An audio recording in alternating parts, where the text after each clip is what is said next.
Thank you for the listening. If you want to support us, please subscribe to our channel of relaxing music. Link in the description below this video.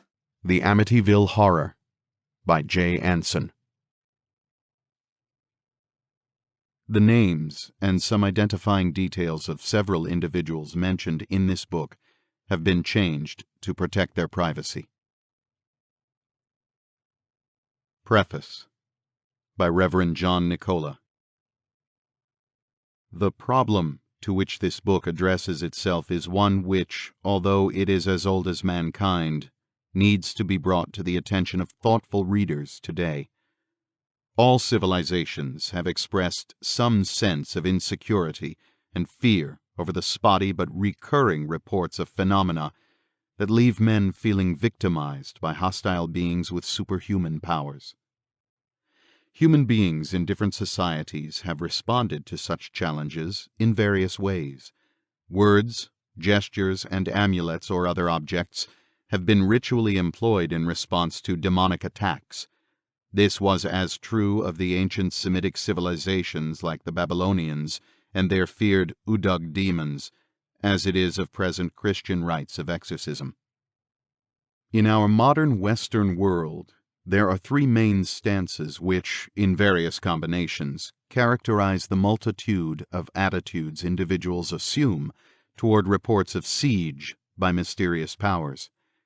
The first, the scientific, views the world, and perhaps the universe, as governed by unvarying laws that have been discovered, or at least are discoverable, by scientific investigation.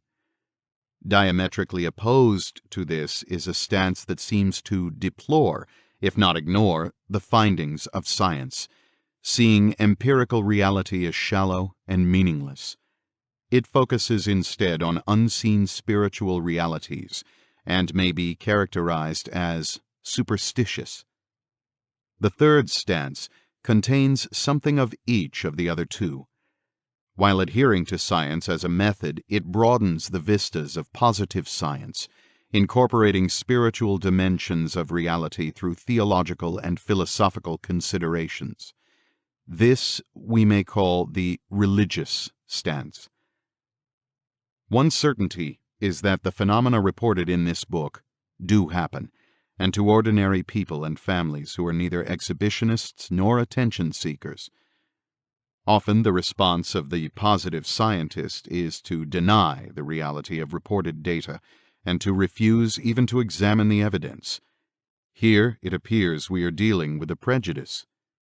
On the other hand, those scientists who credit the evidence and apply scientific methodology to attempting an explanation generally restrict the possibilities to science as it is known today, or presume that projected findings of empirical science will one day explain the phenomena. This is one reasonable and integral approach.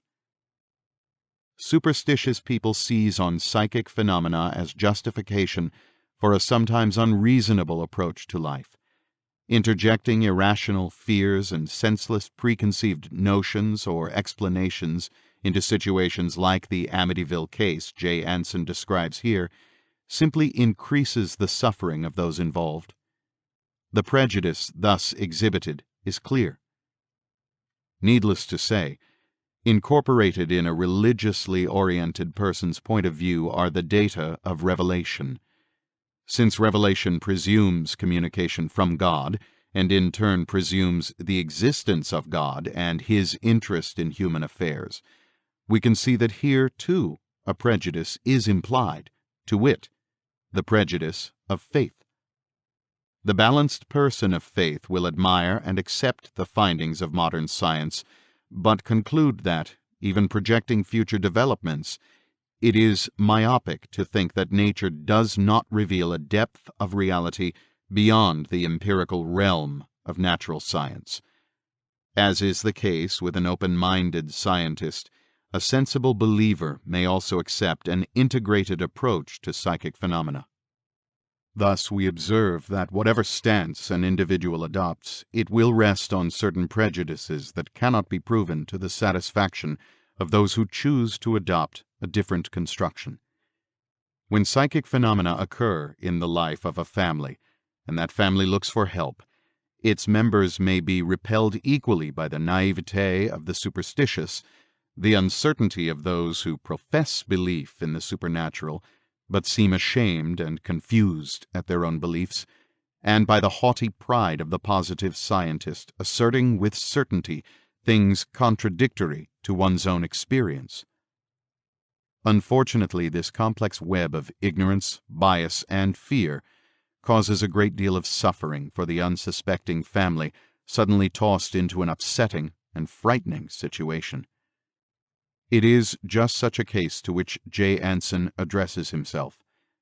If the story were fiction, it would easily be dismissed as irrelevant. It is, however, a documentary told by the family and the priest who actually experienced what is reported, and as such the tale must give us pause for thought. Those of us who have been involved in psychic investigations can verify the fact that the case is not atypical.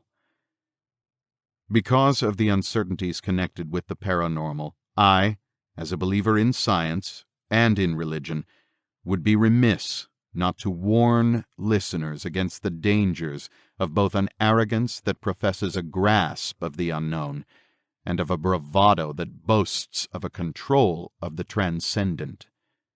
The wise man knows that he does not know, and the prudent man respects what he does not control. Prologue. On February 5, 1976, the 10 o'clock news on New York's Channel 5 announced it was doing a series on people who claimed to have extrasensory powers. The program cut to reporter Steve Bauman investigating an allegedly haunted house in Amityville, Long Island.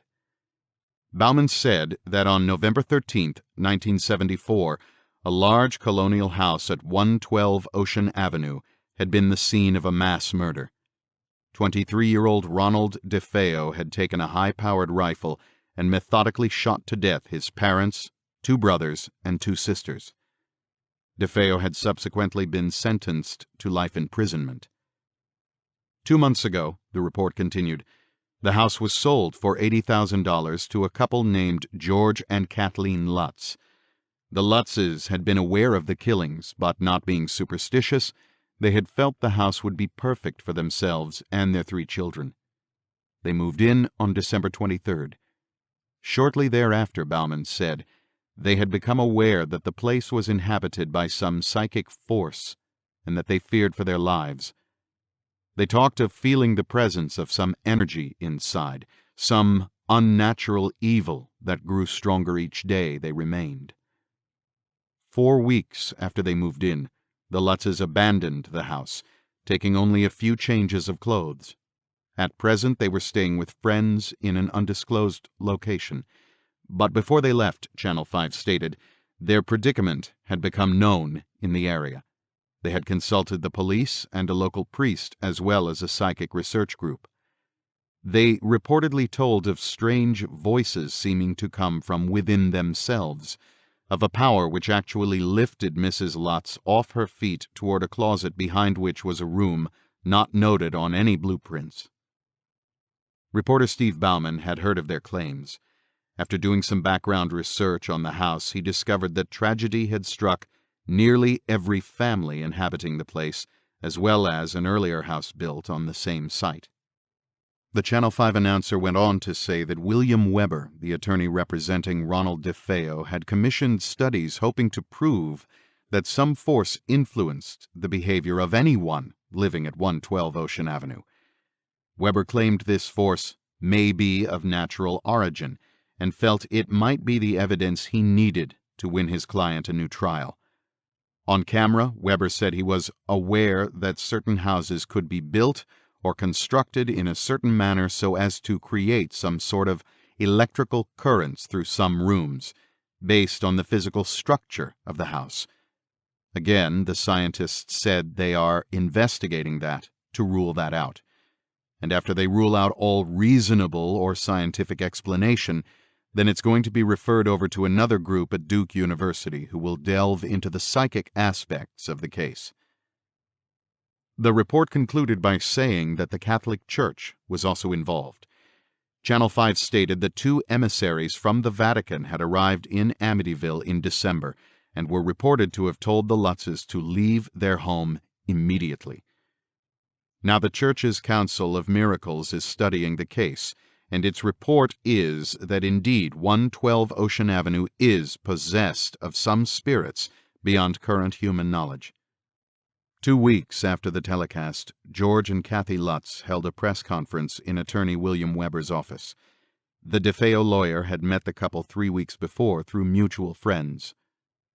George Lutz stated to reporters that he would not spend another night in the house, but he was not planning to sell 112 Ocean Avenue just then. He was also awaiting the results of some scientific tests to be conducted by parapsychologists and other sensitive professional researchers of occult phenomena. At that point in time, the Lutzes cut off all communication with the media, feeling that too much was being overstated and exaggerated. It is only now that their whole story is being told. 1. December 18th, 1975. George and Kathy Lutz moved into 112 Ocean Avenue on December 18th. 28 days later, they fled in terror. George Lee Lutz, 28, of Deer Park, Long Island, had a pretty good idea of land and home values. The owner of a land surveying company, William H. Parry Incorporated, he proudly let everyone know that the business was a third-generation operation, his grandfather's, his father's, and now his.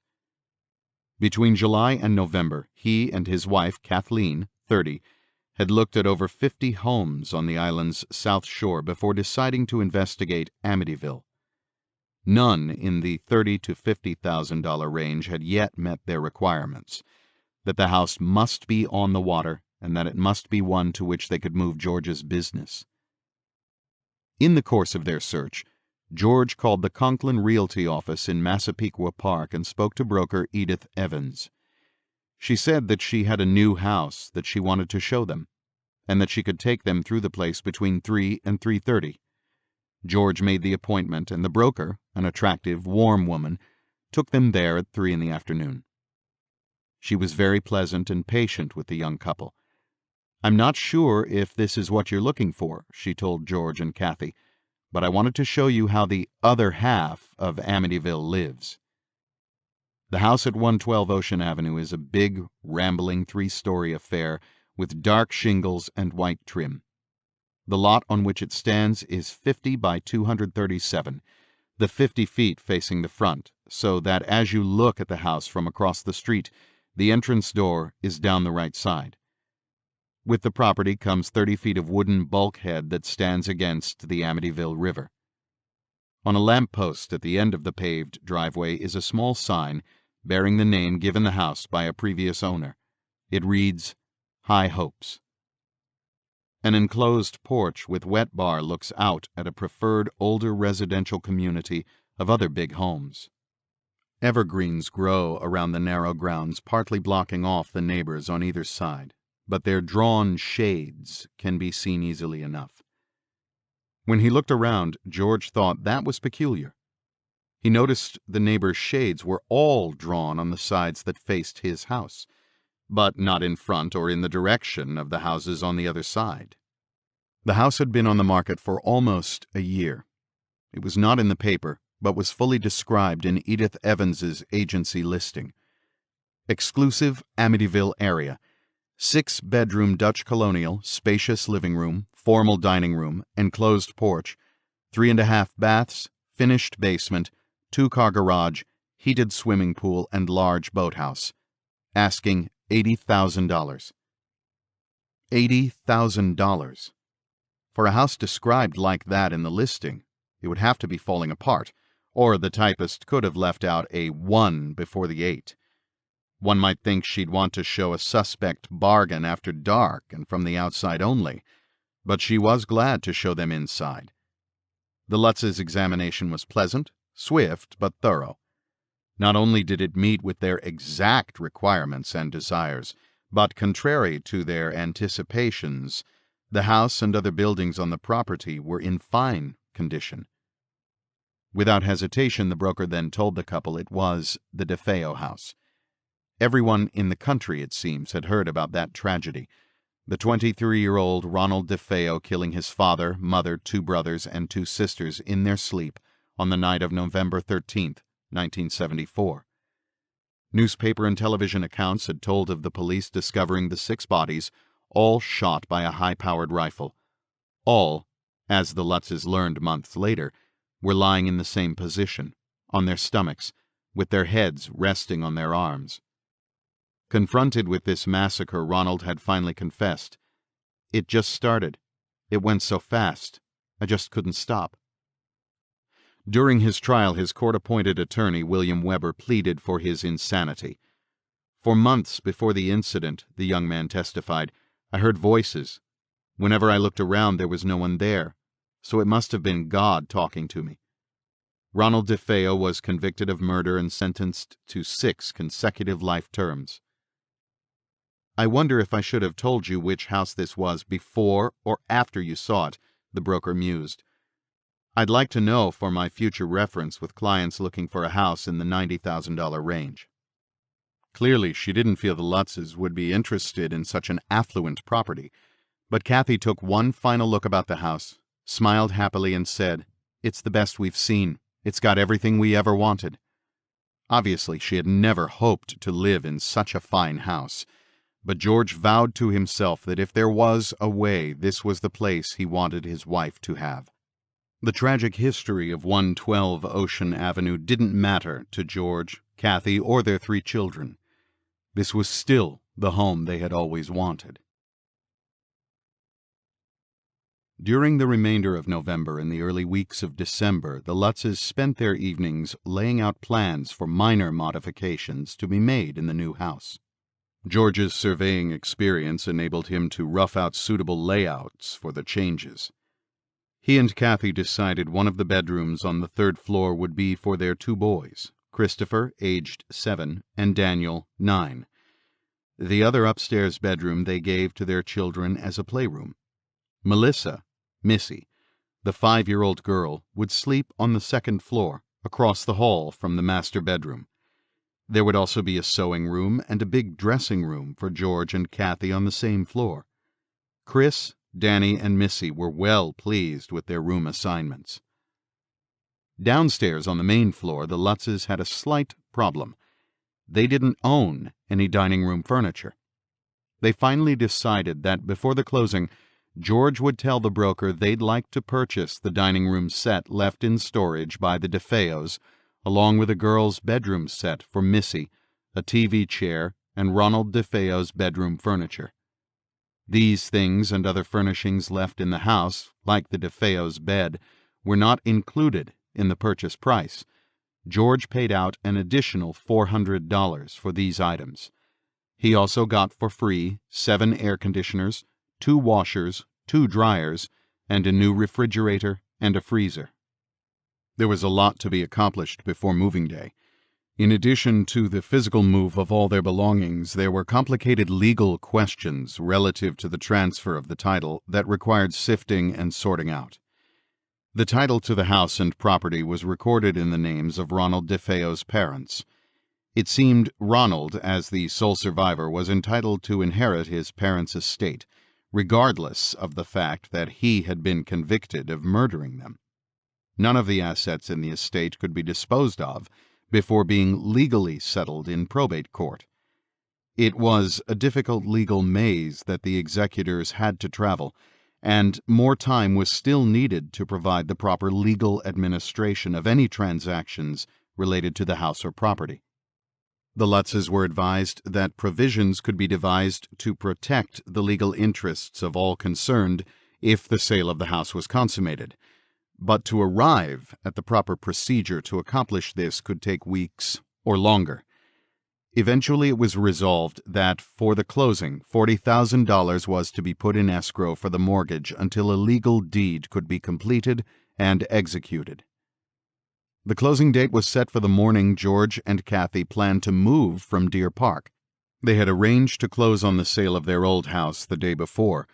Confident that everything could be worked out and probably influenced by their anxiety to get settled in their new home, the couple decided to try and get everything done on the same day.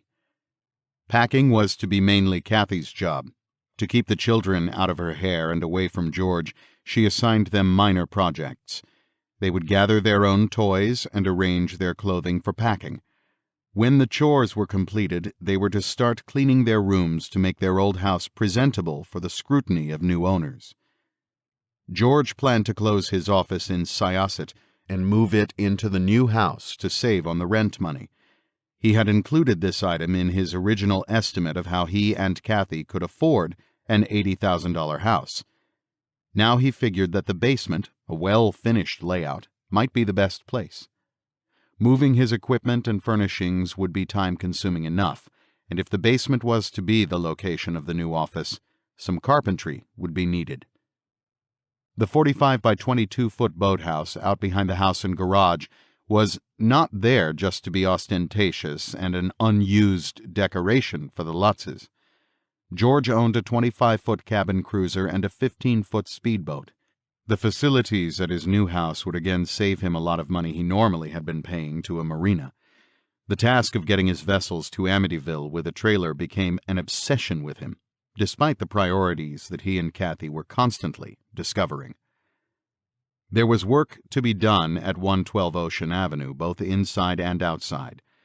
Although he wasn't sure where the time was going to come from, George planned to attend to some of the landscaping and the garden to prevent frost damage, maybe put framed burlap around the shrubs, put in bulbs, and after that spread some lime on the lawn. Handy with his tools and equipment, George made good progress on many interior projects. Now and then, pressed for time, he got his hopeful projects confused with his musts. He soon dropped everything to clean the chimney, then the fireplace. After all, Christmas was coming up. It was quite cold on the actual moving day. The family had packed the night before and slept on the floor. George was up early and single-handedly piled the first full load into the biggest U-Haul trailer he could rent, finishing in barely enough time to clean up and get to the closing with Kathy. At the legal ritual, the attorneys used up more than their usually allotted heretos, whereases, and parties of, and dealt each other long sheets of typewritten paper. The Lutz's lawyer explained that because of the impediments on the house, they did not have a clear title to the property, though they'd have the best that could be fashioned for their mortgage. But remarkably, the closing was all over a few minutes past noon. As they rushed from the office, their lawyers assured them they would have no problem and eventually would get proper ownership papers. At 1 o'clock, George rolled into the driveway of 112 Ocean Avenue, with the trailer crowded with their belongings, and the Defeo's refrigerator, washer, dryer, and freezer that had been in storage. Kathy followed with the children in the family van with their motorcycle in the back. 5 of George's friends, young men in their 20s and husky enough to help move bulky items, were waiting. Furniture, boxes, crates, barrels, bags, toys, bikes, the motorcycle, and clothing were taken from the truck onto the patio at the rear of the house and into the garage. Then George walked to the front door, fumbling in his pockets as he went, searching for the key to the door. Irritated, he returned to the truck and thoroughly searched it before admitting to his assistants that he didn't have it. The broker was the only one with the key, and she had taken it with her as she left the closing. George called her, and she went back to her office to fetch it. When the side door was finally opened, the 3 children leaped from the van, made right for their respective toys, and began a parade of unprofessional movers in and out of the house. Kathy designated the destination of each parcel. It took time to maneuver furniture up the fairly narrow stairwell leading to the 2nd and 3rd floors, and by the time Father Mancuso arrived to bless the house, it was well after 1:30 p.m. 2. December 18th. Father Frank Mancuso is not only a cleric. In addition to properly attending to his priestly duties, he handles clients in family counseling for his diocese. That morning, Father Mancuso had woken up feeling uneasy. Something was bothering him. He couldn't put his finger on it, because he really didn't have any particular worries. In his own words, looking back, he can only explain it as a bad feeling. All that morning, the priest moved around his apartment in the Long Island rectory in a daze. Today is Thursday, he thought to himself.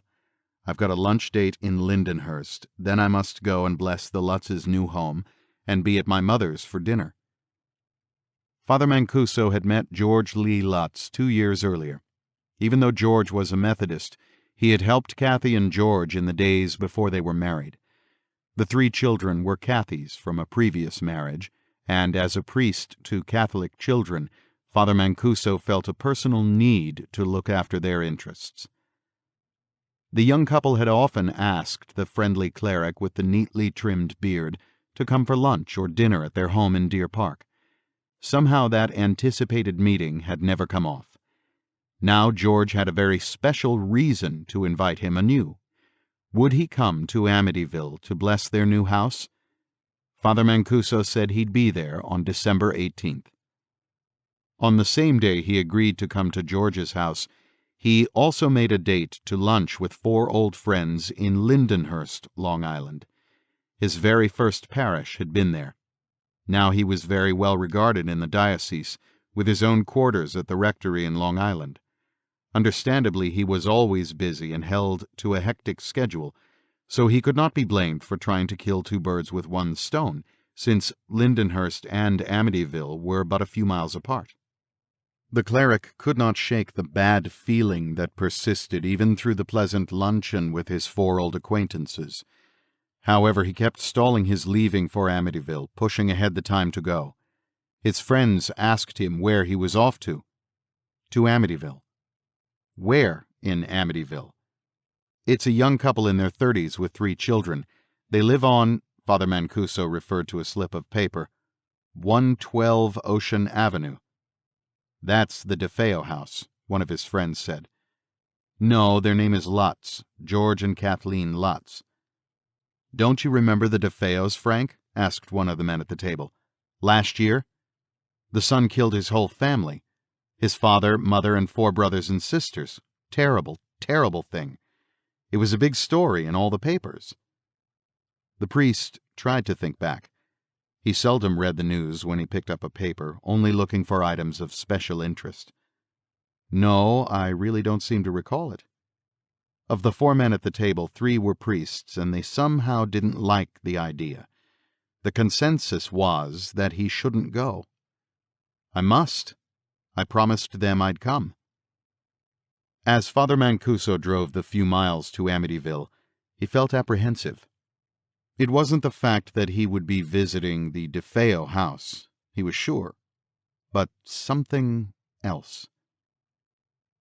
It was past 1:30 when he arrived. The Lutz's driveway was so cluttered that he had to park his old tan Ford on the street. It was an enormous house, he noted. Good for Kathy and the children that her husband had been able to provide such a fine home. The priest removed his clerical articles from the car, put on his stole, took the holy water, and entered the house to begin his ritual of blessing. When he flicked the first holy water and uttered the words that accompany the gesture, Father Mancuso heard a masculine voice say with terrible clarity, "Get out!" He looked up in shock and whirled about. His eyes widened in astonishment. The command had come from directly behind him, but he was alone in the room. Who or whatever had spoken was nowhere to be seen. When he finished his ritual of blessing, the priest didn't mention the incident to the Lutzes. They thanked him for his kindness, asked him to stay for supper such as it would be the first night. He politely refused, explaining that he planned to have dinner with his mother at her house in Nassau. She would be waiting for him. It was getting late, and he still had a bit of a drive. Kathy really wanted to thank Father Mancuso for his contribution to the occasion. George asked if he would accept a gift of money or a bottle of Canadian Club, but he quickly refused, stating he couldn't accept gratuities from a friend. Once in his car, Father Mancuso rolled down his window. Repeated thanks and well wishes were exchanged, but as he spoke to the couple, his expression turned serious. "By the way, George, I had lunch with some friends over in Lindenhurst before coming here. They told me that this was the Defeo home. Did you know that?" "Oh, sure, I think that's why it's such a bargain. It was on the market for a long time, but that doesn't bother us at all. It's got the best of everything." "Wasn't that a tragedy, Father?" said Kathy. "That poor family. Imagine, all 6 murdered in their sleep." The priest nodded. Then, with repeated goodbyes from the 3 children, the family watched as he drove off to Queens. It was nearly 4 when George had completed the first unloading at 112 Ocean Avenue. He drove the U-Haul back to Deer Park and into his old driveway.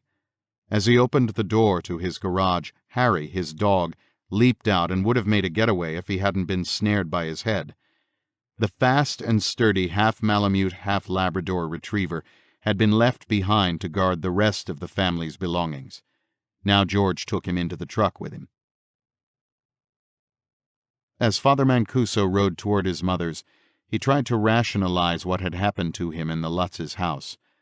Who or what would say such a thing to him? After all his experiences in counseling, now and again in his sessions he encountered clients who reported hearing voices, a symptom of psychosis. But Father Mancuso was convinced of his own stability. His mother greeted him at her door, then frowned. "What's the matter with you, Frank? Don't you feel well?" The priest shook his head. "No, not too terribly. Go in the bathroom and look at your face." Looking at his reflection in the mirror, he saw 2 large black circles under his eyes that were so dark he thought they must be smears of dirt. He tried to wash them off with soap and water, but it didn't help. Back in Amityville, George took Harry to the dog compound next to the garage and chained him with a 20-foot steel lead. Now that it was after 6, George was almost exhausted and decided to leave the rest of his possessions in the truck, even though it was costing him $50 a day to rent the vehicle. He worked inside, placing most of the living room furniture in their approximate positions. Father Mancuso left his mother's home after 8, heading back to the rectory. On the Van Wyck Expressway in Queens, he found his car was literally being forced onto the right shoulder. He looked around quickly. There was no other vehicle within 50 feet of him. Shortly after driving back onto the highway and continuing on his way, the hood suddenly flew open, smashing back against the windshield. One of the welded hinges tore loose.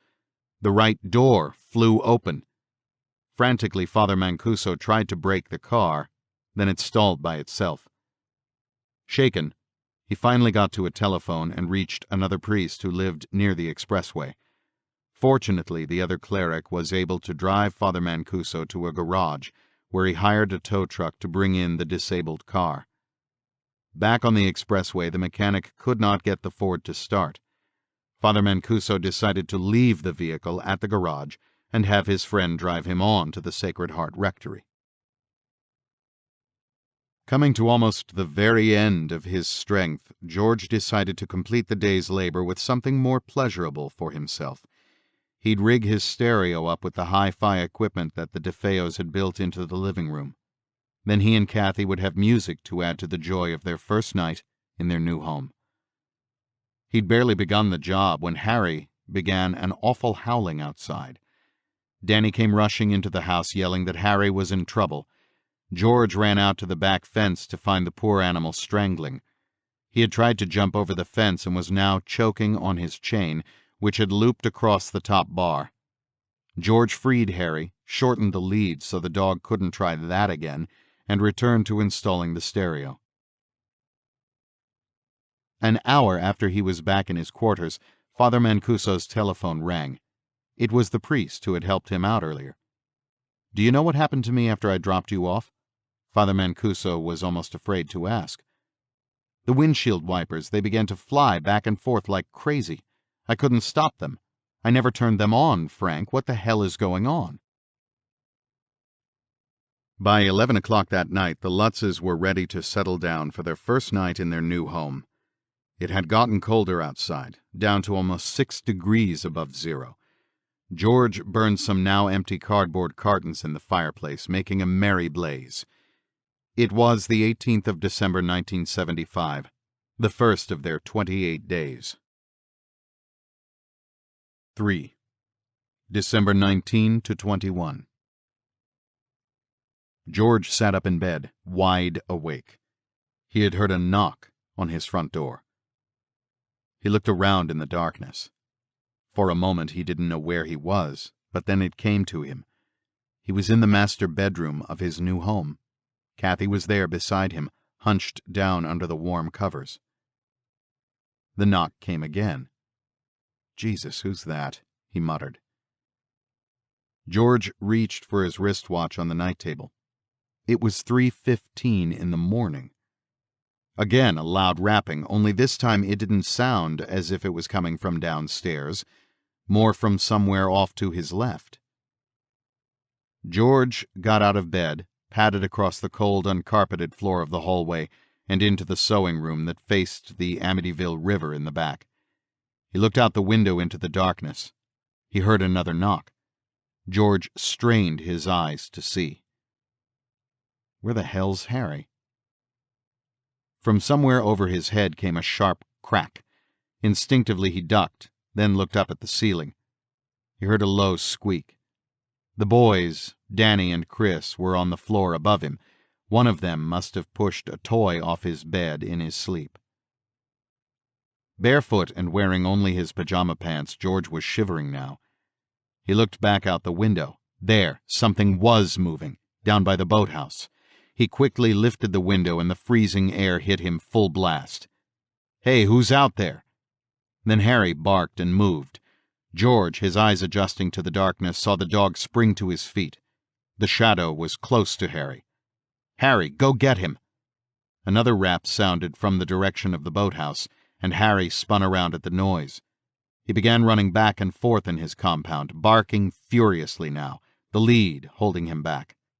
George slammed the window shut and ran back to his bedroom. Kathy had awoken. "What's the matter?" She turned on the lamp on her night table as George fumbled into his pants. "George?" Kathy saw his bearded face look up. "It's all right, honey. I just want to take a look around out back. Harry's onto something near the boathouse, probably a cat. I'd better quiet him down before he wakes the whole neighborhood." He slid into his loafers and was heading for his old navy blue marine parka lying on a chair. "I'll be right up. Go back to sleep." Kathy turned off the light. "Okay. Put your jacket on." The next morning she wouldn't remember having awakened at all. When George came out the kitchen door, Harry was still barking at the moving shadow. There was a length of 2x4 lumber lying against the swimming pool fence. George grabbed it and ran toward the boathouse. Then he saw the shadow move. His grip tightened on the heavy stick. Another loud rap. "Damn!" George saw it was the door to the boathouse, open and swinging in the wind. "I thought I'd locked that before." Harry barked again. "Oh, shut up, Harry. Knock it off." A half-hour later, George was back in bed, still wide awake. As an ex-Marine, not too many years out of the service, he was fairly accustomed to emergency wake-up calls. It was taking him time to turn off his inner alarm system. Waiting for sleep to return, he considered what he had gotten himself into. A second marriage with 3 children, a new house with a big mortgage. The taxes in Amityville were 3 times higher than in Deer Park. Did he really need that new speedboat? How the hell was he going to pay for all of this? The construction business was lousy on Long Island because of the tight mortgage money, and it didn't look like it would get better until the banks loosened up. If they aren't building houses and buying property, who the hell needs a land surveyor? Kathy shifted in her sleep so that her arm fell across George's neck. Her face burrowed deep into his chest. He sniffed her hair. She certainly smelled clean, he thought. He liked that. And she kept her children the same way. Spotless. Her kids? George's now. Whatever the trouble, she and the children were worth it. George looked up at the ceiling. Danny was a good boy, into everything. He could handle almost anything you gave him to do. They were getting closer now. Danny was now beginning to call his stepfather Dad, no more George. In a way, he was glad he never got to meet Kathy's ex-husband. This way, he felt Danny was all his. Kathy said that Chris looked just like his father, had the same ways about him, the same dark curly hair and eyes. George would reprimand the boy for something and Chris's face would fall and he'd look up at him with those soulful eyes. The kid sure knew how to use them. He liked the way both boys looked after little Missy. She was a little terror, but smart for a 5-year-old. He'd never had any trouble with her from the first day he met Kathy. She was Daddy's girl, all right. Listens to Kathy and me. In fact, they all do. They're 3 nice kids I've got. It was after 6 before George finally fell into a deep sleep. Kathy woke up a few minutes later. She looked around this strange room, trying to put her thoughts together.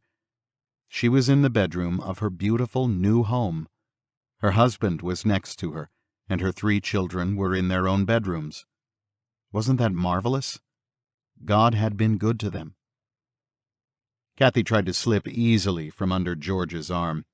The poor man worked so hard yesterday, she thought, and today he's got more ahead of him. Let him sleep. She couldn't. She had too much to do in the kitchen, and she had better get started before the kids got up. Downstairs, she looked around at her new kitchen. It was still dark outside. She turned on the light. Boxes of her dishes, glasses, and pots were piled up all over the floor and sink. Chairs were still sitting on top of the dinette table. But, she smiled to herself, the kitchen was going to be a happy room for her family. It might be just the place for her transcendental meditation, which George had been practicing for 2 years, Kathy 1. He had been into TM ever since the breakup of his first marriage, when he had been attending sessions of group therapy. Out of that grew his interest in meditation. He had introduced Kathy to the subject, but now, with all the work of moving in, he had completely ignored his established pattern of going off by himself into a room and meditating for a few minutes each day. Kathy washed out her electric percolator, filled it, plugged it in, and lit her first cigarette of the day. Drinking coffee, Kathy sat at the table with a pad and pencil, making notes for herself on the jobs to be done around the house. Today was the 19th, a Friday. The kids would not go to their new school until after the Christmas holidays. Christmas. There was so much still to do. Kathy sensed someone was staring at her. Startled, she looked up and over her shoulder. Her little daughter was standing in the doorway. "Missy, you scared me half to death. What's the matter? What are you doing up so early?" The little girl's eyes were half closed. Her blonde hair hung across her face. She looked around as if not understanding where she was. "I want to go home, Mama." "You are home, Missy. This is our new home. Come here." Missy shambled over to Kathy and climbed up on her mother's lap. The 2 ladies of the house sat there in their pleasant kitchen, Kathy rocking her daughter back to sleep. George came down after 9. By that time the boys had already finished their breakfast and were outside playing with Harry, investigating everything. Missy was asleep again in her room. Kathy looked at her husband, whose big frame filled the doorway. She saw he hadn't shaved below his jawbone and that his dark blonde hair and beard were still uncombed. That meant he hadn't showered. "What's the matter? Aren't you going to work?" George sat down wearily at the table. "Nope, I still have to unload the truck and get it back out to Deer Park. We blew an extra $50 by keeping it overnight." He looked around, yawning, and shivered. "It's cold in here. Don't you have the heat on?" The boys ran past the kitchen door, yelling at Harry. George looked up. "What's the matter with those 2? Can't you keep them quiet, Kathy?" She turned from the sink.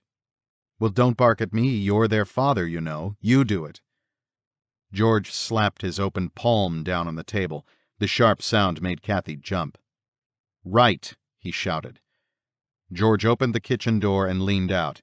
Danny, Chris, and Harry, whooping it up, ran by again. "Okay, the three of you, knock it off." Without waiting for their reaction, he slammed the door and stormed out of the kitchen. Kathy was speechless. This was the first time he had really lost his temper with the children, and for so little. He hadn't been in a bad mood the day before. George unloaded the U-Haul by himself, then drove it back to Deer Park with his motorcycle in the rear so that he could get back to Amityville. He never did shave or shower, and did nothing the rest of the day but gripe about the lack of heat in the house and the noise the children were making in their playroom up on the 3rd floor.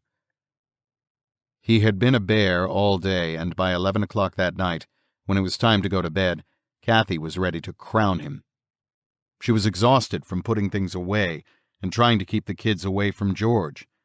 She'd start cleaning the bathrooms in the morning, she figured, but that was it for tonight. She was going to bed. George stayed down in the living room, feeding log after log into the roaring fireplace. Even though the thermostat read 75 degrees, he couldn't seem to get warm. He must have checked the oil burner in the basement a dozen times during the day and evening. At 12, George finally dragged himself up to the bedroom and fell asleep immediately. At 3:15 in the morning, he was wide awake again, sitting up in bed. There was something on his mind. The boathouse. Did he lock the door? He couldn't remember. He had to go out and check. It was closed and locked up. Over the next 2 days, the Lutz family began to go through a collective personality change. As George said, it was not a big thing, just little bits and pieces here and there. He didn't shave or shower, something he did religiously.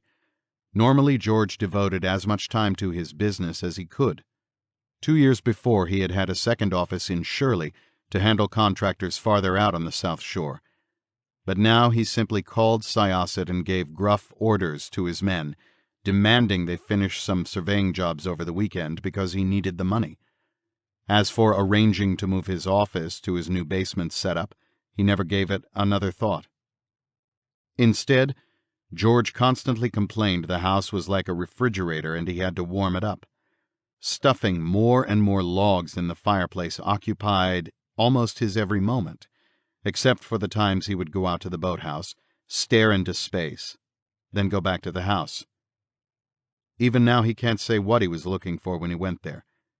He just knew that somehow he was drawn to the place. It was practically a compulsion. The third night in the house, he again woke at 3:15 a.m., worried about what might be going on out there. The children bothered him too. Ever since the move, they seemed to have become brats, misbehaved monsters who wouldn't listen, unruly children who must be severely punished. When it came to the children, Kathy fell into the same mood. She was tense from her strained relationship with George and from the efforts of trying to put her house in shape before Christmas. On their 4th night in the house, she exploded, and together with her husband, beat Danny, Chris, and Missy with a strap and a large, heavy wooden spoon. The children had accidentally cracked a pane of glass in the playroom's half-moon window. 4. December 22. Early Monday morning it was bitter cold in Amityville. The town is right on the Atlantic side of Long Island, and the sea wind blew in like a nor'easter. The thermometer hovered at 8 degrees, and media weathermen were forecasting a white Christmas. Inside 112 Ocean Avenue, Danny, Chris, and Missy Lutz were up in the playroom, slightly subdued from the whipping the night before. George had still not gone to his office, and was sitting in the living room adding more logs to a blazing fire. Kathy was writing at her dinette table in the kitchen nook. As she worked over a list of things to buy for Christmas, her concentration wandered. She was upset about having hit the children, particularly about the way George and she had gone about it. There were many gifts the Lutz family still hadn't bought, and Kathy knew she had to go out and get them, but since they had moved in, she never had any desire to leave the house. She had just written down her Aunt Teresa's name when Kathy froze, pencil in midair. Something had come up from behind and embraced her. Then it took her hand and gave it a pat. The touch was reassuring and had an inner strength to it. Kathy was startled but not frightened. It was like the touch of a mother giving comfort to her daughter. Kathy had the impression of a woman's soft hand resting on her own. "Mommy, come up here, quick!" It was Chris calling from the third-floor hallway. Kathy looked up. The spell was broken. The touch was gone. She ran up the stairs to her children. They were in their bathroom looking into the toilet. Kathy saw the inside of the bowl was absolutely black, as though someone had painted it from the bottom to the edge just below the rim. She pushed the handle, flushing clear water against the sides. The black remained. Kathy grabbed toilet paper and tried vainly to rub off the discoloration. "I don't believe it. I just scrubbed this yesterday with Clorox." She turned accusingly to the children. "Did you throw any paint in here?" "Oh no, Mama," all three chorused. Kathy was fit to be tied. The incident in the breakfast nook was forgotten. She looked into the sink and bathtub, but they were still gleaming from her scouring. She turned on the faucets. Nothing but clear running water. Once more she flushed the toilet, not really expecting the horrible black color to disappear. She bent down and looked around the base to see if anything was leaking through to the inside of the bowl. Finally she turned to Danny. "Get the Clorox from my bathroom. It's in the little closet under the sink." Missy started to go. "Missy, you stay here. Let Danny get it." The boy left the bathroom. "And bring the scrub brush, too," Kathy called after him. Chris searched his mother's face, his eyes watering. "I didn't do it. Please don't hit me again." Kathy looked at him, thinking of the terrible night before. "No, baby, it wasn't your fault. Some things happened to the water, I think. Maybe some oil backed up the line. Didn't you notice it before?" "I had to go. I saw it first," crowed Missy. "Uh-huh. Well, let's see what the Clorox does before I call your father and he—" "Mama, Mama!" the cry came from down the hall. Kathy leaned out the bathroom doorway. "What is it, Danny? I said it's under the sink." "No, Mama, I found it, but the black's in your toilet too, and it stinks in here." Kathy's bedroom door was at the far end of her bedroom. Danny was standing outside the bedroom holding his nose when Kathy and the other two children came running down. As soon as Kathy stepped into the bedroom, the odor hit her. A sweetish perfume smell. She stopped, sniffed, and frowned. "What the hell is that? That isn't my cologne." But when she entered her bathroom, she was struck by a completely different odor, an overpowering stench. Kathy gagged and started to cough, but before she ran, caught a glimpse of her toilet bowl. It was totally black inside. The children scrambled out of her way as she headed down the stairs. "George? What do you want? I'm busy." Kathy burst into the living room and ran over to where George was crouched by the fireplace. "You'd better come and look. There's something in our bathroom that smells like a dead rat, and the toilet's all black." She grabbed his hand and tugged him out of the room. The other bathroom toilet bowl on the second floor was also black inside, as George discovered, but it had no smell.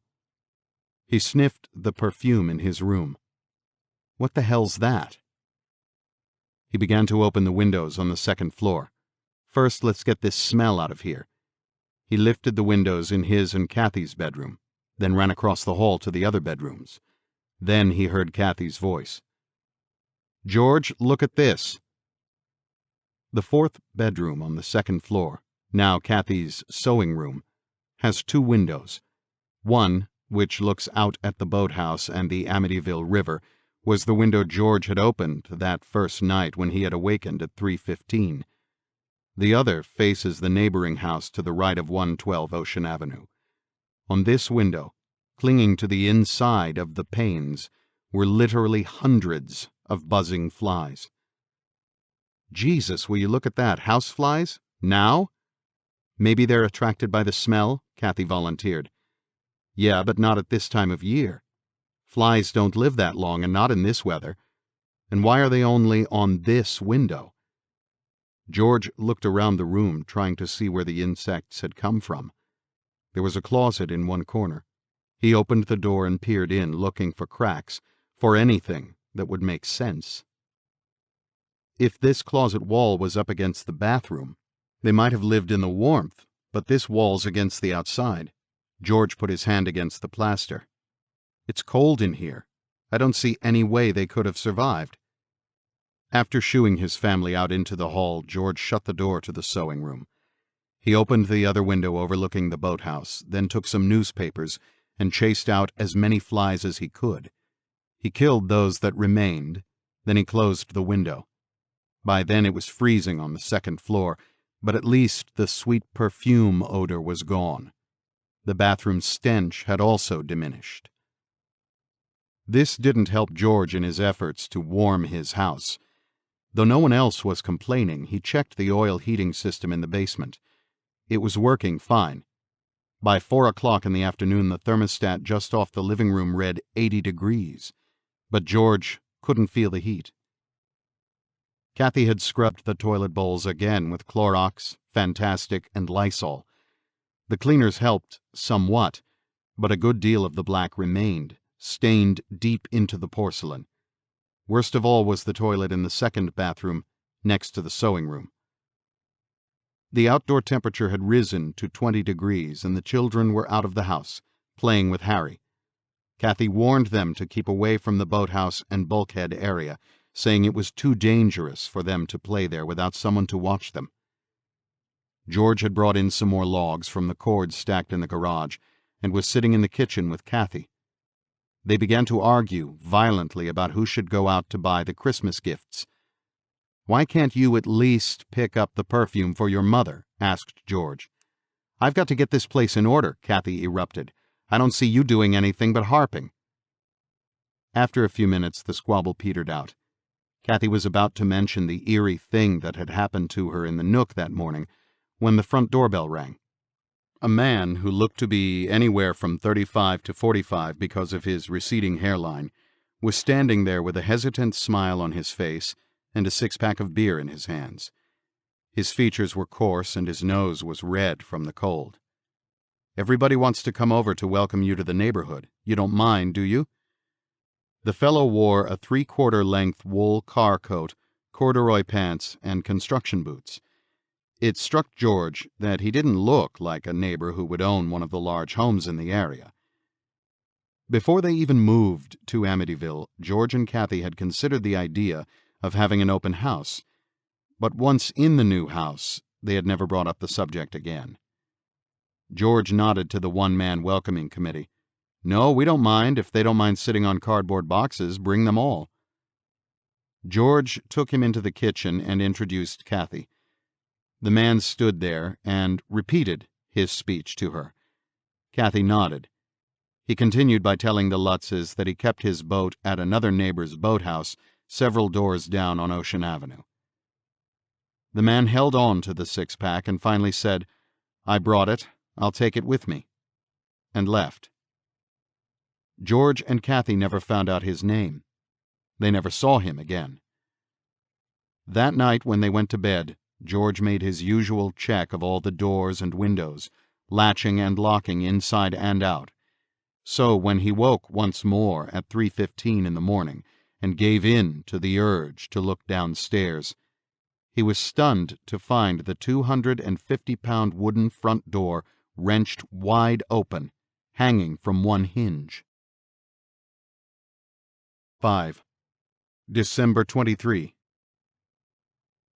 Kathy awoke to the noise of George wrestling with the wrecked front door. When she felt the chill in the house, she threw on a robe and ran downstairs to see her husband trying to force the heavy wooden slab back into its frame. "What happened?" "I don't know," George answered, finally forcing the door closed. "This thing was wide open, hanging on one hinge. Here, look at this." He pointed to the brass lock plate. The doorknob was twisted, completely off-center. The metal facing was bent back as though someone had tried to pry it open with a tool. But from the inside, someone was trying to get out of the house, not in. "I don't understand what's going on around here," George muttered, more to himself than Kathy. "I know I locked this before I went upstairs.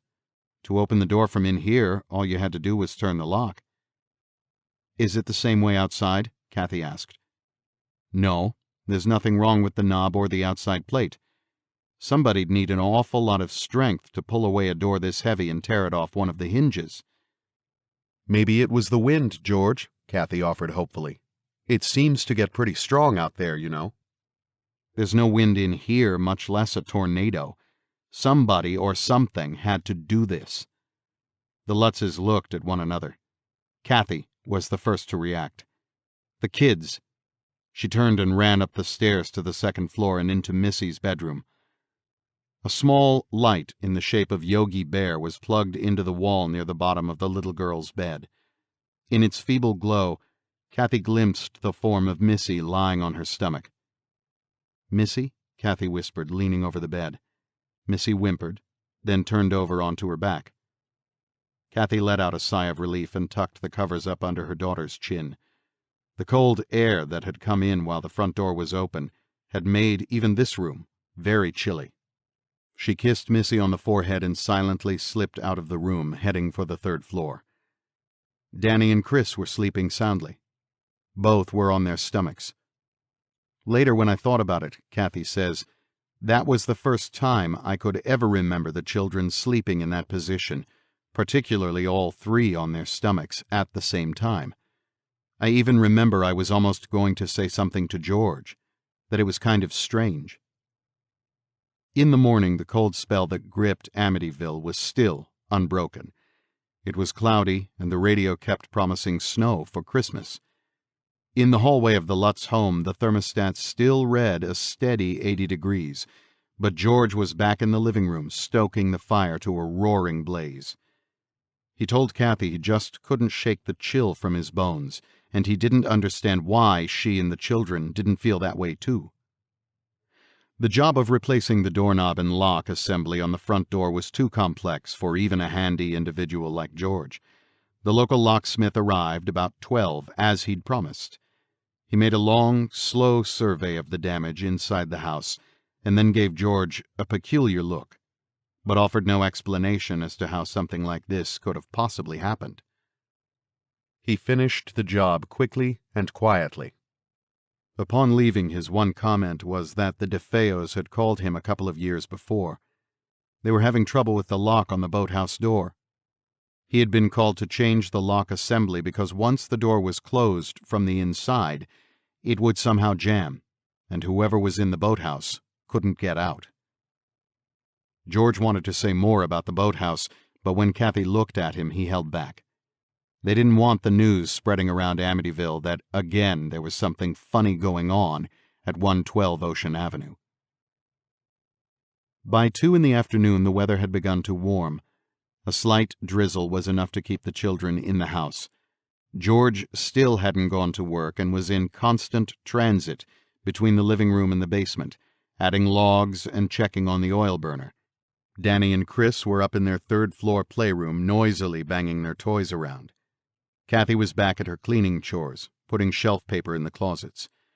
She had worked her way almost to her own bedroom on the second floor when she looked in Missy's room. The little girl was sitting in her diminutive rocking chair, humming to herself as she stared out the window that looked toward the boathouse. Kathy was about to speak to her daughter when the phone rang. She picked up the extension in her own bedroom. It was her mother, saying that she would be over the next day, Christmas Eve, and that Kathy's brother Jimmy would bring them a Christmas tree as a housewarming gift.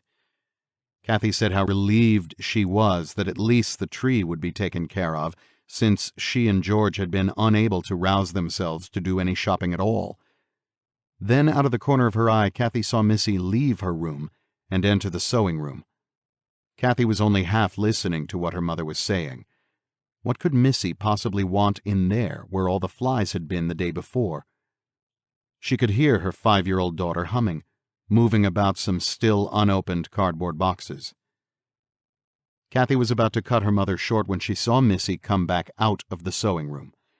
When the child stepped into the hallway and returned to her own bedroom, she stopped her humming.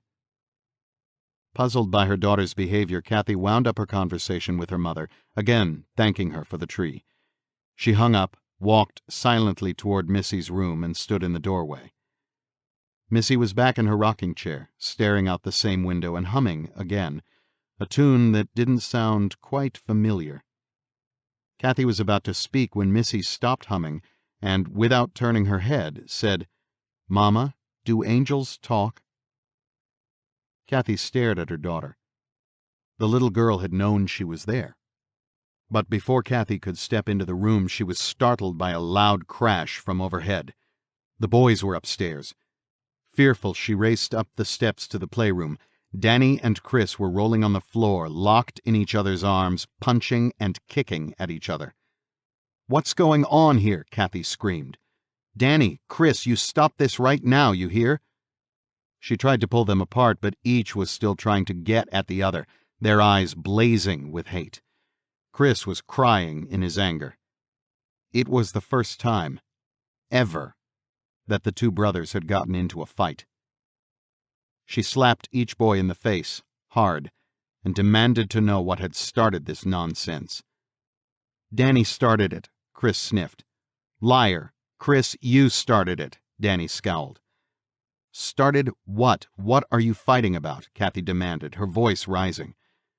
There was no answer from either boy. Both suddenly withdrew from their mother. Whatever happened, Kathy sensed it was their affair, not hers. Then her patience snapped. "What is going on around here? First it's Missy with her angels, and now you two idiots trying to kill each other. Well, I've had it. We'll just see what your father has to say about all this.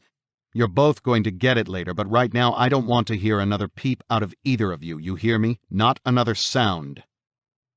Shaking, Kathy returned downstairs to her shelving. "Cool down," she told herself. As she passed Missy's room again, the little girl was humming the same strange tune to herself. Kathy wanted to go in, but then thought better of it and continued on into her own bedroom. She'd talk to George later when she had a chance to be calmer about the whole affair. Kathy picked up a roll of shelf paper and opened the door to the walk-in closet. Immediately, a sour smell struck her nostrils.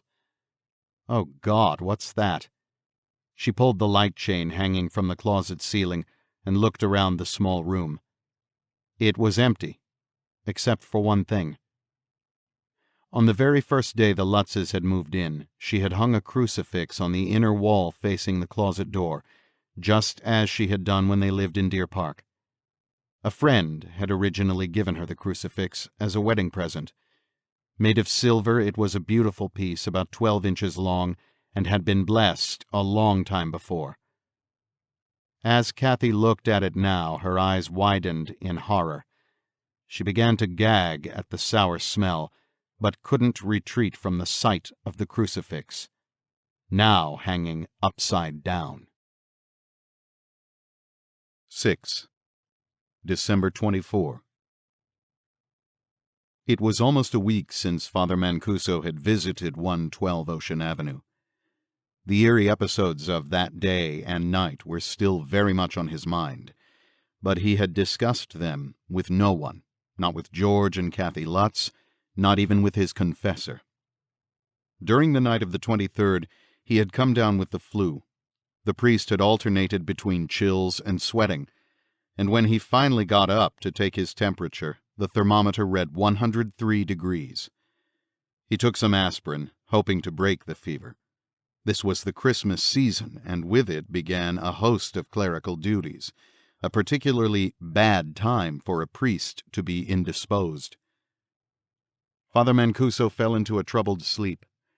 Around 4 in the morning of Christmas Eve, he awoke to find his temperature now up to 104 degrees. He called the pastor to his rooms. His friend decided to get a doctor. While Father Mancuso waited for the physician, he thought again of the Lutz family. there was something he couldn't quite put his finger on. He kept envisioning a room he believed to be on the second floor of the house. His head swam, but the priest could see it clearly in his mind. It was filled with unopened boxes when he had blessed the home, and he remembered he could see the boathouse from its windows. Father Mancuso recalls that while ill in bed, he used the word evil to himself, but thinks the high fever might have been playing tricks with his imagination. He also remembers he had an urge, bordering on obsession, to call the Lutzes and warn them to stay out of that room at all costs. At the same time, in Amityville, Kathy Lutz was also thinking about the room on the second floor. Every once in a while, Kathy felt the need for some time to be by herself, and this was to be her own personal room. She had also considered the room, along with the kitchen, for her meditation. That third bedroom on the second floor would also serve as a dressing room and storage place for her and George's growing wardrobes. Among the cartons in the sewing room were boxes of Christmas ornaments that she had accumulated over the years. It was time to unwrap the balls and lights, get them ready to put on the tree her mother and brother had promised to bring over that evening. After lunch, Kathy asked Danny and Chris to bring the cartons down to the living room. George was more interested in his fireplace logs and only half-heartedly worked on the Christmas lights, testing the many-colored bulbs and disentangling their wires. For the next few hours, Kathy and the children were busy unwrapping tissue paper that enclosed the delicate, bright-colored balls, the little wooden and glass angels, Santas, skaters, ballerinas, reindeer, and snowmen that Kathy had added to each year as the children grew up. Each child had his own favorite ornaments and tenderly placed them on towels Kathy had spread on the floor. Some dated back to Danny's first Christmas. But today, the children were admiring an ornament that George had brought to his new family. It was an heirloom, a unique galaxy of crescents and stars wrought in sterling silver and encased in 24-karat gold. There was a fixture on the back of the 6-inch ornament that let one attach it to a tree. Crafted in Germany more than a century before, it had been given to George by his grandmother, who in turn had received it from her own grandmother. The doctor had come and gone from the rectory. He confirmed that Father Mancuso did indeed have the flu, and advised the ailing priest to remain in bed for a day or so. The fever was in his system and could remain high for another 24 hours. Father Mancuso chafed at the idea of remaining idle. He had so much work to do. He agreed that upcoming items on his busy calendar could be put off for a week, but some of his clients in counseling could not afford the same kind of postponement. Nevertheless, both the physician and the pastor insisted that Father Mancuso would only prolong his illness if he insisted upon working or leaving his apartment. There was one thing he could still do, however, and that was to call George Lutz. The bad feeling he had about that second-floor room remained, and it made him as restless as his fever. When he finally made the call, it was 5 p.m. Danny answered the telephone and ran to get his father. Kathy was surprised by the call, but not George. Sitting by the fireplace, he had been thinking about the priest all day. George had felt an urge to call Father Mancuso, but couldn't decide just what he wanted to say. He was sorry to hear of Father Mancuso's flu and asked if there was anything he could do. Assured there was nothing any man could do to relieve the priest's discomfort, George began to speak of what was happening at the house. At first it was a light conversation. George told Father Mancuso about bringing down the ornaments to trim the Christmas tree that Jimmy, his brother-in-law, would be delivering at any moment. Father Mancuso interrupted George. "I have to talk to you about something that's been on my mind. Do you know the room on your second floor that faces the boathouse, the one where you had all those unopened boxes and cartons?" "Sure, Father, that's going to be Kathy's sewing and meditation room when I get a chance to fix it up. Hey, you know what we found in there the other day? Flies. Hundreds of house flies. Can you imagine, in the middle of winter?" George waited for the priest's reaction. He got it. "George, I don't want you or Kathy or the children to go back into that room. You have to stay out of there." "Why, Father, what's up there?" Before the priest could answer, there was a loud crackling sound on the telephone. Both men pulled back from their earpieces in surprise. George couldn't make out Father Mancuso's next words. All that remained was an irritating static noise. "Hello? Hello, Father? I can't hear you. There must be a bad connection." From his end, Father Mancuso was also trying to hear George through the static, and only faintly heard the hellos. Finally, the priest hung up, then dialed the Lutz's number again. He could hear the phone ringing, but no one picked it up. The priest waited for 10 rings before finally giving up. He was very disturbed. When he could no longer hear Father Mancuso through the crackling, George had also hung up his receiver. He waited for the priest to call back. For several minutes he sat in the kitchen and stared at the silent telephone. Then he dialed Father Mancuso's private number at the rectory. There was no answer. In the living room, Kathy began wrapping the few Christmas gifts she had accumulated before moving to Amityville. She had gone to sales at Sears and to the Greenacre Shopping Center in Valley Stream, picking up bargains in clothing for her children and other items for George and her family. Sadly, Kathy noted that the pile of boxes was rather small and silently berated herself for not leaving the house to go out shopping. There were few toys for Danny, Chris, and Missy, but it was too late to do anything about it. She had sent the children up to the playroom so she could work alone. She thought about Missy.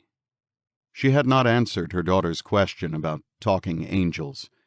Kathy had put it off by telling Missy she'd ask Daddy about it, but it never came up when she and George went to bed. Why would Missy come up with such an idea? Did it have anything to do with the child's peculiar behavior yesterday in her bedroom? And what was she looking for in the sewing room? Kathy's concentration was broken when George returned from the phone in the kitchen. He had an odd expression on his face and was avoiding her gaze. Kathy waited for him to tell her about Father Mancuso when the front doorbell rang. She looked around, startled. "It must be my mother. George, they're here already, and I haven't even started supper." She hurried toward the kitchen. "You get the door." Kathy's brother, Jimmy Connors, was a big, strapping youth who genuinely liked George. That evening his face exuded a special warmth and charm. He was to be married on the day after Christmas and had asked George to be his best man. But when mother and son entered the house, Jimmy lugging a sizable Scotch pine, both their faces changed at the sight of George, who hadn't shaved or showered for almost a week. Kathy's mother, Joan, was alarmed. "Where are Kathy and the kids?" she asked George. "She's making supper and they're up in the playroom. Why?" "I just had the feeling something was wrong." This was the first time his in-laws had visited the house, so George had to show his mother-in-law where the kitchen was located. Then he and Jimmy hefted the tree into the living room. "Boy, that's some fire you've got going there." George explained that he just couldn't warm up, hadn't been able to since the day they moved in, and that he had already burned 10 logs that day. "Yeah," Jimmy agreed. "It does seem kind of chilly around here. Maybe there's something wrong with your burner or thermostat?" "No," answered George. "The oil burner's working fine and the thermostat's up to 80 degrees. Come on down to the basement and I'll show you." In the rectory, Father Mancuso's doctor had warned him that one's body temperature normally rises after 5 in the afternoon. Even though he was uncomfortable and his stomach hurt, the priest's mind kept turning to the strange telephone problems the Lutzes were having. It was now 8 o'clock, and his repeated attempts to contact George had been fruitless. Several times he had asked the operator to check to see if the Lutz's phone was out of order. Each time it rang interminably until a supervisor called him back to report no service problems with the line. Why hadn't George called him back? Father Mancuso was sure George had heard what he said about the second-floor room. Was there now something terribly wrong? Father Mancuso did not trust 112 Ocean Avenue. He could wait no longer. He dialed a number he normally used only for emergencies.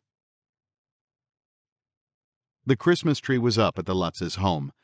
Danny, Chris, and Missy were helping their Uncle Jimmy trim it, each urging him to hang his own ornaments first.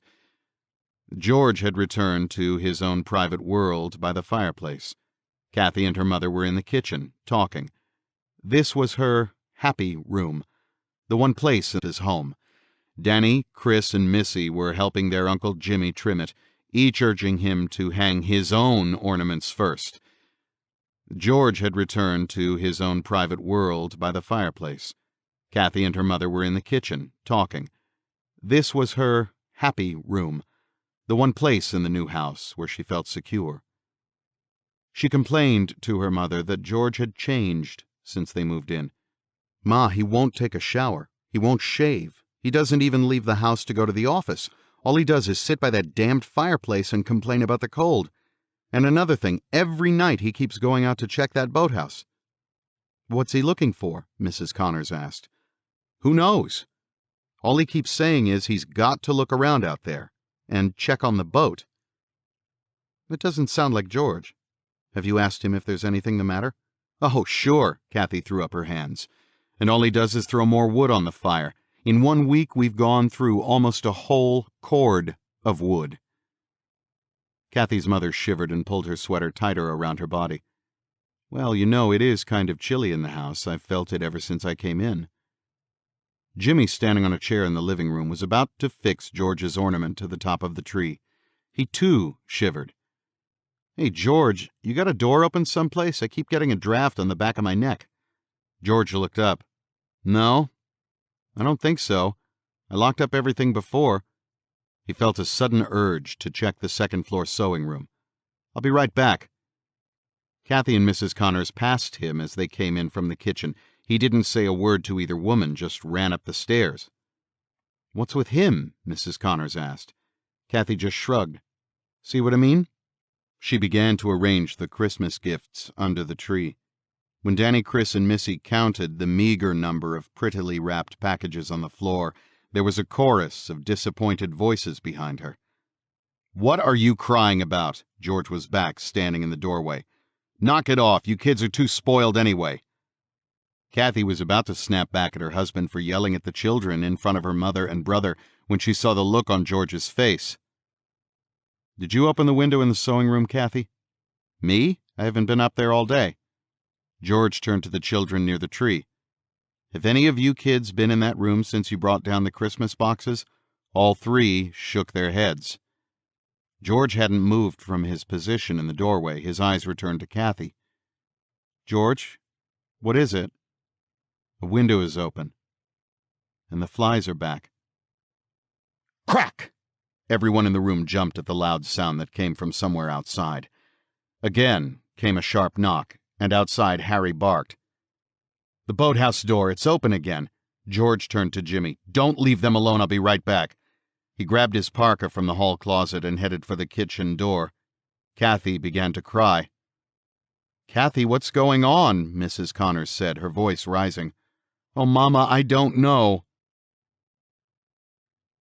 A man watched as George came out of a side door and ran toward the back of the house. He knew the door led from the kitchen because he had been at 112 Ocean Avenue before. He sat in a car parked in front of the Lutz's home and observed George shutting the boathouse door. He glanced at his watch. It was almost 11 o'clock. The man picked up the microphone of a car radio. "Zamatero, this is Gianfrido.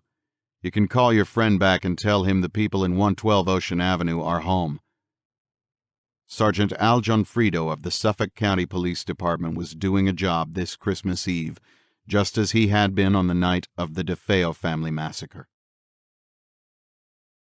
7. December 25. For the 7th night in a row, George awoke at exactly 3:15. He sat up in bed. In the winter moonlight flooding the bedroom, George saw Kathy quite clearly. She was sleeping on her stomach. He reached out his hand to touch her head. At that instant, Kathy woke up. As she looked wildly about, George could see the fright in her eyes. "She was shot in the head," Kathy yelled. "She was shot in the head. I heard the explosions in my head." Detective Gianfrido would have understood what had frightened and awakened Kathy. Filing his report after the initial investigation the night of the Defeo murders, Gianfrido had written that Louise, the mother of the family, had been shot in the head while sleeping on her stomach. Everyone else, including her husband who was lying right beside her, had been shot in the back while lying in the same position. This information had been included in the material turned over to the Suffolk County prosecution team, but never released to the news media. In fact, this detail had never come out, even at Ronnie Defeo's trial. Now, Kathy Lutz also knew how Louise Defeo had died that night. She was in the very same bedroom. George held his shaken wife in his arms until she had calmed down and fallen back to sleep. Then once again the urge to check out the boathouse came over him, and George quietly slipped from the room. He was almost upon Harry in his compound when the dog awoke, springing to his feet. "Shh, Harry, it's all right. Take it easy, boy." The dog settled back on his haunches and watched George test the boathouse door. It was closed and locked. Once more he reached down and reassured Harry. "It's all right, boy. Go back to sleep." George turned and started back toward the house. George circled around the swimming pool fence. The orb of the full moon was like a huge flashlight, lighting his way. He looked up at the house and stopped short. His heart leaped. From Missy's second-floor bedroom window, George could see the little girl staring at him, her eyes following his movements. "Oh, God," he whispered aloud. Directly behind his daughter, frighteningly visible to George, was the face of a pig. He was sure he could see little red eyes glaring at him. "Missy!" he yelled. The sound of his own voice broke the grip of terror on his heart and body. George ran for the house. He pounded up the stairs to Missy's bedroom and turned on the light. She was in bed, lying on her stomach. He went to her and bent over. "Missy?" There was no answer. She was fast asleep. There was a creak behind him. He turned. Beside the window that looked out at the boathouse, Missy's little chair was slowly rocking back and forth. 6 hours later, at 9:30 in the morning, George and Kathy sat in the kitchen, drinking coffee, confused and upset with the events that were taking place in their new home. They had gone over some of the incidents each had witnessed, and now were trying to put together what was real and what they might have imagined. It was too much for them. It was December 25th, 1975, Christmas Day all over America. The promised white Christmas hadn't materialized as yet for Amityville, but it was cold enough to snow at any moment. Inside, their 3 children were in the living room, playing near the tree with what few toys George and Kathy had managed to accumulate before moving in 8 days earlier. George figured out that in the first week he had burned over 100 gallons of oil and an entire cord of logs. Someone would have to go and buy more wood and a few groceries, such as milk and bread. He had told Kathy about trying to reach Father Mancuso on the telephone after the priest had warned him about their sewing room. Now Kathy dialed his number herself and got no answer. She reasoned that the priest might not be in his apartment because of the holiday and could be visiting his own family. Then she volunteered to go for the wood and food. There was no question as to where Father Mancuso was on this Christmas Day. He was in the Long Island Rectory, still suffering. It had not disappeared in the 24 hours forecast by the doctor, and his fever had not gone below 103 degrees. The priest roamed his rooms like a caged lion. An energetic worker who loved the long hours he devoted to his calling, Father Mancuso refused to remain in bed. He had a briefcase full of files, those that he had to deal with as a family counselor, and those of some of his parish clients. In spite of the pastor's request that he rest, the priest would put in a full day on Christmas. Above all, Father Mancuso could not shake the uneasiness he felt about the Lutzes and their house. George heard Kathy return from her shopping.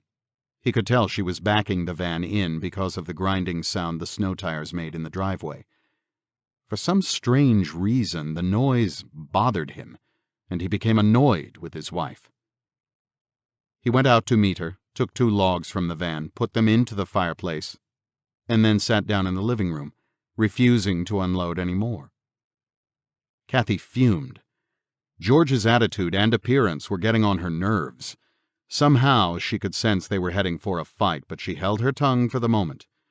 She took the bag of groceries from the van and left the remaining logs stacked inside. If George felt cold enough, Kathy knew, he'd go get them himself. She and George had cautioned Danny, Chris, and Missy to stay out of the sewing room on the 2nd floor without giving them any reason. That made the children even more curious about what might lie hidden behind the now closed door. "It could be more Christmas presents," Chris suggested. Danny agreed, but Missy said, "I know why we have to keep out. Jody's in there." "Jody? Who's Jody?" asked Danny.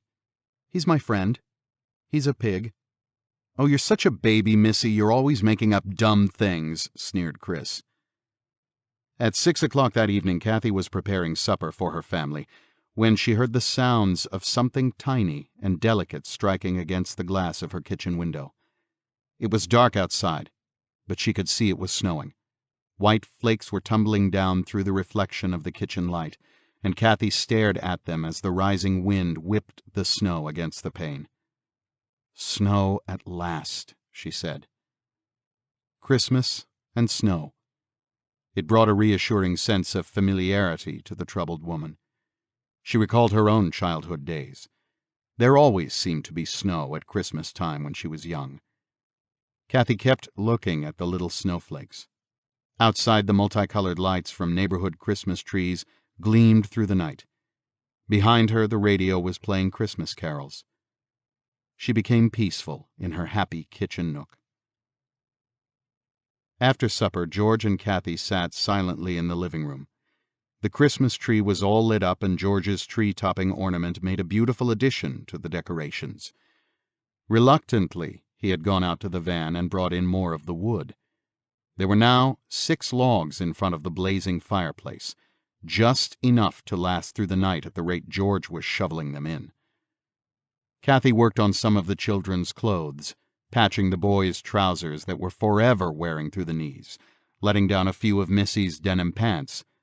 The little girl was growing taller, and already the hems were above the tops of her shoes. At 9 o'clock, Kathy went up to the 3rd-floor playroom to get Missy ready for bed. She heard her daughter's voice coming from her bedroom.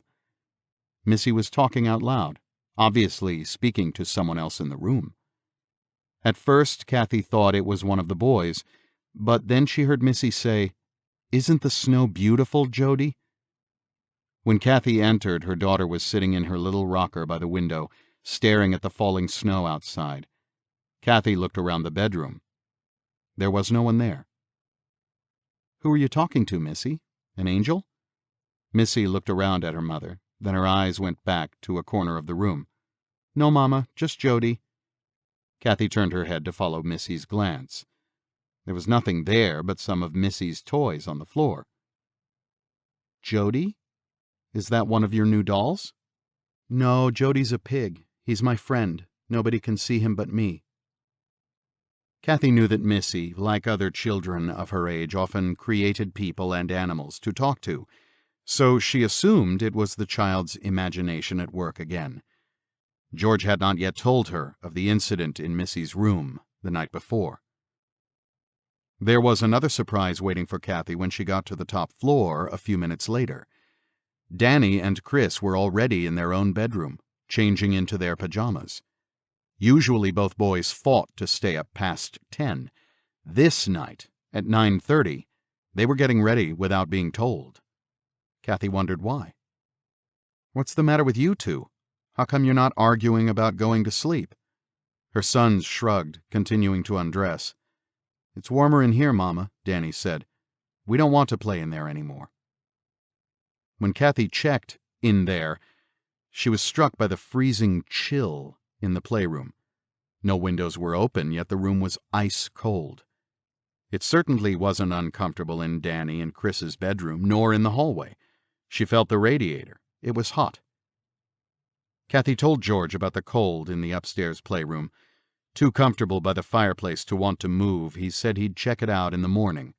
At midnight, Kathy and George finally went to bed. The snow had stopped falling in Amityville, as it had 15 miles away outside the windows of the Long Island Rectory. Father Mancuso turned away from his window. His head hurt. His stomach pained from the flu cramps. The priest was perspiring, and the feeling of suffocating heat made him take off his bathrobe. When he did remove the robe, he began to shiver with a fit of uncontrollable chills. Father Mancuso couldn't wait to get back into bed. It was cold under the blanket, and he realized he could see his breath in the air. "What the hell's going on?" he muttered to himself. The priest reached out to touch the radiator next to his bed. There was absolutely no heat. The sick man now felt his body starting to sweat again. Father Mancuso burrowed deep under the blankets, curling up in a tight ball. He closed his eyes and began to pray. 8. December 26. One night, George doesn't remember exactly which, he woke again at 3:15 in the morning. He dressed and went out, and as he was wandering around in the freezing darkness, he wondered what in God's name he was looking for in the boathouse. Harry, their tough half-breed watchdog, didn't even wake up when George stumbled over some loose wire near Harry's compound. When the Lutzes lived in Deer Park, Harry also had his own doghouse and slept outside in all kinds of weather. Normally, he would remain awake, on guard, until 2 or 3 in the morning, before finally settling down and going to sleep. Any unfamiliar noise would bring Harry to alert attention. Since they had moved to 112 Ocean Avenue, the dog was usually fast asleep whenever George went out to the boathouse. He would awake only when his master called to him. George vividly remembers the day after Christmas, however, because that was the date set for Jimmy's wedding. It was also the beginning of a severe case of diarrhea he developed after checking out the boathouse. The pain was intense at first, almost as if a knife had pierced his stomach.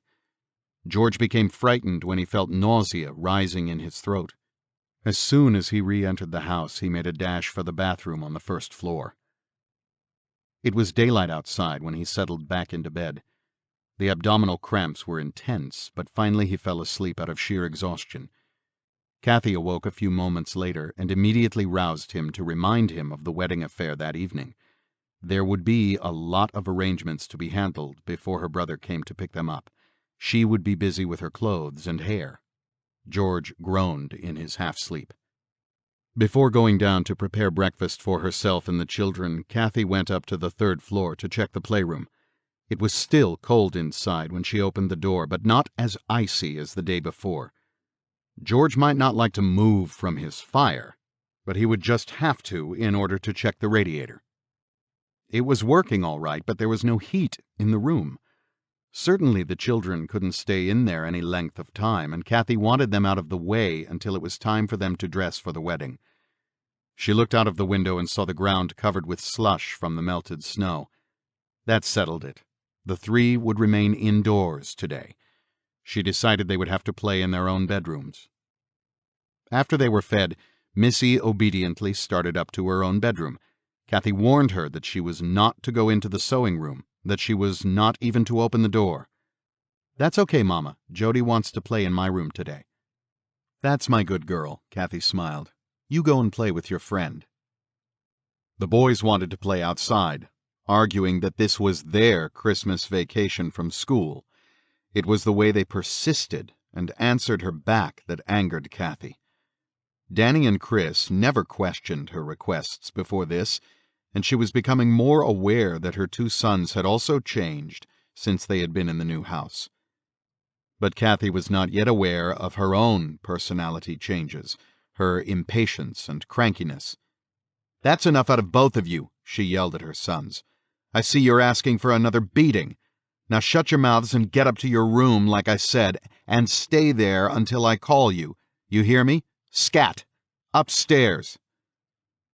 Sullenly, Danny and Chris mounted the stairs to the 3rd floor, passing George on his way down. He didn't acknowledge them. They didn't say good morning to him. In the dinette, George took one sip of coffee, clutched his stomach, and headed back upstairs to his bathroom. "Don't forget you've got to shave and shower today," Kathy yelled after him. Considering George's speed in running up the stairs, she wasn't sure he had heard her. Kathy returned to her breakfast nook. She had been making up a shopping list, checking items in the refrigerator and cabinets that had to be replaced. Food was again running low, and she knew she just had to get herself up and out of the house. She couldn't depend on George to do it. The big freezer in the basement, one of the free items they had received from the Defeo estate, was clean and could be filled with meats and frozen foods. Her cleaning materials were almost exhausted, since she had been scrubbing the toilet bowls day after day. Most of the blackness was gone by now. Kathy planned to go to an Amityville supermarket the next morning, Saturday. She wrote orange juice on her pad. Suddenly she became aware of a presence in the kitchen. In Kathy's current state of mind over the eroding situation of her family, the memory of the first touch on her hand flooded back, and she froze. Slowly, Kathy looked over her shoulder. She could see the kitchen was empty, but at the same time she sensed that the presence was closer, almost directly behind her chair. Her nostrils caught a sweetish scent of perfume, and she recognized it as the odor that had permeated her bedroom 4 days before. Startled, Kathy could actually feel a body pressing against hers, clasping its arms around her waist. The pressure was light, however, and Kathy realized that, as before, it was a woman's touch, almost reassuring. The unseen presence didn't give her a sense of danger. Not at first. Then the sweet smell became heavier. It seemed to swirl in the air, making Kathy dizzy. She started to gag, then tried to pull away from a grip that tightened as she struggled. Kathy thought she heard a whisper, and she recalls something deep within her warning not to listen. "No!" she shouted. "Leave me alone!" She struck out at the empty air. The embrace tightened, hesitated. Kathy felt a hand on her shoulder, making the same motions of motherly reassurance she had felt the first time in her kitchen. Then it was gone. All that remained was the odor of the cheap perfume. Kathy slumped back into her chair and closed her eyes. She began to cry. A hand touched her shoulder. Kathy jumped. "Oh, God, no! Not again!" She opened her eyes. Missy was standing there, calmly patting her on the arm. "Don't cry, Mama." Then Missy turned her head to look back at the kitchen doorway. Kathy looked, too, but there was nothing there. "Jody says you shouldn't cry," Missy said. "He says everything will be all right soon." At 9 that morning, Father Mancuso had awakened in the Long Island Rectory and taken his temperature. The thermometer had still read 103 degrees, but at 11 o'clock the priest suddenly felt better. The cramps had disappeared from his stomach, and his head felt clear for the first time in days. Hurriedly, he slipped the thermometer back under his tongue. 98.6 degrees. His fever was gone. Suddenly, Father Mancuso felt hungry. He wanted to eat ravenously, but knew he should ease back into his normal diet. The priest made tea and toast in his kitchenette, his mind ticking off all the things that had been backlogged from his heavy work schedule. He forgot completely about George Lutz. By the same time, 11 a.m., George Lutz had no thoughts for Father Mancuso, Kathy, or his brother-in-law's wedding. He had just made his 10th trip to the bathroom, his diarrhea unrelieved. Jimmy's wedding and reception, an expensively catered affair for 50 couples, was to be held at the Astoria Manor in Queens. George would have a lot to do at the hall, but right now he couldn't have cared less. He dragged himself back down the stairs to his chair by the fireplace. Kathy came into the living room to tell him his office in Syosset had telephoned. The men wanted to know when George planned on coming in to work. There were surveying jobs that needed his supervision, and more of the building contractors were beginning to complain. Kathy also wanted to tell him about the second eerie incident in the kitchen, but George waved her off. She knew it would be pointless to try and reach him. Then, from upstairs, she heard the noise of Danny and Chris fighting in their bedroom again, both boys screaming at each other. She was about to shout up the staircase at them when George bolted past her, mounting the steps 2 at a time. Kathy couldn't bring herself to go after her husband. She stood by the bottom of the stairs and listened to George's shouts. In a few minutes, there was silence. Then the door to Danny and Chris's bedroom slammed, and she heard George's footsteps coming back down. He stopped when he saw Kathy waiting. They looked at each other, but neither spoke. George turned and went back up to the second floor, slamming the door to his and Kathy's bedroom. George came down a half hour later. For the first time in 9 days, he had shaved and showered. Dressed in clean clothes, he walked into the kitchen where Kathy was sitting with Missy. The little girl was eating lunch. "You get her and the boys ready by 5, he said. Then George turned and walked out. At 5:30, Jimmy came to pick up his sister and his best man and the children. They were due at the Astoria Manor by 7. From Amityville to Queens, the Sunrise Highway was the fastest way, and the trip to Astoria normally took an hour at most. The roads were reported to be icy from the recent light snow, however, and it was a Friday night. Traffic would be heavy and slow. Jimmy had played it safe by arriving early at the Lutz's. The young bridegroom looked resplendent in his military uniform, his bright face shining with happiness. His sister kissed him excitedly and invited him into the kitchen to wait while George finished dressing. Jimmy took off his raincoat and then, from his coat pocket, proudly pulled out an envelope packed with $1,500 in cash. He had paid out most of the money at the manor some months before. This was the balance due. He said he had just withdrawn the money from his savings account, and it just about wiped him out. Jimmy put the money back into the envelope and returned it to his raincoat pocket, leaving the coat on the kitchen chair beside him. George came down, neatly clad in a tuxedo. His face was pale from the diarrhea, but he was freshly combed, his dark blonde beard framing his handsome face. The two men went into the living room.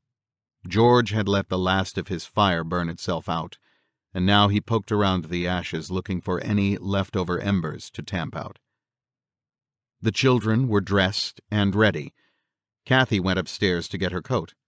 When she came down, Jimmy disappeared into the kitchen to get his raincoat. He returned a moment later, hoisting it over his shoulders. "Ready?" George asked. "Ready as I'll ever be," Jimmy answered, automatically patting his side pocket to check on the envelope of money. His expression froze. He shoved his hand into the pocket. It came out empty. Jimmy searched the other pocket. Again, nothing. He tore off the raincoat, shaking it, then turned out every pocket in his uniform. The money was gone. Jimmy ran back into the kitchen, Kathy and George following. The three looked all over the room, then began an inch-by-inch search of the foyer and living room. It was impossible, but Jimmy's $1,500 had completely disappeared. Jimmy became frantic. "George, what am I going to do?" His brother-in-law put his arm around the distraught Jimmy's shoulder. "Take it easy. The money must be around here somewhere." George moved Jimmy to the door. "Come on, we're running late now. I'll look again when I come back." "It's here, don't worry." Everything just welled up within Kathy, and she let go, crying. As George looked at his wife, the lethargy that had gripped him over the past week fell away. He realized how hard he had been on Kathy. For the first time, he wasn't thinking only of himself. Then, in spite of the calamity that had just befallen Jimmy, regardless of the weakness he still felt in his loins from the diarrhea, George wanted to make love to Kathy. He hadn't touched her since they had moved into 112 Ocean Avenue. "Come on, honey, let's go." He gave his wife a pat on her behind. "I'll take care of everything." George, Kathy, and Jimmy got into Jimmy's car. The boys and Missy clambered into the back seat. After closing the door, George stepped out again. "Just a minute, I want to check Harry." He crossed to the rear of the house. As he walked in the winter's darkness, George called out, "Harry, you keep your eyes open, you hear?" There was no answering bark. George came up to the wire fence of the compound. "Harry, you there?" By the reflection of a neighbor's light, he saw that Harry was in his doghouse. George unlatched the gate and entered the compound. "What's the matter, Harry? You sick?" George bent down. He heard slow, canine snoring. It was only 6 in the evening, and Harry was fast asleep. 9. December 27. The Lutzes returned home from the wedding at 3 a.m. It had been a very long night. It began with the mysterious disappearance of Jimmy's $1,500, and several other incidents during the evening hadn't added any particular joy to George's appreciation of the happy event. Before the wedding ceremony, George, the other ushers, and the bridegroom had taken communion in a little church near the manor. During the ritual, George became violently nauseated. When Father Santini, the pastor of Our Lady of Martyrs Roman Catholic Church, gave George the chalice of wine to drink, George started to sway dizzily in front of the priest. Jimmy reached out a hand to his brother-in-law, but George brushed it off and dashed toward the men's room at the rear of the church. After he had thrown up and returned to the hotel, George told Kathy he had actually become queasy the moment he had entered Our Lady of Martyrs. The reception ran fairly smoothly. There was plenty of the food, drinking, and dancing usually associated with an Irish wedding, and everyone seemed to be having a good time. George had to go to the bathroom only once, when he thought his diarrhea might be returning, but generally he wasn't too uncomfortable. Kathy's brother and his new bride, Carrie, were leaving for their honeymoon in Bermuda directly from the manor, and would take a cab to LaGuardia Airport. George would be driving Kathy and the children back to Amityville in Jimmy's car, so he didn't drink too much.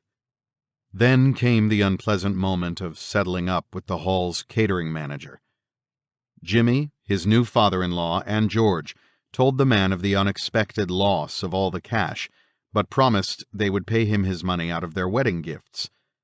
Unfortunately, when the traditional "congratulations are in order" was spoken, most of the envelopes left on the table in front of the bride and groom contained personal checks. The actual cash amounted to a little more than $500. The manager was upset, but after a few minutes of haggling, agreed to accept 2 checks from George for $500 each, one from his personal checking account and the other drawn on George's surveying company's account in Syosset. George knew he didn't have the $500 in his personal checking account, but since the next 2 days were Saturday and Sunday, he would have time to cover the draft on Monday. Jimmy's father-in-law quickly conferred with his relatives and scraped up enough cash for his new son-in-law to pay for the honeymoon.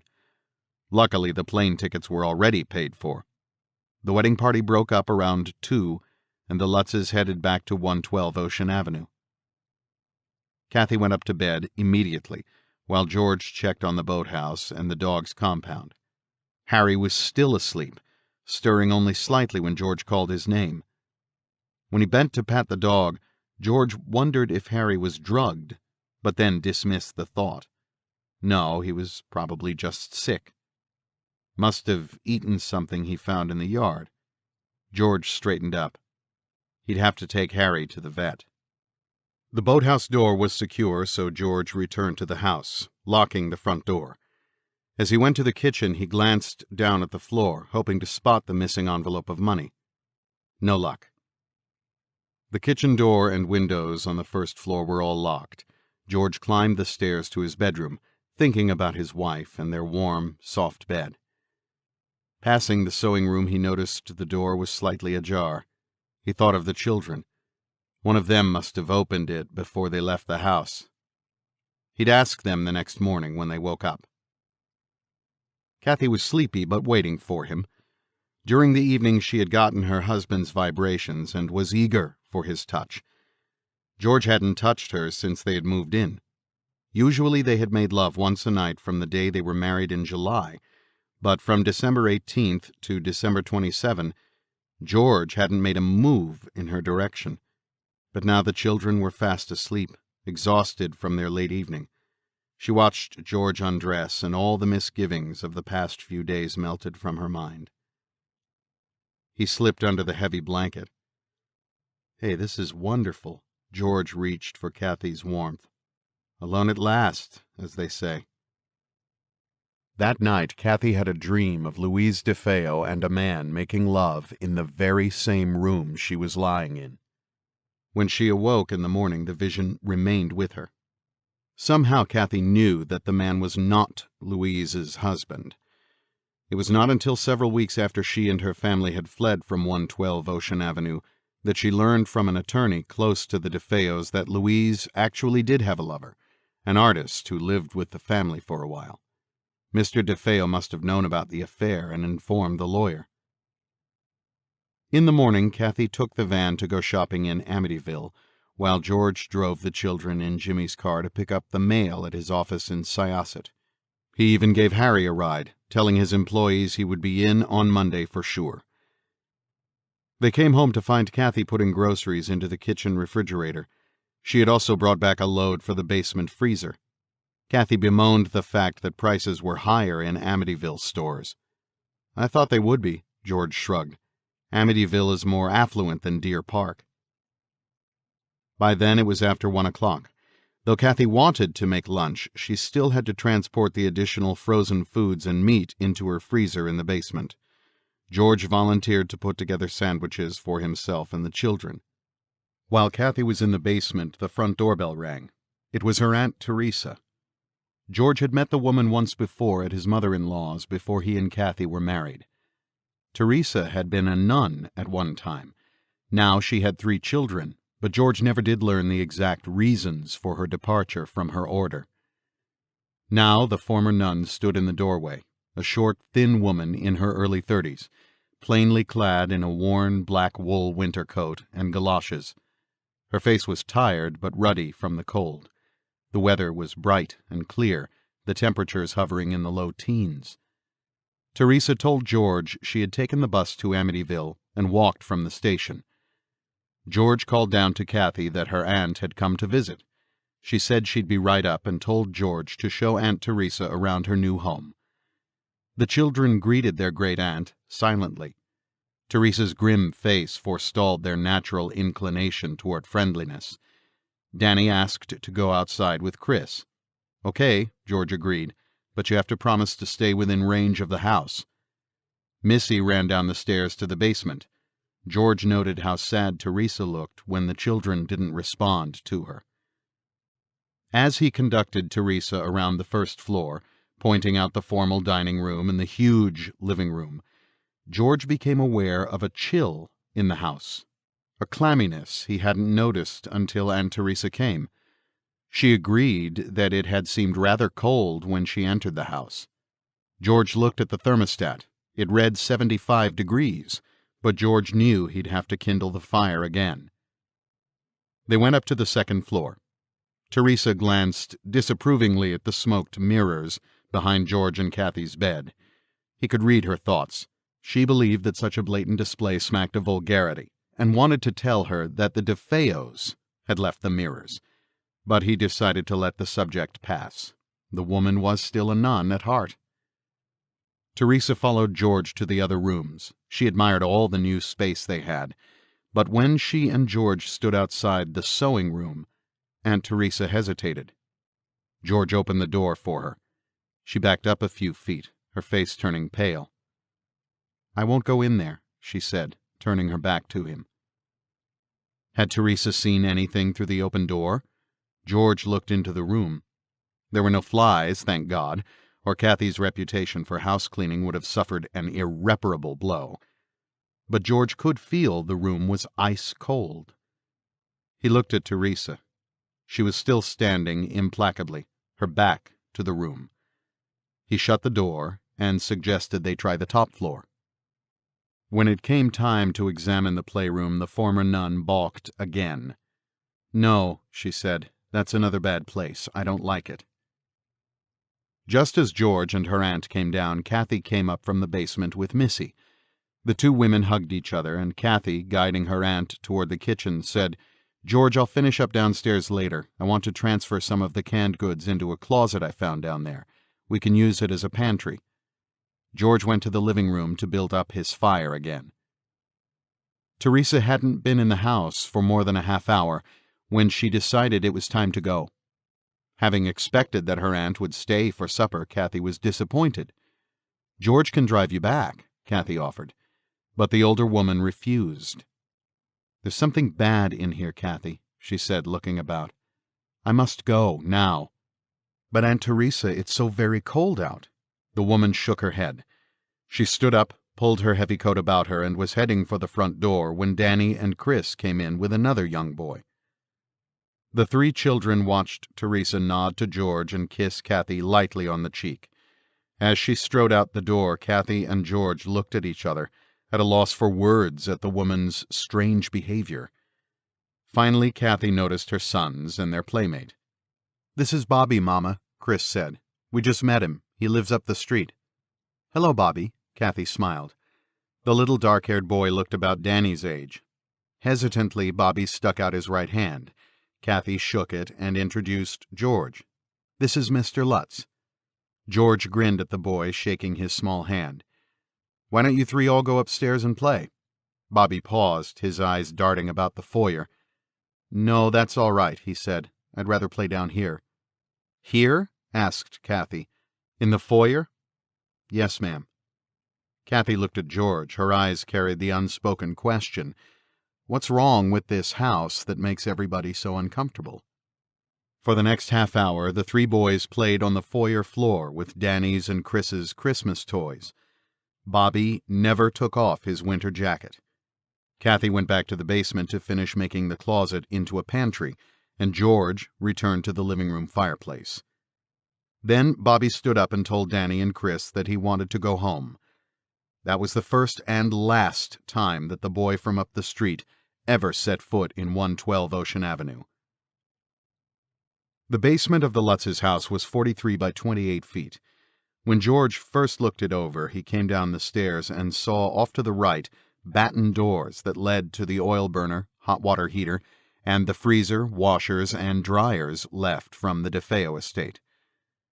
To his left, through another set of doors, was a playroom, 11 by 28 feet, beautifully finished in walnut paneling, with recessed fluorescent lights in a dropped ceiling. Directly in front of him was the area he planned to use as his office. A small closet opened into the space beneath the stairs, and between the staircase and the right-hand wall, plywood panels formed an additional closet, extending out about 7 feet, with shelving that ran from the ceiling to the floor. This walk-in area, George thought, made good use of what would otherwise be wasted space, and its proximity to the kitchen stairs made it a most convenient pantry. Kathy was working in these closets. When she stacked some large, heavy canned goods against the closet's wall, one of the shelves cracked. One side of the plywood paneling on the rear wall seemed to give a little. She moved the cans aside and pushed against the panel. It moved farther away from the shelving. The closet was lit by a single bulb hanging from the ceiling. The bulb's reflection shone through a small slit opening just enough to give Kathy the impression that there was an empty space behind the closet, under the tallest section of the stairs. She went out to the basement and called George to come down. He looked at the opening and pushed against the paneling. The wall continued to give a little more.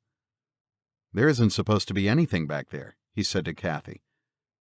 George removed the 4 wooden shelves, then shoved hard against the plywood. It swung all the way open. It was a secret door. The room was small, about 4 by 5 feet. Kathy gasped. From the ceiling to floor it was painted, solid red. "What is it, George?" "I don't know," he answered, feeling the 3 solid concrete block walls. "It seems to be an extra room. Maybe a bomb shelter. Everyone was building them back in the late 50s, but it sure doesn't show up in the house plans the broker gave us." "Do you think the Defeos built it?" Kathy asked, holding nervously onto George's arm. "I don't know that either. I guess so," he said, steering Kathy out of the secret room. "I wonder what it was used for." He pulled the panel closed. "Do you think there are any more rooms like that behind the closets?" Kathy asked. "I don't know, Kathy," George answered. "I'll have to check out each wall." "Did you notice the funny smell in there?" "Yeah, I smelled it," George said. "That's how blood smells." She took a deep breath. "George, I'm worried about this house. A lot's happening that I don't understand." George saw Kathy put her fingers in her mouth, a sign she was scared. Little Missy always did the same thing when she was frightened. George patted his wife on the head. "Don't worry, baby. I'll find out what the hell that room is all about. But we can use it as an extra pantry." He turned out the light in the closet, shutting out the sight of the rear wall panel, but not obscuring the fleeting vision of a face he glimpsed against the plywood. In a few days, George would realize it was the bearded visage of Ronald Defeo. 10. December 28. On Sunday, Father Frank Mancuso returned to the Long Island Rectory after celebrating Mass in the church. It was only several yards from one building to the other, but the priest felt his recent weakness as he walked in the cold air. In the rectory's reception room there was a visitor waiting for him, Sergeant Gianfrido of the Suffolk County Police Department. The 2 men shook hands, and Father Mancuso led Gianfrido to his quarters on the 2nd floor. "I'm glad you called me," the priest said, "and I appreciate that you came." "That's all right, Father. It's my day off this week." The big detective looked over the priest's apartment. The living room was filled with books that overflowed the bookcases onto tables and chairs. He took a stack off the couch and sat down. Father Mancuso wanted to warm up, and he had no liquor in his rooms to offer the policeman, so instead he made some tea. While it brewed, he got right to the point of his request for Gianfrido's visit. "As you know," he began, "I'm concerned about the Lutzes. That's why I asked Charlie Guarino to contact somebody in Amityville to check if they were all right." The priest walked into his kitchenette to get some cups and saucers. "Charlie reminded me that they're living in the house where that unfortunate Defeo family was slain. I'd heard about the case from some friends of mine, but I don't really know how it happened." "I was on that case, Father," the detective interrupted. "So Charlie told me when he called back the other night." Father Mancuso brought the tea and sat down across from Gianfrido. "Anyway, I had a hard time falling asleep last night. I don't know why, but I kept thinking about the Defeos." He looked up at Gianfrido, trying to read the expression on his face. It was difficult, even though Father Mancuso had years of experience in probing people for facts, fancied or real, from his clients in family counseling who came before him. He didn't know whether to reveal what had happened to him on the first day in 112 Ocean Avenue or on the telephone to George. Gianfrido quickly read the priest's thoughts and solved the problem. "You think there's something funny going on in that house, Father?" "I don't know. That's what I wanted to ask you." The detective put down his cup of tea. "What is it you're looking for, a haunted house? You want me to tell you there's something spooky about the place?" The priest shook his head. "No. But it'll help me if you can tell me what happened the night of the murders. I understand the boy said he heard voices." Gianfrido looked into a pair of piercing eyes and saw the priest was troubled. He cleared his throat and put on his official voice. "Well, basically the story is that Ronald Defeo drugged his family at dinner on November 13th, 1974, and then shot them all with a high-powered rifle while they were out cold. At his trial, he did claim a voice told him to do it." Father Mancuso waited for more details, but Gianfrido had finished his report. "That's it?" the priest asked. Gianfrido nodded. "Like I said, that's it, basically." "It must have awakened the whole neighborhood," Father Mancuso continued. "No, nobody heard the shots. We found out about it later when Ronnie went into the Witch's Brew and told the bartender. The Witch's Brew is a bar near Ocean Avenue. The kid was stoned out of his head. Father Mancuso was confused. You mean he used a high-powered rifle to kill 6 people and no one heard all that noise? Gianfrido thinks it was just about then that he began to feel nauseated in the priest's apartment. He felt he had to leave. That's right, people in houses on both sides of the Defeo said they never heard a thing that night. Gianfrido stood up. Isn't that rather peculiar? Yeah, I thought so myself, the detective said, slipping on his overcoat. But you got to remember, Father, it was the middle of winter. A lot of people sleep with their windows shut tight. At 3:15 in the morning, they're dead to the world. Sergeant Al Gianfrido knew the priest had more questions, but he didn't care. He had to get out of there. No sooner was he outside the rectory than he threw up. By the time he returned to Amityville, Gianfrido felt the uneasiness passing. At first he thought of driving past 112 Ocean Avenue, but changed his mind. Instead he headed home, rolling up Amityville Road. He drove past the Witch's Brew on his right. The Witch's Brew was a hangout for a lot of the kids in town, especially during the season when Amityville was filled with summer house renters. But now, on a December Sunday afternoon, Amityville Road, the main shopping street in town, was empty. The pro football playoffs were on television and the regulars were at home, glued to their sets. As he rode by, Gianfrido didn't really notice the figure going into the Witch's Brew. The detective was a good 50 feet beyond before he swerved his police car and braked to a stop. He looked back, but the man was gone. The shape of the body, the beard, and the swaggering walk were the same as Ronald Defeo's. Gianfrido continued to stare at the doorway to the club. I'm getting jumpy, he muttered. Who needs that priest? The detective turned around, jerked the gear shift into drive, and pulled away from the curb, burning rubber like a hot rodder. Inside the Witch's Brew, George Lutz ordered his first beer. He wondered why the bartender stared at him when he sat down at the bar. The man opened a bottle of Miller's and was pouring it when he stopped. He looked as though he was about to say something to George, but then went ahead pouring the beer. George looked around him. The Witch's Brew could have been any one of a number of bars George had seen in his travels as a Marine corporal and as a surveyor working the small towns and villages of Long Island. Dimly lit, the usual garish jukebox, the smell of stale beer and smoke. There was just one other customer in the place, down at the very end of the long mahogany bar, absorbed by watching a television set above the bar mirror as an announcer described the first half action of the football game. George sniffed, took a gulp of his beer, and looked at himself in the mirror behind the bar. He'd had to get out of the house for a while, be by himself. He couldn't get a handle on what was happening to his family. The little bits and pieces that he would recognize later on were still too isolated for him. George couldn't understand what was wrong with the children since they moved into the new house. In his eyes, they were wild, unmannered. That had never been the case before, not when they lived in Deer Park. He thought Missy was acting strangely. Did he really see a pig in her window the other night? And where was Jimmy's money? How could it simply disappear in front of them? George finished his beer and signaled for another. His eyes returned to his image in the mirror. He recalled now earlier that week he'd been sitting like a dummy in front of the fireplace, then standing and staring in the boathouse.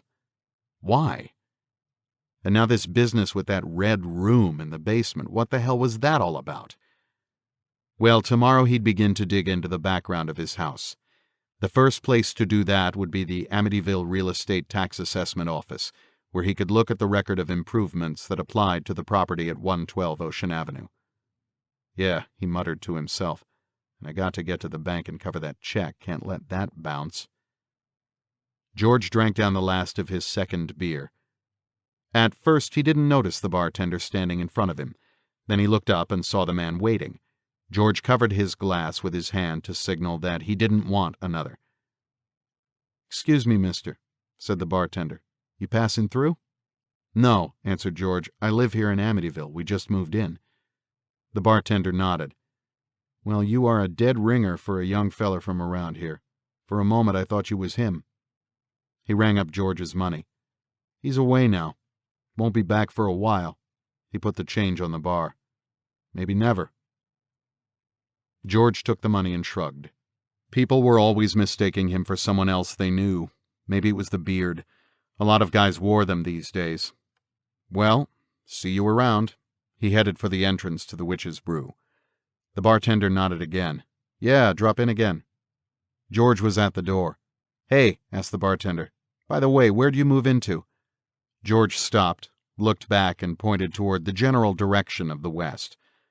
"Oh, just a couple of streets from here, on Ocean." The bartender felt George's used beer glass slipping from his hand. When he heard George's final remark, 112 Ocean Avenue, it dropped from his hand and crashed on the floor. Kathy was waiting for George to come home. She sat in the living room by the Christmas tree, not wanting to be in the kitchen nook by herself, for fear of meeting up with that invisible something that reeked of perfume. The children were up in the boys' bedroom watching television. They had been quiet most of the afternoon, absorbed in an old movie. By the delighted laughter that drifted down to her, Kathy was sure it was Abbott and Costello. Now she was trying to concentrate on where Jimmy's money could be. Again, Kathy and George had gone over every square inch of the kitchen, foyer, living and dining rooms, and closets, looking for the envelope. It couldn't just have vanished into thin air. No one could have possibly been in the house to take it. Where the devil could it have gone? Kathy thought about the presents in the kitchen and shuddered. She forced her mind to think of other rooms in the house. The sewing room? The red room in the basement? She began to get out of her chair, then stopped. Kathy was afraid to go down there alone now. Anyway, she thought, sitting back down, she and George hadn't seen anything but the red paint when they were in there. She looked at her watch. It was almost 4 o'clock. Where was George? He had been gone over an hour. Then, out of the corner of her right eye, she saw movement. One of Kathy's first Christmas gifts to George had been a huge 4-foot ceramic lion, crouched, ready to leap upon an unseen victim, and painted in realistic colors. George had thought it a pretty piece and had moved it to the living room, where it now sat on a large table beside his chair near the fireplace. When Kathy turned and looked fully at the sculpture, she was sure she had seen it move a few inches closer toward her. After Sergeant Gianfrido left Father Mancuso's apartment that afternoon, the priest became angry with himself. He hated the way he was handling the Lutz situation and resolved to break his obsession with the whole affair. For the next several hours he dove into issues that were coming up in court the following week, poring over caseloads that had piled up.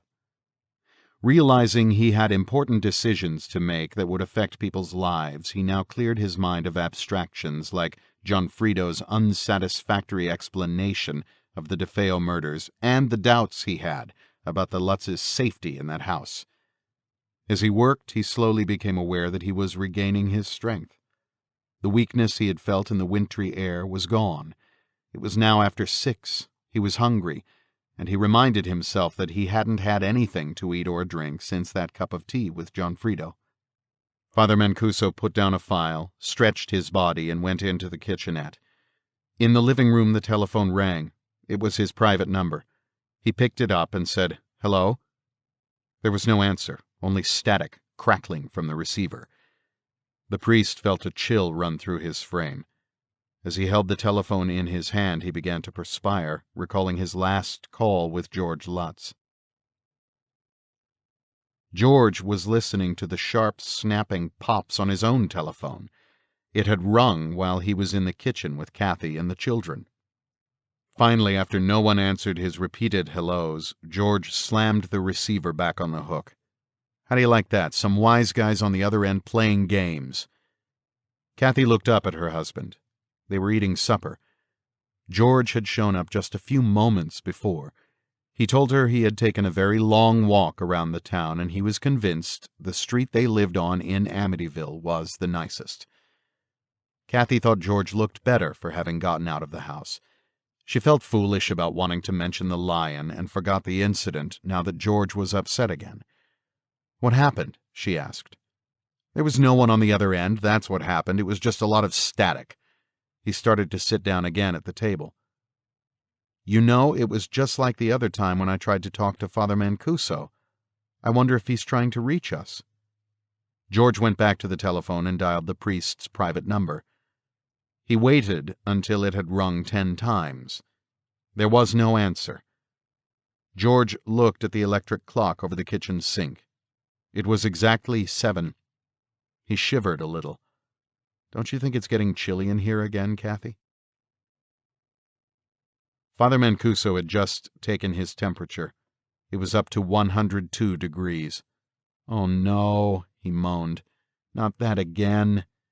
He began to take his pulse, holding a finger on his wrist. The priest started to count when the big hand of his watch was exactly on 12. He noted it was 7 o'clock. In 1 minute's time, his heart beat 120 times. Normally, Father Mancuso's pulse ran about 80 beats per minute. He knew he was going to be sick again. George left the kitchen for the living room. "I'd better put some more wood into the fireplace," he told Kathy. She watched her husband shamble out of the kitchen. Kathy began to get that depressed feeling again. Then she heard a loud crash from the living room. It was George. "Who the hell left this goddamn lion on the floor? It almost killed me." 11. December 29 to 30. The next morning, Monday, George's ankle was stiff. He had taken a nasty tumble over the porcelain lion and fallen heavily against some of the logs by the fireplace. He also had a cut over his right eye, but it hadn't bled much after Kathy put a Band-Aid on it. What disturbed Kathy was the clear imprint of teeth marks on his ankle. George limped out to his 1974 Ford van and had trouble turning over the cold motor. With temperatures in the low 20s, George knew he could anticipate ignition problems, but finally he got the van going and headed across the island towards Syosset. His first order of business was to cover the check he had written to the Astoria Manor. That meant drawing funds from the account of William H. Perry, Incorporated, his land surveying business. Halfway to Syosset, on the Sunrise Highway, George felt a bump in the back of the van. He pulled over and inspected the rear end. One of the shock absorbers had come loose and fallen off. George was puzzled.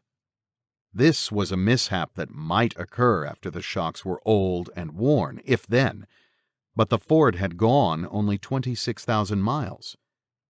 He drove on again, intending to replace the part once he returned to Amityville. After George drove off that morning, Kathy's mother called to tell her that she had received a card from Jimmy and Carrie in Bermuda. "Why don't you bring the children over to my house for a while?" Jimmy's car was still in the driveway, but Kathy didn't feel like leaving home. She said she still had a load of laundry to do, but that she and George might come over New Year's Eve. They had made no plans as yet, and she would ask George when he came back.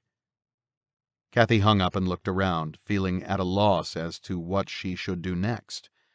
The depressed feeling from the day before was still with her, and she was afraid to remain alone in the kitchen or go down to the washing machines in the basement. After the ceramic lion incident, Kathy also hesitated about going into the living room.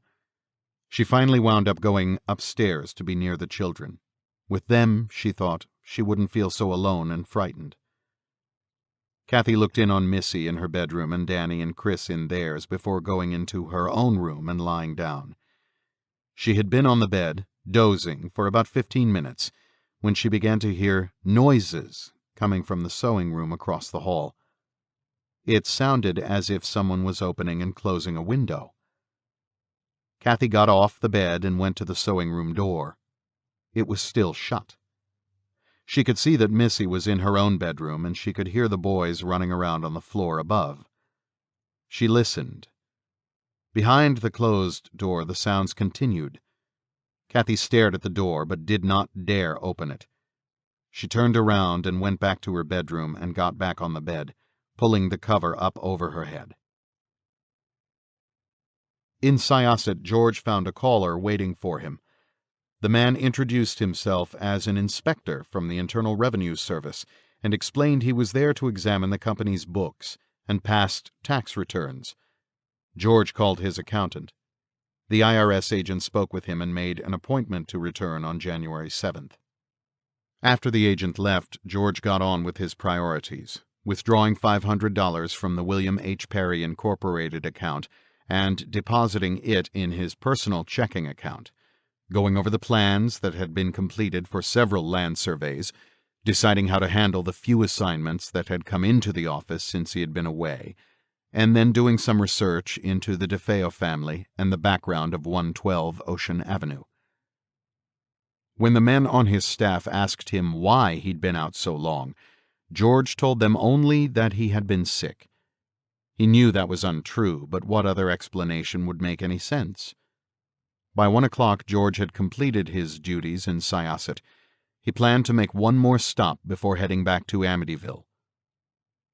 Long Island's largest daily newspaper, in pages of advertising and circulation, is Newsday. George reasoned that if there was any place where he could learn some facts about the Defeos, Newsday's Garden City office would be the most logical starting point. He was referred to the microfilm department, where a clerk checked the cross-index files for the dates of the Defeo murders and Ronnie's trial. George only vaguely recalled the details of the way the son had slaughtered the whole family, but he did remember that the trial had been held in Riverhead, Long Island, sometime in the fall of 1975. George put the microfilm of the newspaper into the reader and ran it down until he came to November 14th, 1974. One of the first items he noticed was a photograph taken of Ronnie Defeo at the time of his arrest, the morning after the discovery of his family's bodies at 112 Ocean Avenue. The bearded, 23-year-old face staring back at him from the picture could have been his own. He was about to read on when it hit George that this was the face he had seen fleetingly on the closet wall in his basement. The first articles told how Ronnie had run into a bar near his home calling for help, saying that someone had killed his parents, brothers, and sisters. With two friends, Ronald Defeo returned to his house, where they found Ronald Sr., 43, Louise, 42, Allison, 13, Dawn, 18, Mark, 11, and John, 9. All were in their beds, all shot in the back. The story continued that at the time of Defeo's arrest the following morning, Amityville police said that the motives for the murders were a $200,000 life insurance policy and a strongbox filled with cash hidden in his parents' bedroom closet. The last item explained that when the prosecution was ready, the trial would be held in the state Supreme Court at Riverhead. George inserted another microfilm reel, this one containing the day-by-day record of the 7-week trial held from September through November. The record included charges of police brutality enforcing a confession from Ronnie Defeo, and went on to attorney William Weber's parading psychiatrists to the stand to substantiate his plea of Ronnie's insanity. However, the jury found the youth sane and guilty of murder, imposing a sentence of 6 consecutive life terms. State Supreme Court Justice Thomas Salk called the killings the most heinous and abhorrent crimes.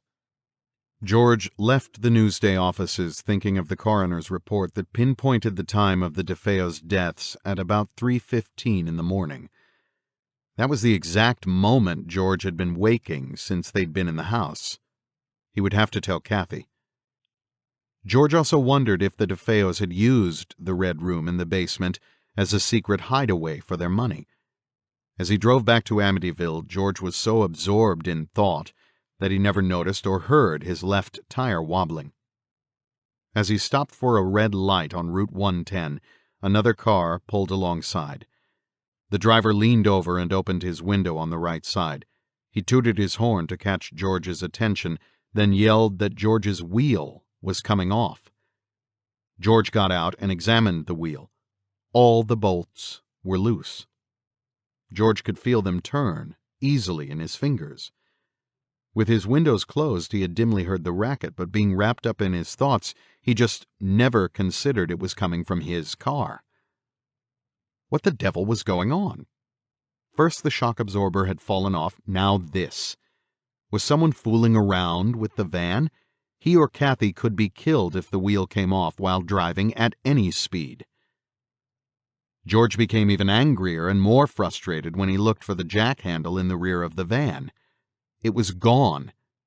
He'd have to tighten the bolts by hand until he could get to a service station.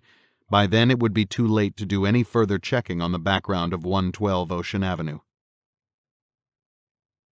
On Tuesday, Father Mancuso could no longer ignore the redness in the palms of his hands, nor the excruciating pain he felt when he touched the sore spots. Even though the doctor had given him antibiotic injections, he had been unable to shake off this second flu attack. His temperature remained high, and every ache and pain in his body seemed intensified and magnified 100-fold. The day before, Monday, Father Mancuso had accepted the redness that developed in his palms as just another manifestation of his illness. When the peculiar coloring and extreme sensitivity remained, and it became painful to pick up anything with his hands, Father Mancuso started to become a great deal more concerned. The next day, the Amityville Historical Society had some interesting information for George, particularly about the very location of his house. It seems the Shinnecock Indians used land on the Amityville River as an enclosure for the sick, mad, and dying. These unfortunates were penned up until they died of exposure. However, the record noted that the Shinnecocks did not use this tract as a consecrated burial mound because they believed it to be infested with demons. For how many uncounted centuries the Shinnecocks carried on in this manner, no one really knows. But in the late 1600s, white settlers eased the first Americans out of the area, sending them farther out on Long Island. To this day, Shinnecocks still own land, property, and businesses on the eastern tip of the island. One of the more notorious settlers who came to the newly named Amityville in those days was a John Catchem, or Ketchum, who had been forced out of Salem, Massachusetts for practicing witchcraft. John set up residence within 500 feet of where George now lived, continuing his alleged devil worship. The account also claimed he was buried somewhere on the northeast corner of the property. From the real estate tax assessment office in town, George learned that the house at 112 Ocean Avenue had been built in 1928 by a Mr. Monahan. It passed through several families until 1965, when the Defeos purchased it from the Rileys. But in spite of all he had read in the past 2 days, George was no closer to a solution of what the mysterious Red Room was used for, or who built it. There was no record of any improvements being made to the house that resembled the addition of a basement room. It was the night before New Year's Eve. The Lutzes went to bed early.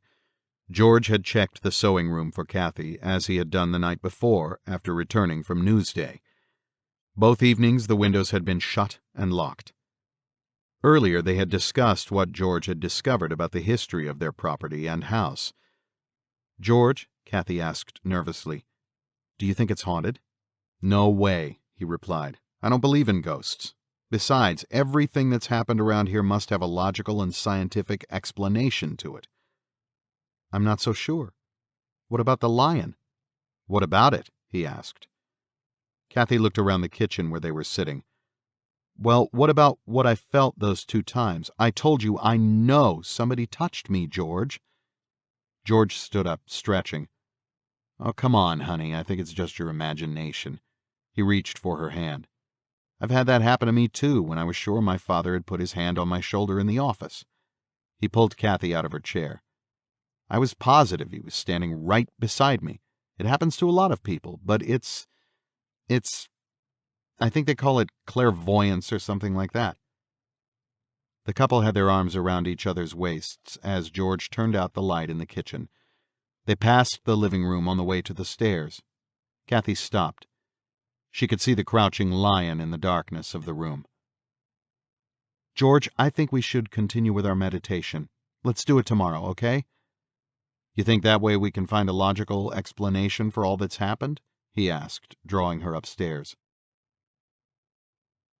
There was no logical or scientific explanation for Father Frank Mancuso as he prepared to go to bed.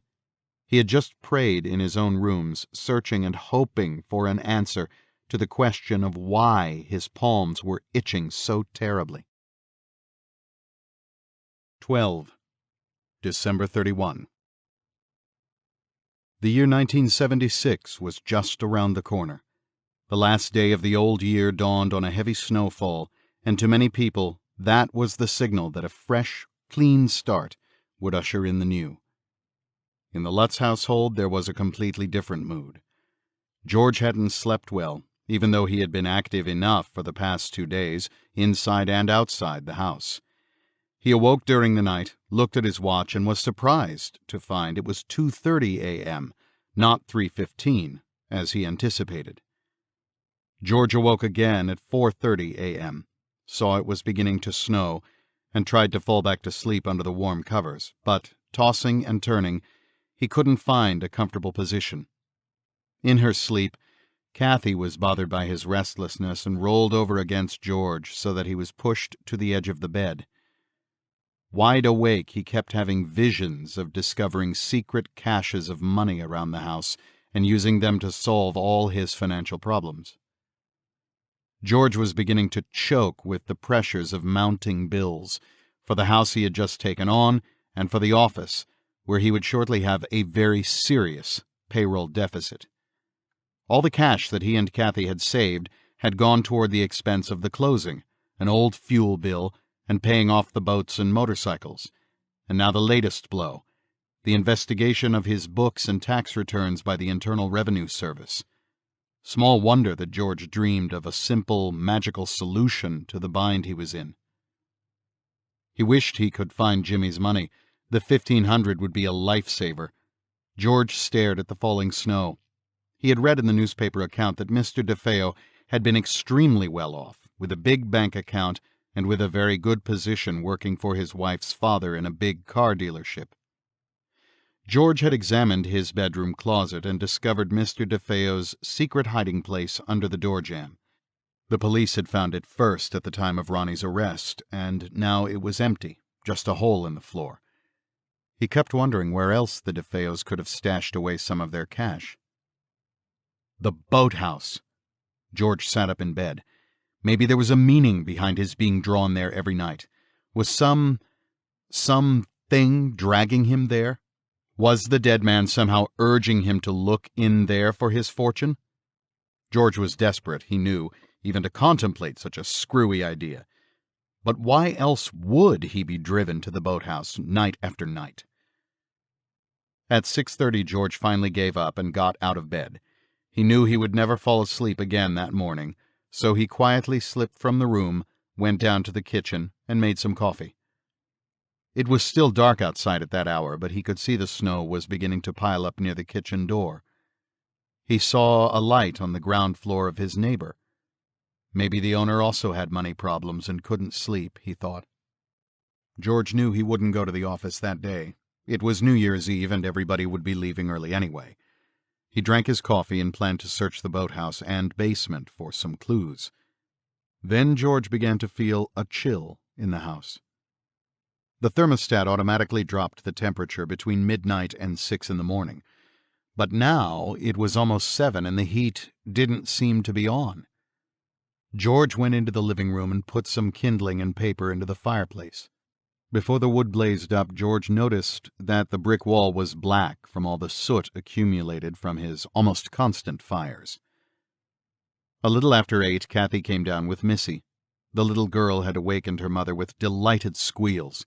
"Oh, Mama, look at all the snow. Isn't it beautiful? I want to go outside and play with my sled today." Kathy made her daughter breakfast, but couldn't eat anything herself. She had coffee and a cigarette. George didn't want any food and took only another cup of coffee. He had to get it from the kitchen himself because Kathy didn't want to come into the living room. She told George she had a bad headache. Kathy was frightened of the porcelain lion and planned to get rid of it before the day was out, but it was true that she did have a sick headache. By 9 o'clock, George had built the living room fire to a roaring blaze. At 10 o'clock, the snow was still falling. Kathy called out to George from the kitchen that a local radio station had predicted the Amityville River would be completely frozen by nightfall. Reluctantly, George got up from his chair by the fireplace and dressed, put on his boots, and went out to the blaze. At 10 o'clock, the snow was still falling. Kathy called out to George from the kitchen that a local radio station had predicted the Amityville River would be completely frozen by nightfall. Reluctantly, George got up from his chair by the fireplace and dressed, put on his boots, and went out to the boathouse. He hadn't had the money to take the cabin cruiser out of the water for the winter. If the river froze, ice would eventually crush the boat. But he had prepared for just this kind of emergency. George's mother had given him her paint compressor, and he had drilled holes in its plastic hose. Now he sank the hose in the water beside the boat and turned on the compressor.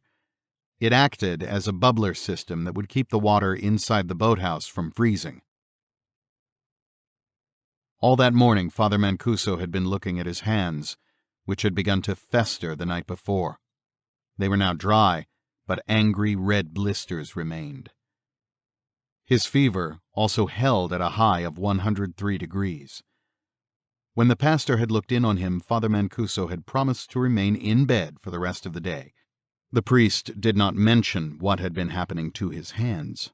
He kept them in the pockets of his bathrobe. When the pastor left his rooms, Father Mancuso stared at the ugly manifestation on his skin, and he became angry. All this suffering for just one appearance in an inconsequential house in Amityville? The priest was prepared to give himself in any way that God demanded, but at least, he thought, let it be to help humanity. With all his training, devotion, experience, and skill, certainly there had to be some rational explanation he could apply to the enigma. At the moment he couldn't, and that accounted for his rage.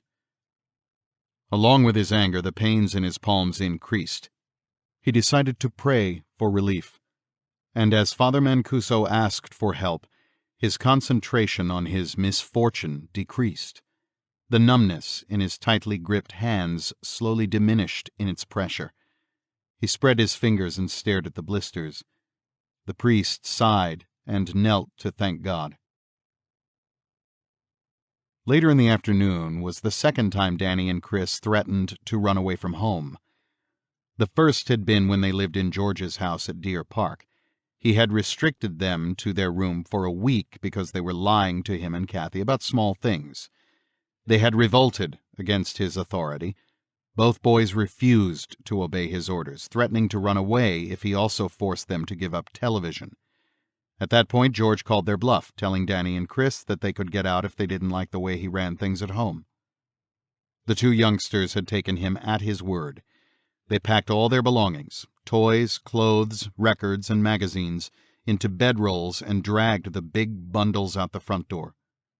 When they were about halfway down the street, desperately trying to move the heavy load, a neighbor spotted them and talked them both into going back. For a while, they stopped their childish fibbing, but now there had come a new eruption. When she heard them fighting, Kathy had gone up to their room and found the boys on one of the beds. Chris was straddling Danny's chest, ready to clobber his older brother. On the other bed sat Missy, a broad grin on her little face. She was clapping her hands with excitement. Kathy pulled her sons apart. "What do you think you're doing?" she screamed. "What's the matter with you two? Are you going crazy?"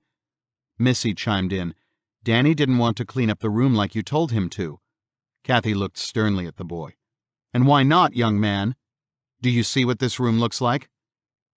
The room was a mess. Toys were scattered all over the floor, intermingled with discarded clothes. The tubes of an old paint set had been left uncapped, the pigments oozing onto the furniture and rug. Some of their new Christmas toys had already been broken and were discarded in corners of the bedroom. Kathy shook her head. "I don't know what I'm going to do with you. We bought this beautiful house so you'd have your own playroom, and look at what you've done." Danny tore himself loose from his mother's grip. "You don't want us to stay in that dumb old playroom." "Yeah," Chris chimed in. "We don't like it around here. There's nobody to play with." Kathy and the boys bickered back and forth for another 5 minutes until Danny threw down the gauntlet and challenged his mother with the threat of running away from home. Kathy in turn suggested corporal punishment for their behavior. "And you know who dishes it out around here." By dinner time, the Lutz family had settled down. The boys had cooled off, though Kathy could still feel an undercurrent of tension at the table. George had told Kathy he preferred staying home this New Year's Eve rather than facing drunks on the road home from her mother's house. They had made no plans to be with their friends, and it was too cold to go out to a movie. After they had eaten, Kathy convinced George to move the ceramic lion back up to the sewing room. Again, there were some flies clinging to the window pane facing the Amityville River. George angrily swatted them to death before slamming the door shut. By 10 o'clock, Missy had fallen asleep on the living room floor. She had exacted a promise from Kathy to awaken her at midnight in time to blow her party horn. Danny and Chris were still up, playing near the Christmas tree and watching television. George was attending to his fire. Kathy sat across from him, trying to lose her depression by looking at an old movie with the boys. As the night wore on, Father Mancuso's hands had been acting up again. Now the blisters were worse, breaking out on the backs of his hands. He couldn't put up with the thought of spending the entire night in pain and fright. When his doctor looked in on him, he suddenly shoved his palms out and said, "Look!" Gently, the physician examined the blisters. "Frank, I'm not a dermatologist," he said. "This could be anything from an allergy to an attack of anxiety. Has something been bothering you that badly?" Father Mancuso turned sadly away from the doctor, his eyes staring out the window at the snow. "I think so. Something—" The priest brought his gaze back to the doctor. "Or somebody." The doctor assured the priest that he'd have some relief by the morning. Then he left for a New Year's Eve party. On television, Guy Lombardo saluted the new year from the Waldorf Astoria Hotel.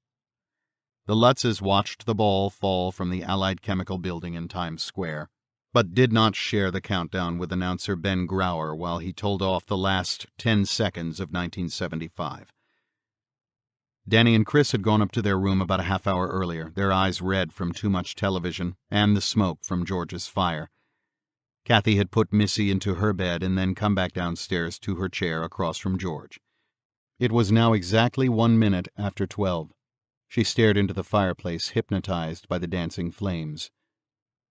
Something was materializing in those flames, a white outline against the blackened bricks, becoming clearer, more distinct. Kathy tried to open her mouth to say something to her husband. She couldn't. She couldn't even tear her eyes away from the demon with horns and a white peaked hood on its head. It was getting larger, looming toward her. She saw that half of its face was blown away, as if hit with a shotgun blast at close range. Kathy screamed. George looked up. "What's the matter?" he said. All Kathy could do was to point into the fireplace. George followed her gaze, and he saw it too. A white figure that had burned itself into the soot against the rear bricks of the fireplace. 13. January 1, 1976. George and Kathy finally went to bed at 1 in the morning.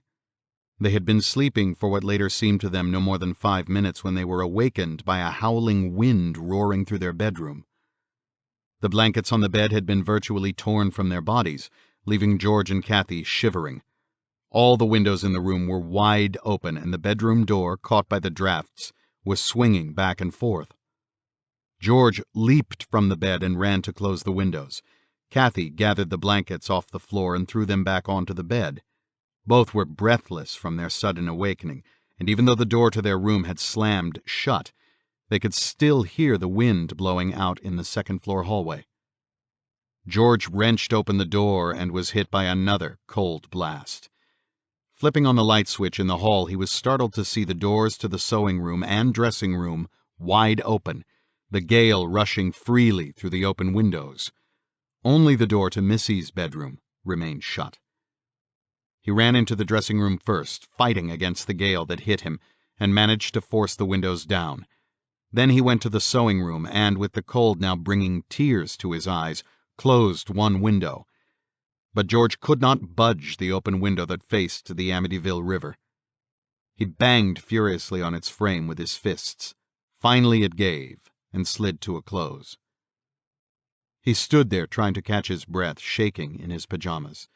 The wind was no longer blowing through the house, but he could hear it gusting violently outside. The chill remained. George took one more look around the room before he remembered Kathy. "Honey," he called out, "you all right?" When Kathy followed her husband out into the hallway, she too had seen the open doors, and that Missy's door remained shut. Her heart thumping, Kathy had run to her daughter's room and burst through the doorway. She turned on the light. The room was warm, almost hot. The windows were shut and locked, and the little girl was fast asleep in her bed. There was something moving in the room. Then she saw it was Missy's chair beside the window, slowly rocking back and forth. Then she heard George's voice. "Honey, you all right?" George came into the bedroom. The heat struck him. It was like stepping in front of a fire. George took it all in at once, the little girl safely asleep, his wife standing at the side of Missy's bed, the incredulous look of fright on Kathy's face, and the small chair teetering back and forth. He took one step toward the rocking chair, and it immediately ceased its movements. George stopped in his tracks, stood absolutely still, and motioned to Kathy. "Take her downstairs. Hurry." Kathy didn't question George. She lifted the little girl off the bed, blankets and all, and hurried from the room. George came out right behind them and slammed the door, not even bothering to turn off the light. Kathy went carefully down the steps toward the first floor. It was ice cold in the hallway. George ran up the staircase to the top floor where Danny and Chris were sleeping. When he came back down from the third floor a few minutes later, he saw Kathy sitting in the dark living room. She held Missy in her arms, the little girl still fast asleep on her lap. He turned on the light in the room, the chandelier casting shadows in the corners. Kathy turned from the fireplace to look up at George questioningly. "They're all right," he nodded. "They're both sleeping. It's cold up there, but they're okay." Kathy let out her breath. He saw its vapor hang in the cold air. George hurriedly started a fire. His fingers were numb, and he suddenly realized that he was barefoot and hadn't thrown anything on over his pajamas. George finally got a small blaze going with newspaper, then fanned the flame with his hand until some of the old kindling caught fire. Crouched in front of the fireplace, he could hear the winds howling outside. Then he turned and looked at Kathy over his shoulder. "What time is it?" That was the only thing he could think of to say, George Lutz recalls. He remembers the look on Kathy's face when he asked the question. She stared at him for a moment, then replied, "I think it's about—" But before Kathy could finish, she burst into tears, her whole body shaking uncontrollably. She rocked Missy back and forth in her arms, sobbing, "Oh, George, I'm frightened to death." George stood up and walked over to his wife and daughter. He crouched down in front of the chair and put his arms around both. "Don't cry, honey," he whispered. "I'm here. Nobody's going to hurt you or the baby." The three remained in that position for some time. Slowly the fire burned brighter and the room began to warm up. It seemed to George that the winds were diminishing outside. Then he heard the oil burner click on in the basement, and he knew it was exactly 6 o'clock in the morning on New Year's Day. By 9 a.m., the temperature in 112 Ocean Avenue had risen to the thermostat-controlled 75 degrees. The icy chill in the house had dissipated. George had made an inspection tour of each window from the first floor to the third. There was no visible evidence that anyone had tampered with the locks on the windows of the second floor, and George remained completely baffled as to how such a bizarre event could have taken place. Looking back at the episode, he claims that at that time, he and Kathy couldn't think of any reason for the windows behaving the way they did, except for a freak of nature, that the hurricane-strength winds had somehow forced the windows up. But he can't answer why it happened only to the second-floor windows and not to any others in the house. Suddenly George felt an urge to go to his office. It was a holiday, no one would be in, but he felt compelled to check on his company's operations. William H. Parry Incorporated had 4 crews of engineers and surveyors in the field. The company had created the plans and blueprints for the largest building complex to date in New York City, and for the Glen Oaks Towers in Glen Oaks, Long Island, and was also responsible for planning a 40-block urban renewal project in Jamaica, Queens. In addition, there were several small surveys for title companies. The coordination for setting up each day's work was quite intricate, and for the past few weeks George had been leaving that assignment to one of the draftsmen, an experienced employee who had worked for his father and grandfather. Over the past year, after he had taken full control of the company from his mother, George's main concern had been with collecting from the city and construction companies that used his services. The company's payroll and expenses were much larger than they had been when George's father was alive. There was also the matter of paying off 6 cars and new field equipment. George realized he had been slacking off. It was time to resume his share of the responsibilities. At 10 in the morning, Father Mancuso was also awake. He hadn't slept much and had gotten up several times during the night to soak his blistered hands in Burroughs solution, as the doctor had recommended. The priest had been out of bed since 7, even though he was enervated by flu and did feel better when he was lying down. The medication had relieved some of the discomfort and itching in his palms, but the prescription for his flu had no effect on his high fever.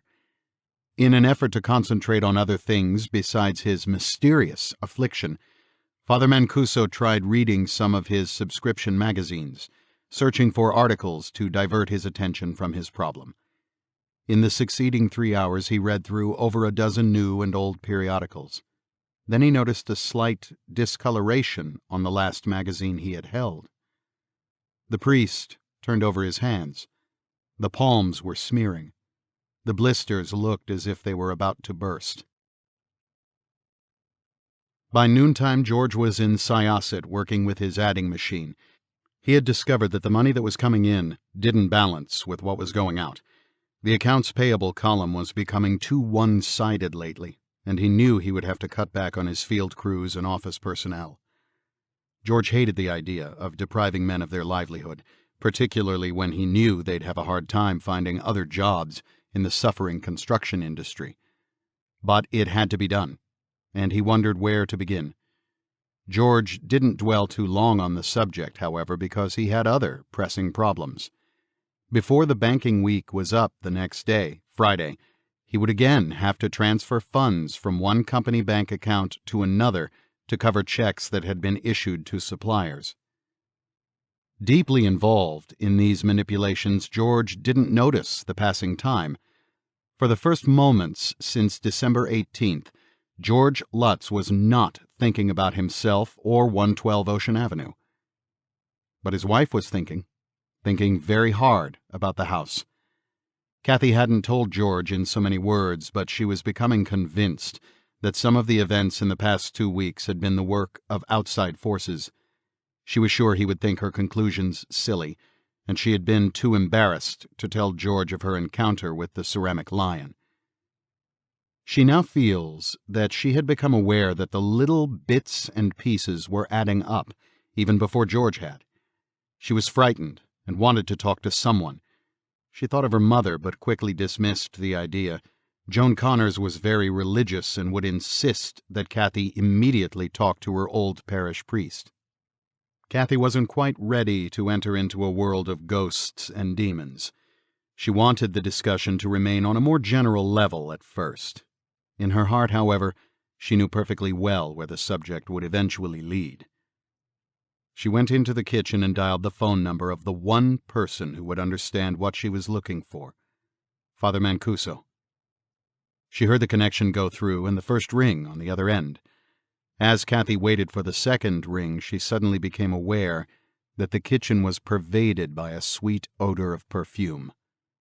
Her flesh crawled as she waited for the familiar touch on her body. Father Mancuso's number rang again, but Kathy never heard it. She had hung up the telephone and run from the room. In the rectory, Father Mancuso had been bathing his hands in the solution and found that the bleeding in his palms had stopped. The priest had a towel in his hands when the telephone rang in his living room. He picked up his telephone after the second ring. When he said, "Hello," the line was disconnected. He looked at the instrument. Well, what was that all about? Then Father Mancuso thought of George Lutz and shook his head.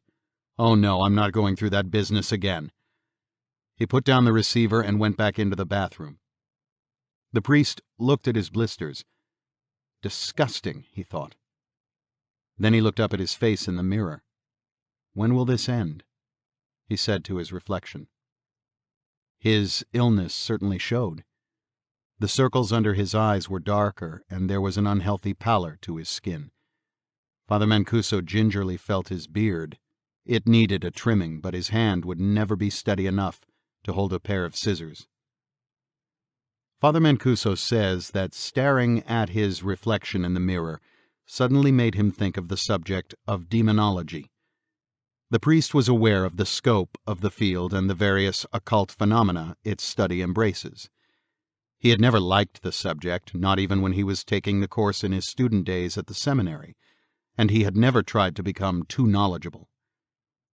Father Mancuso knows of other priests who have concentrated on demonology, but he's never met an exorcist. Every priest is empowered to perform the rites of exorcism, but the Catholic Church prefers that this dangerous ceremony be restricted to those clerics who have become specialists in dealing with obsession and possession. Father Mancuso had kept looking into his own eyes in the bathroom mirror, but found no answers to his dilemma. He felt it was time he confided in his friend, the pastor of the Long Island Rectory. The morning snowfall had made traveling on the roads hazardous. As the day wore on, it got colder, and cars began to get caught in drifts and skid on icy spots all over Long Island. But the snow had stopped falling while George was driving back to Amityville from his office, and he made it home all right. The driveway of 112 Ocean Avenue was heavy with fresh snow. George saw he would have to clear a path to the garage before moving the van into the driveway. "I'll do it tomorrow," he thought, and left the vehicle parked on the street, which had been recently plowed by the city's snow trucks. He noted that Danny and Chris had been out playing in the snow. Their sleds were parked up against the steps leading to the kitchen door. As he stepped inside, he saw that they had left a trail of melting, snowy footprints through the kitchen and up the staircase. Kathy must be upstairs, he thought. If she'd seen the slush they'd tracked into her clean house, there would have been hell to pay. George found his wife in their bedroom, lying on the bed, reading to Missy from one of the little girl's new Christmas storybooks. Missy was gleefully clapping her hands. "Hi, gang," he said. His wife and daughter looked up.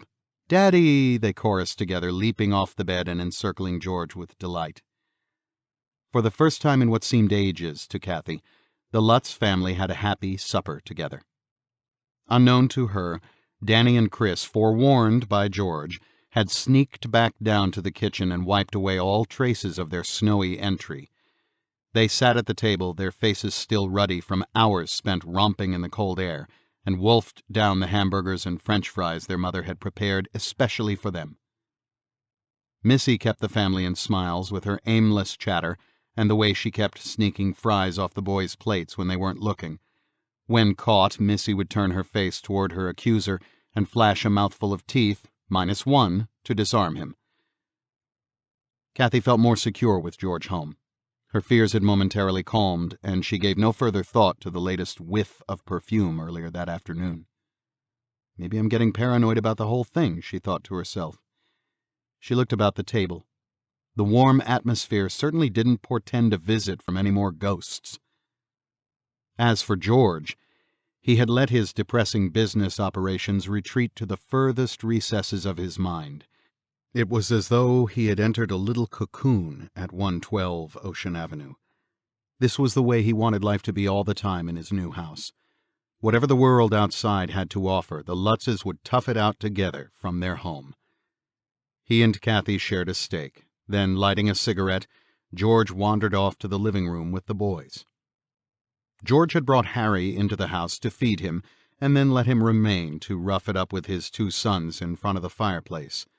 The Lutzes had eaten early, and so it was only a little after 8 when Danny and Chris began to nod. While the boys marched upstairs to bed, followed by Missy and Kathy, George took Harry out to the doghouse. Wading through the snow that had piled up between the kitchen door and the compound, he tied Harry to the strong lead line. Harry crawled into his doghouse, turned around several times until he found his right spot, and then settled down with a little sigh. While George stood there, the dog's eyes closed, and he fell asleep. "That does it," said George. "I'm taking you to the vet on Saturday." After putting Missy to sleep, Kathy returned to the living room. George made his usual tour of the house, now double-checking every window and door. He had already inspected the garage and boathouse doors when he took Harry outside. "Let's see what happens tonight," he told Kathy when he came back down. "It's not blowing at all out there." By 10 p.m. both George and Kathy were feeling drowsy. His blazing fire was running out, but the heat was affecting their eyes. She waited until George had poked out the last embers and had poured water over some still smoldering pieces of wood. Then Kathy turned off the chandelier and looked around to take her husband's hand in the darkness. She screamed. Kathy was looking past George's shoulder at the living room windows. Staring back at her were a pair of unblinking red eyes. At his wife's scream, George whirled around. He also saw the little beady eyes staring directly into his. He jumped for the light switch, and the eyes disappeared in the shining reflection in the glass pane. "Hey!" George shouted. He burst through the front door into the snow outside. The windows of the living room faced the front of the house. It didn't take George more than a second or two to get there. But there was nothing at the windows. "Kathy," he shouted, "get my flashlight." George strained his eyes to see toward the back of the house in the direction of Amityville River. Kathy came out of the house with his light and his parka. Standing beneath the window where they had seen the eyes, they searched the fresh, unbroken snow. Then the yellow beam of the flashlight picked up a line of footprints extending clear around the corner of the house. No man or woman had made those tracks. The prints had been left by cloven hooves, like those of an enormous pig. 14. January 2. When George came out of the house in the morning, the cloven-hoofed tracks were still visible in the frozen snow. The animal's footprints led right past Harry's compound and ended at the entrance to the garage. George was speechless when he saw that the door to the garage was almost torn off its metal frame. George himself had closed and locked the heavy overhead door. To wrench it away from its frame would not only have created a great racket, but would require a strength far beyond that of any human being. George stood in the snow staring at the tracks and wrecked door. His mind raced back to the morning when he had found his front door torn open, and to the night he had seen the pig standing behind Missy at her window. He remembers saying out loud, "What the hell is going on around here?" as he squeezed past the twisted door into the garage. He turned on the light and looked about. The garage was still packed with his motorcycle, the children's bicycles, an electric lawnmower that had been left by the Defeos, the old gas-powered machine he had brought from Deer Park, garden furniture, tools, equipment, and cans of paint and oil. The concrete floor of the garage was covered with a light dusting of snow that had drifted through the partly open door. Obviously, it had been off its frame for several hours. "Is there anybody in here?" George shouted. Only the sound of a rising wind outside the garage answered him. By the time George drove off to his office, he was more angry than frightened. If he had any terror of the unknown, it had been dismissed by the thought of what it was going to cost him to repair the damaged door. He didn't know if the insurance company would pay him for something like this, and he just didn't need $200 to $300 of extra expense. George doesn't recall how he ever maneuvered the Ford van over the dangerous snow and ice-covered roads to Syosset. His frustration at being unable to comprehend his bad luck blocked out any concern for his own safety.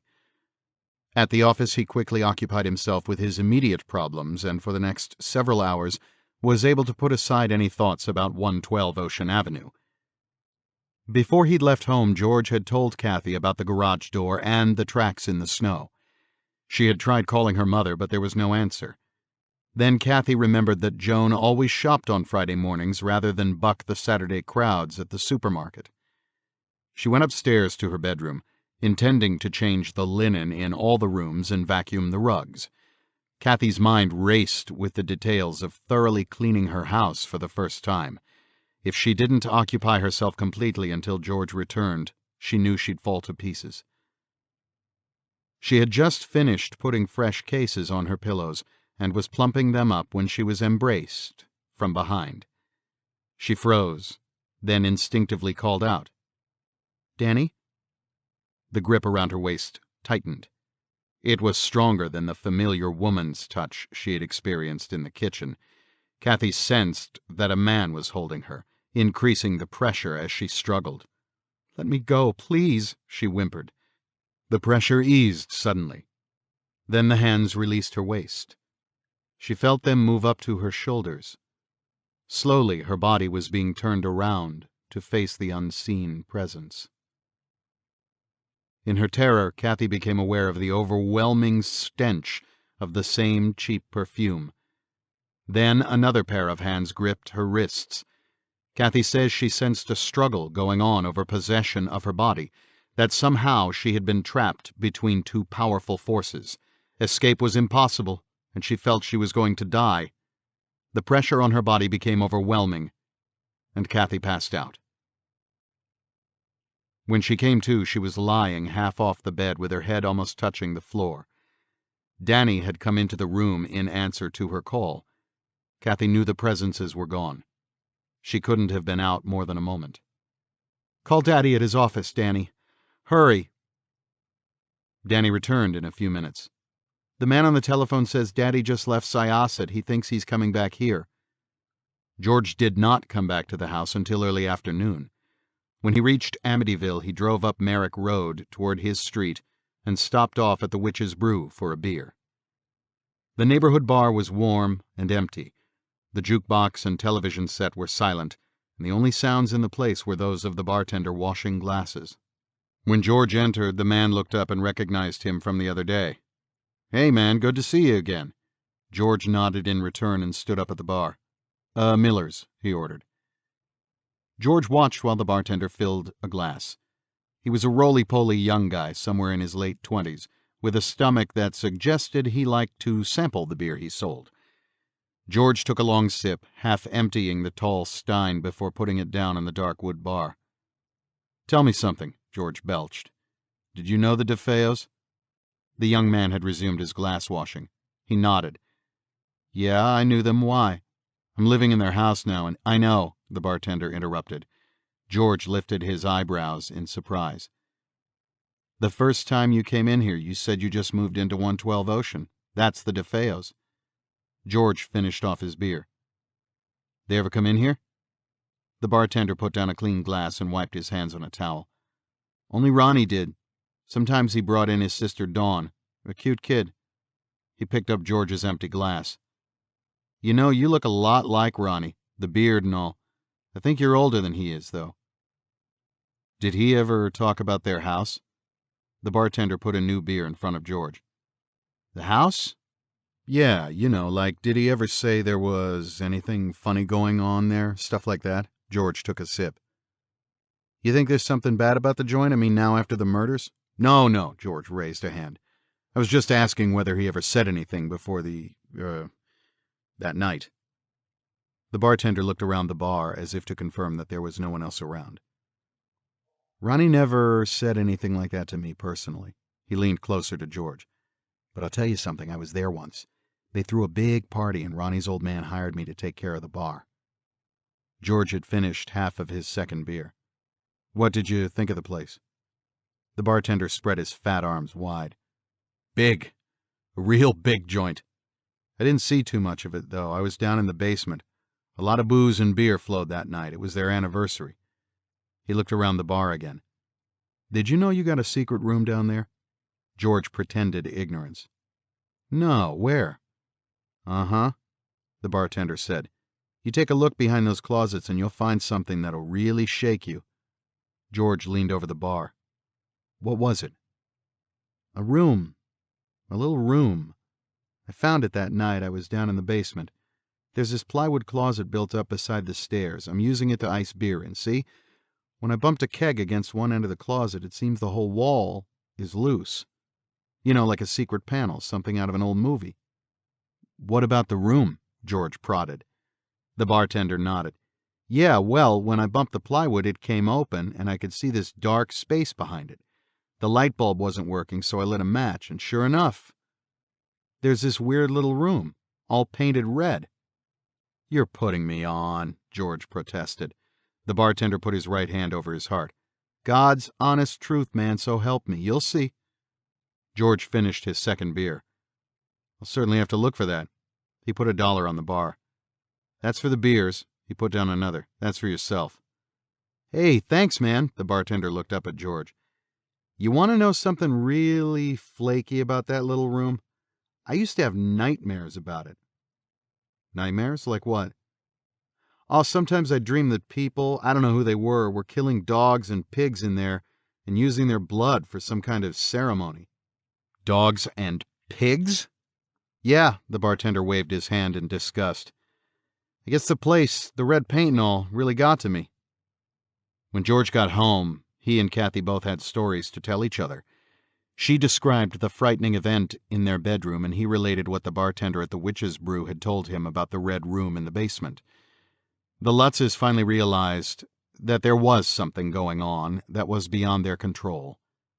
Please call Father Mancuso, Kathy begged. Ask him to come back. Father Mancuso's superiors had been concerned with his health and had dropped by to look in on him. Father Mancuso told them that he felt much better that morning. They also decided to spend some time together to review the priest's workload. Most of the backlog was quickly cleared up and put in a superior's briefcase. A secretary would do the typing. Father Mancuso saw the clerics to the building's entrance and then walked back into his apartment. The phone was ringing. He was still wearing the soft white cotton surgical gloves he had found in a drawer. The priest had explained to the bishop that he had put them on his hands to protect them from cold, but his real motive was to hide the ugly rawness of his blisters. The priest's telephone rang 5 times before he picked it up. Hello, this is Father Mancuso. The voice on the other end came through loud and clear. Father, this is George. The priest couldn't believe his ears. It was as if George was standing right in the room with him. He was so surprised that he blurted, George? George Lutz, Kathy's husband? Oh, hi. How are you? George held the receiver away from his ear and looked at Kathy standing next to him in the kitchen. What's with him? He whispered to her. He sounds like he doesn't remember me. Father Mancuso knew who George was, all right, but he was still stunned to hear from him on an open line without any interference at all. I'm sorry, George. I didn't mean to be rude. I just wasn't ready for your call this way after all the trouble I've had reaching you. Yeah, answered George. I know what you mean. Father Mancuso waited for George to continue, but there was only silence. George, you still there? Yes, Father, said George. I'm here and Kathy's right beside me. He looked at his wife. We want you to come back and bless the house. Father Mancuso thought of what had befallen him the first time he had blessed the Lutz's home. He looked at his white-gloved hands. Father, can you come right away? The priest hesitated. He didn't want to go back there, but he couldn't tell George that in so many words. Well, George, he finally answered, I don't know if I can right now. I have the flu again, you see, and the doctor doesn't want me running around in this cold weather." "Well," George interrupted, "when can you come?" Father Mancuso began to look for a way out. "Why do you want me to bless the house again? You don't do that just at the drop of a hat, you know." George was desperate. "Look, we owe you a dinner. You come and Kathy will cook you the best steak you've ever had. Then you can stay overnight." "Oh, I couldn't do that, George." "Well, we'll make you drunk enough to stay." Father Mancuso couldn't believe what he just heard. You just don't say such things to a priest. "Listen here, young man. Father, we're in a lot of trouble. We need your help." The priest's anger evaporated. "What's the matter?" he said. "There are things happening around this house we don't understand. We've seen a lot of—" The telephone line began to crackle on both ends. "What did you say, George? I didn't hear you."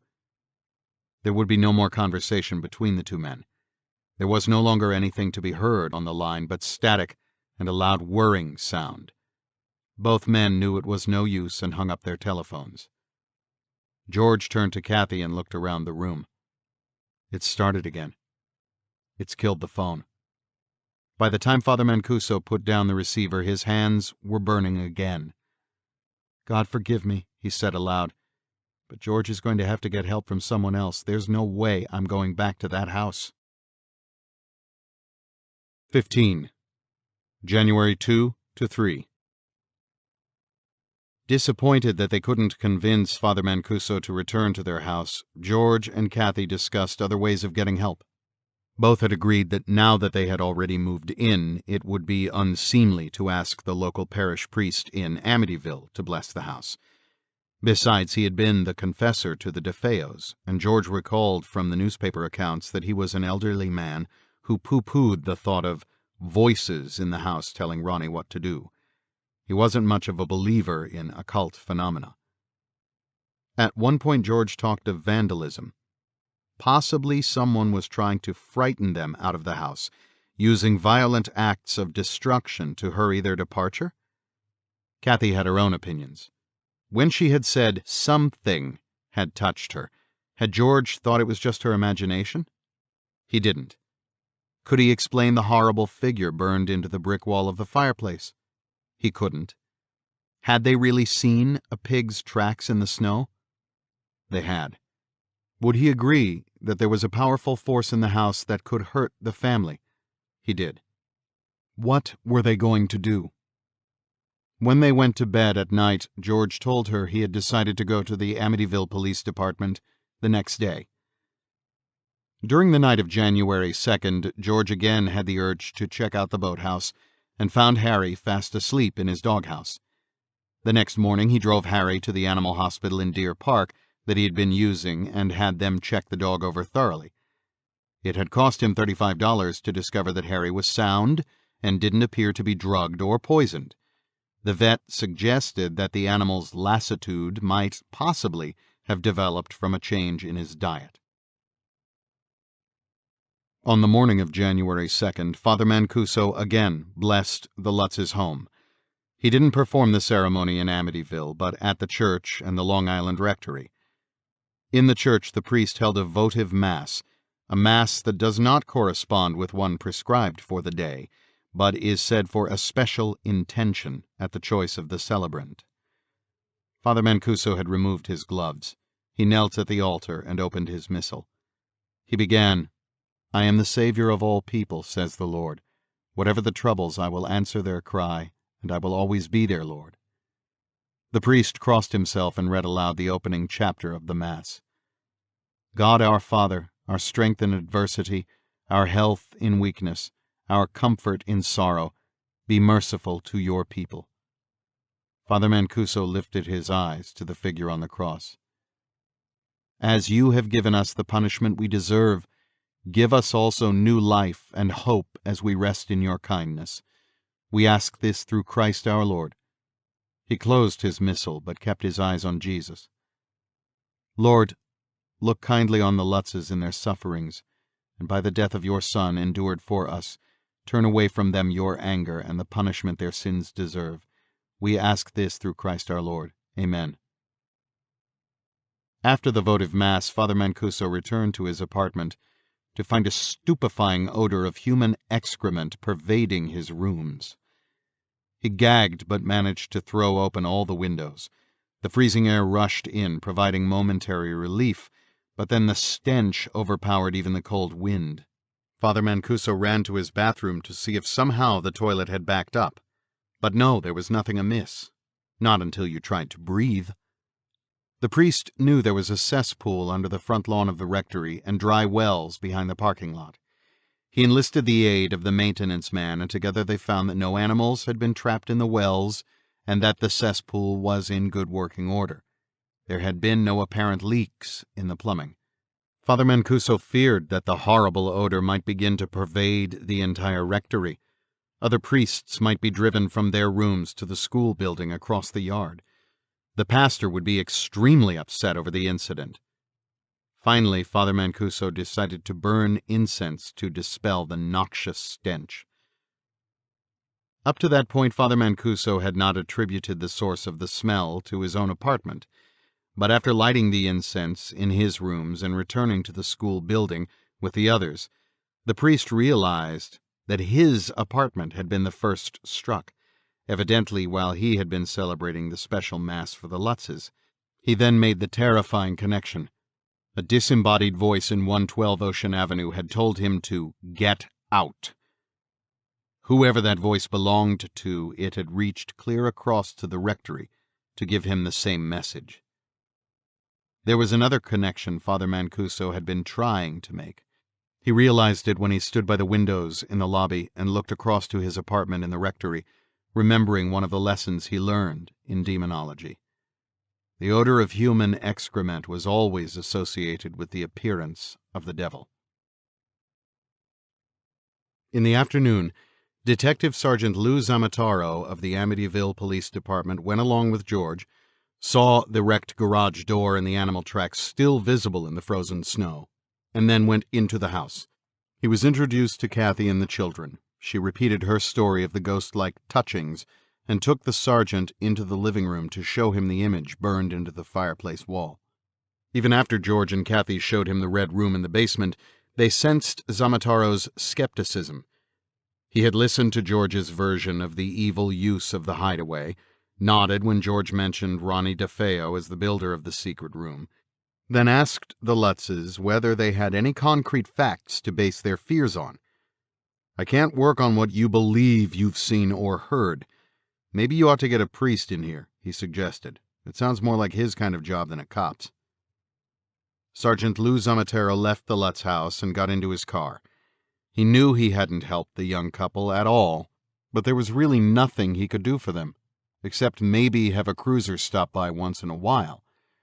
There had been no use in frightening them any more, he had told himself as he drove off. Why make things worse by mentioning that he had felt strong vibrations, a creepy feeling, the moment he once again walked into 112 Ocean Avenue? When the sun went down, there still wasn't very much relief from the stench at the Long Island Rectory. The heavy smoke released by the burning incense had gotten into the eyes and lungs of everyone who had entered Father Mancuso's rooms. His visitors were no longer able to tell whether they were nauseous from the smoke or from the original smell. Father Mancuso had left his windows wide open in the hope that the cold air would eventually drive the odor from his rooms. But that effort backfired. The inrushing wind had only blocked the smoke and smell from getting out. The priest had wanted to tell the others that he knew what had happened and why, but he kept his own counsel, praying for a quick deliverance from this latest humiliation. Immediately after Sergeant Zamataro had left, George noticed the compressor in the boathouse had stopped. There was no reason for the machine stopping unless it had overloaded the circuits and blown a fuse. That meant he would have to go down to the basement in the main house and examine the fuse box. George knew the box was in the area of the storage closets and took a fresh box of fuses down with him. In the cellar, he quickly discovered the blown fuse and replaced it. He heard the compressor start up again, making a loud racket as it began to churn, but waited to see if another overload would occur. After a few moments, he was satisfied and started to go back upstairs. When he was halfway up the cellar steps, George became aware of the smell. It wasn't fuel oil.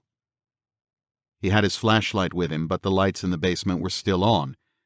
From his position on the stairs, George had been able to see almost the entire cellar. He sniffed and then sensed the foul odor was coming from the area near the northeast corner, by the plywood storage closets that shielded the secret room. George went back down the stairs and warily approached the storage closets. As he stood before the shelving that hid the small room, the odor became stronger. Holding his nose, George forced open the paneling and shone his flashlight around the red-painted walls. The stench of human excrement was heavy in the confined space. It formed a choking fog. Nauseated, George's stomach began to heave. He had just time enough to pull the panel back into place and shut out the mist before he vomited, fouling his clothes and the floor. Father Mancuso and the pastor of the Long Island Rectory had been friends for several years, ever since the priest had taken an apartment in the rectory. Even with Father Mancuso's heavy workload and busy schedule within the diocese, their friendship had ripened and the two priests had become close companions.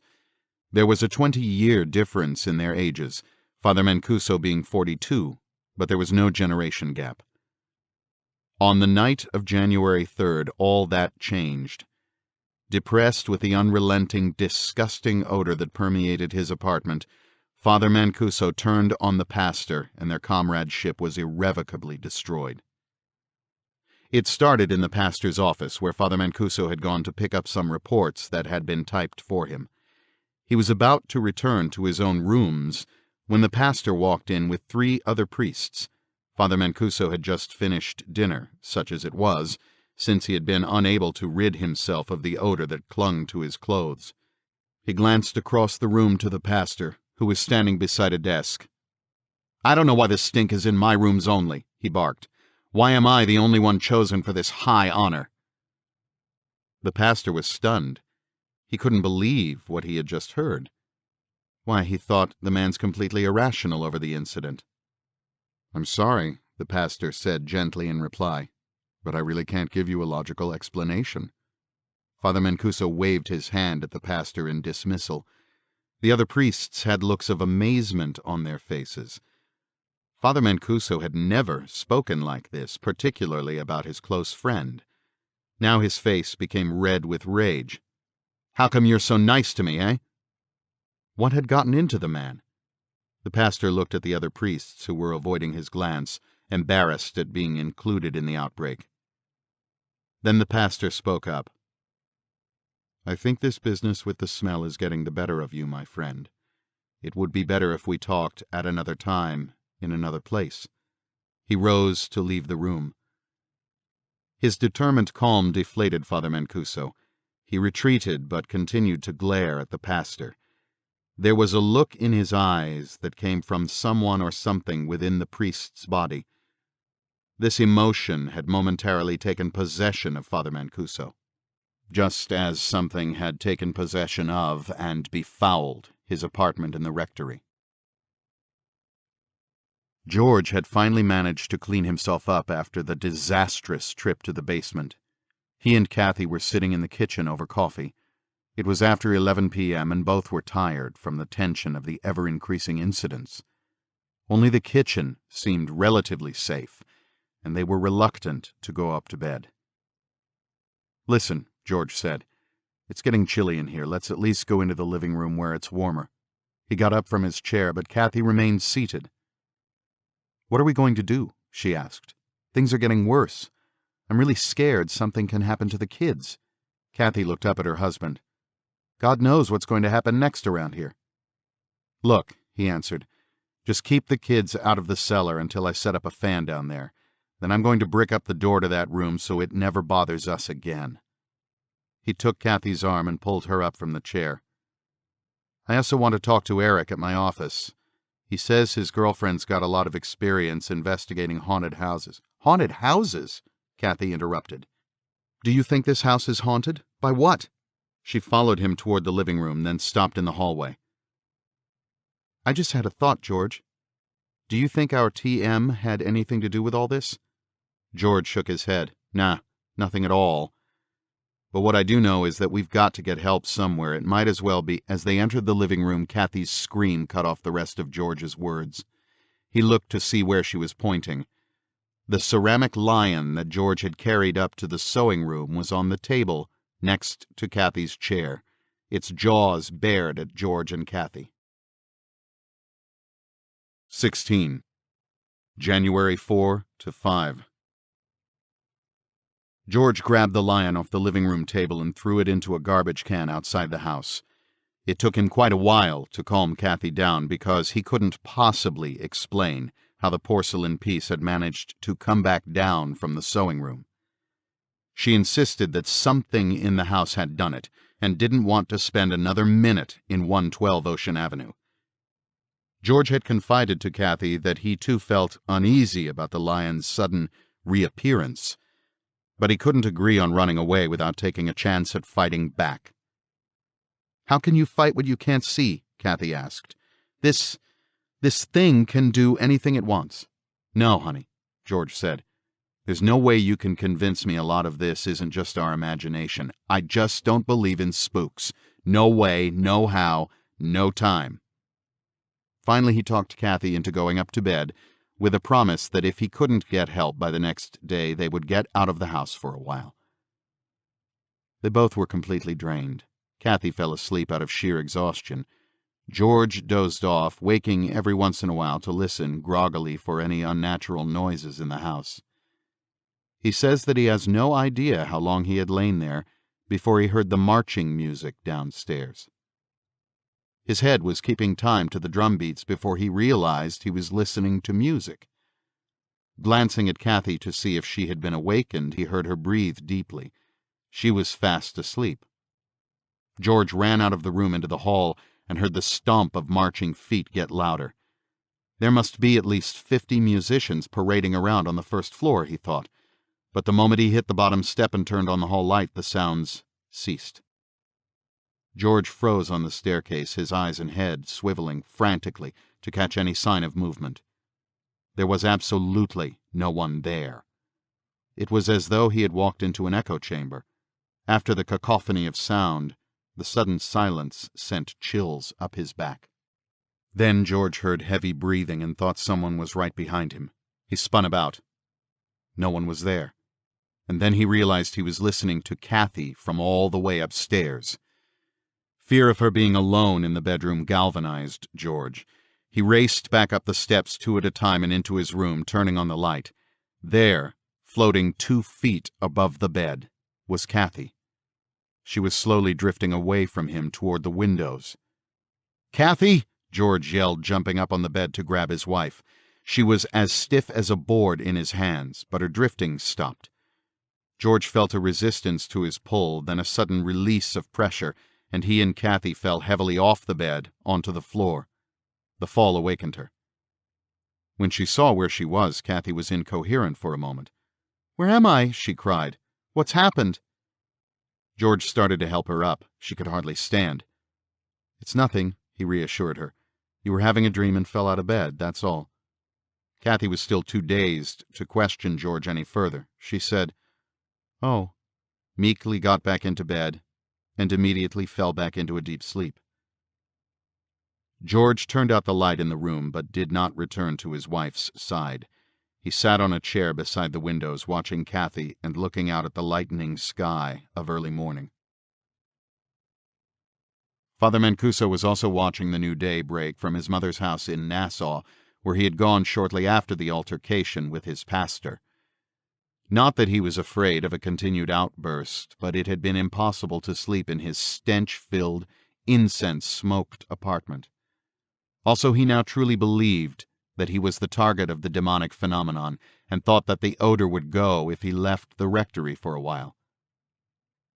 At first, Father Mancuso had misgivings about being in his mother's home because he didn't want to involve her in his problem, but then he had begun to feel feverish and decided that if he was to be sick again, he'd rather be under her care. He hadn't had much sleep and awakened a few minutes before dawn. He felt his palms itching and looked at his hands to examine both sides. He considered talking to his mother, but he didn't want to upset her further. She was already deeply concerned about his illness. The skies were laced with long streaks of white clouds. He noted they were low and moving fast. With the cold spell still holding in the low teens, that could mean more snow. Father Mancuso turned away from the window and looked at the clock on the nightstand. It was only 7 a.m. I'd like to call George Lutz, he thought, to find out if the Mass caused any similar reaction at his house. But no, 7 might be too early. Father Mancuso decided to wait a while and got back into bed. It was nice and warm under the covers. Sleepily, he heard his mother stirring in the kitchen, and suddenly he was 10 years old, waiting for her to call him to get up for school. The recent pains, aches, and humiliations fled from his mind and body. Father Mancuso was sleeping safely in his old bed in his mother's house. By 10 in the morning, Kathy was still in a deep sleep. George had become worried about her condition after the past night's terrifying experience. He couldn't wait any longer. He had to call Father Mancuso again. Danny and Chris had told their father that they heard on their radio that the Amityville schools were closed because of a heating problem. They were somewhat disappointed because it would have been their first day at their new school after the Christmas holidays and a chance to meet some new friends.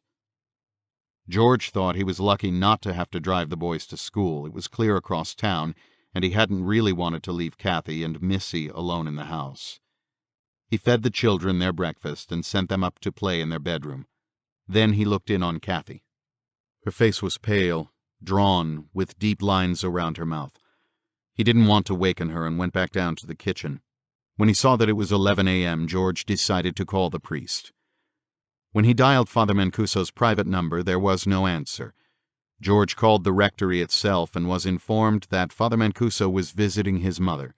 No, they couldn't give out her number, but would give Father Mancuso the message that George had called. George sat in the kitchen the rest of the morning waiting for the return call. He thought he had been a fool to mouth off about not believing in spooks. Kathy was right. How the hell can you fight something that can lift you clear off the bed like a stick of wood? George Lutz, ex-Marine, admitted he was scared. Kathy came downstairs just as the telephone rang. It was George's office calling to ask when he was coming in. The Internal Revenue agent was due back, and they did not know how George wanted to handle this situation. George squirmed. Finally, he told his bookkeeper to call their accountant and postpone the appointment until the following week. As for his coming in, he said Kathy didn't feel well and they were waiting for the doctor. Kathy sat next to George at the kitchen table and looked strangely at her husband. She mouthed the word, "Doctor?" to him. George shook his head at her and ended the call by telling his office he'd get back to them later. "Boy," he said to Kathy, "are they ever getting fed up with me? I'll just have to go in tomorrow." Kathy yawned at George and shrugged her shoulders in an effort to ease the stiffness in her body. "God," she said, "look at the time. Why'd you let me sleep so long? Have the kids eaten? Are the boys in school?" George started counting on his fingers. "First," he answered, "you haven't slept so good in weeks, so I left you alone." He held up 2 fingers. "Yes, they ate breakfast." 3 fingers. "There was no school today. I sent them upstairs to play with Missy." Good, he thought to himself. Kathy hadn't remembered anything about what happened last night. And I'm not going to tell her. "I've been trying to get hold of Father Mancuso again," George continued. "They say he's at his mother's, but he'll call me as soon as they hear from him." Father Mancuso's mother didn't disturb his needed rest until almost 3 in the afternoon. He knew his fever had dropped because he no longer had a lightheaded feeling. The priest was doubly pleased when he finally checked in with the rectory. The priest who answered the phone said that the incense had driven out the horrible smells and that Father could return to his rooms. "Father, also George Lutz called you." "Oh yes," he reminded himself. "I meant to call him, but it completely slipped my mind." Father Mancuso said he'd return by evening. He then called George. The phone was picked up on the first ring. "George, this is Father Mancuso." Father, am I glad you called. We must talk to you right away. Can you please come over here now? But I've already blessed your house again, Father Mancuso answered. I said a votive mass for you at the church the other day, and by the way, It's not to bless the house, George interrupted. It's more than that now. For the next several minutes, George recounted what had happened at 112 Ocean Avenue since he had moved in. He sent Kathy upstairs under the pretext of getting him her cigarettes, and then told the priest about her levitating. That's why we need you, Father, George concluded. I'm scared of what's going to happen to Kathy and the kids. All through George's recitation, Father Mancuso had feared a debilitating attack. Now he was ashamed to realize that he'd been avoiding the inevitable. Come on, man, he thought to himself. You're a priest. If I don't want to wear the collar and accept its responsibilities, why, by God, I'm not worthy. Father Mancuso took a deep breath. All right, George. I'll try and get there to... George didn't hear what Father Mancuso said next. Suddenly there were several loud moans on the line, and then a crackling that almost shattered his eardrum. Father, I can't hear you. A continued moaning was the only answer George got. On the other end, Father Mancuso felt as if he had been physically slapped in the face. He put down the telephone, put his hand to his cheek, and began to cry. I'm afraid to go back there. He looked at his sore palms and then buried his face within them. Oh, God, help me! Help me! George knew it was useless to wait for Father Mancuso to call back. Even if he did, they would have been prevented from talking to one another about the house. But George had one hope. He was sure he had heard the priest say he'd come, but he didn't know when. He'd just have to sit there and wait. Father Mancuso returned to the rectory after 8 in the evening. Now it was almost 10 o'clock, and the priest sat and stared at the telephone. The smell of excrement had gone from his quarters, as he'd been told, but the acrid sting of incense still hung in the air. That he could tolerate. What he couldn't stand was his inability to go to the Lutzes. Even the thought of the children being in danger from the demonic behavior couldn't overcome his fear of what might await him at 112 Ocean Avenue. Finally, Father Mancuso decided he would call the chancellor's office in the diocese. He picked up the telephone, but thought he would go see them in the morning instead. He then prepared to go to bed. He had had enough sleep that morning at his mother's, but he was exhausted again. Before putting on his pajamas, he went into the bathroom to remove the white gloves. The Burroughs solution had helped soothe the affliction, and he wanted to soak his palms once more that night. When he peeled off the gloves, he was stunned. He turned his hands over and examined the palms. There were no more ugly splotches or open sores. There was no sign of bleeding. The blisters were gone. Kathy had never really come to herself all that day and night. She sat by the fireplace in the living room. George fed the children and eventually sent them off to bed. The boys didn't complain that it was too early because they knew they'd have to get up for school. Evidently, the heating problem had been solved because the local Amityville radio station had announced that the schools would be open the next morning. George had even helped Missy take her bath. He read his daughter a story before she let him turn off her light. The last words Missy said before he closed her door were, "Good night, Daddy. Good night, Jody." When he saw it was almost 11, George realized that Father Mancuso wasn't coming that night. Kathy had been drooping in her chair for the past hour, her eyes closing with the warmth of the fire.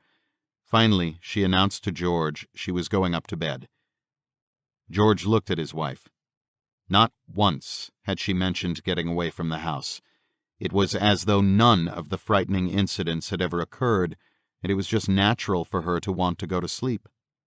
They went up to their bedroom together. Kathy mumbled that she was too sleepy to take a bath and would do it in the morning. She was asleep as soon as her head hit the pillow. George sat on the edge of the bed for a while, watching Kathy breathe deeply. Then he went out to check on Harry. The dog was asleep again, his food untouched. George was about to reach down and shake the animal when he heard the marching band strike up in his house. He ran back in through the kitchen. The drums and horns were blasting away in the living room. George heard the stomping of many feet as he tore through the hallway. The lights were still on, but he could see there was no one in the room. The very instant he could see into the living room, the music had cut off. George looked about wildly. "You son of bitches, where are you?" he screamed. George took in great gulps of air. Then he realized there was something strange about the living room. Every piece of furniture had been moved. The rug had been rolled back. Chairs, couch, and tables had been pushed against the walls as if to make room for a lot of dancers or a marching band. 17. January 6. Your story is very interesting, Frank, but if I didn't know your background as a pro, I'd honestly think you were a little nuts to believe in it. Chancellor Ryan got up from behind his desk and went to the new coffee machine across the room. Father Mancuso shook his head at Father Ryan's offer. Ryan then poured one black cup for Father Nuncio, the other chancellor, and one for himself. The chancellor sat back down at his desk, sipped some of the coffee, then looked at his notes. In your capacity as a psychotherapist, how many times have people come to you with stories like this? Hundreds, I'll bet. Chancellor Ryan was an extremely tall man, even while sitting. He was 6'5", with a shock of white hair crowning a ruddy Irish face. The priest was well known in the diocese for his open manner in speaking to the other clerics, be they young parish priests or the bishop himself. Chancellor Nuncio, on the other hand, was the exact opposite. Short, stumpy, black-haired, young at 42. While Father Ryan was well in his 60s and with a seriousness to his approach that perfectly complemented the other chancellor's softer touch. The two had listened to Father Mancuso's recounting of the episodes that George Lutz had said happened at 112 Ocean Avenue, and to his own humiliating experiences, including the latest one that had just occurred at the rectory. They were impressed with Father Mancuso's fears that the phenomena had a demonic taint to them. Chancellor Ryan looked up from the pad on his desk and spoke to the troubled priest. Before we offer any suggestions on how you should handle this as a participant and as a priest, Frank, I think you should know the ground rules. Father Ryan nodded to Father Nuncio. The other priest put down his coffee. You seem to think that there's something demonic going on in the Lutz's house, that the place is possessed somehow. Well, let me reassure you that first of all, places and things are never possessed. Only people. Father Nuncio stopped, reached into his jacket, and withdrew several short cigars. He offered them around, but the two priests declined. He lit up, puffing and talking at the same time. The traditional viewpoint of the Church sees the devil in a number of ways. He tries through temptation, by which he is seen to prod men towards sin in the psychological battles with which I'm sure you're familiar. Oh yes, Father Mancuso nodded. As Father Ryan mentioned, I've seen and heard many who've come to me as a psychotherapist and as a parish priest. Chancellor Ryan picked up the thread. Then there are the so-called extraordinary activities of the devil in the world. Usually these are material things around a person that are affected. That might be what you're up against. We call it infestation. It breaks down into different categories, which we'll explain in a minute. Obsession, Father Nuncio put in, is the next step in which the person is affected either internally or externally. And finally, there is possession, by which the person temporarily loses control of his faculties and the devil acts in and through him. When Father Mancuso had come to the Chancellor's office to keep his appointment, he had been somewhat embarrassed as to how to approach his problem, but he relaxed as the two priests had shown keen interest. Now, with their spelling out of the guidelines he must take in this kind of situation, Father Mancuso raised his hopes for deliverance from this evil. In investigation cases of possible diabolical interference, Chancellor Ryan went on, we must consider the following. 1. Fraud and deception. 2. Natural scientific causes. 3. Parapsychological causes. 4. Diabolical influences. And 5. Miracles. In this case, fraud and trickery don't seem plausible. George and Kathleen Lutz seem to be normal, balanced individuals. We think you are too. The possibilities, therefore, are reduced to psychological, parapsychological, or diabolical influences. We'll exclude the miraculous, Father Nuncio broke in, because the divine would not involve itself in the trivial and foolish. True, said Father Ryan. Therefore the explanation would seem to include hallucination and autosuggestion, like the invisible touches Kathy experienced, and when George thought he heard that marching band. But let's take the parapsychological line. Parapsychologists like Dr. Ryan, who works at Duke University in Durham, North Carolina, define 4 main operations in the science. The first 3 come under the general heading of ESP, extrasensory perception. They are mental telepathy, clairvoyance, and precognition, which could explain George's visions and picking up information that seems to coincide with known facts about the Defeos.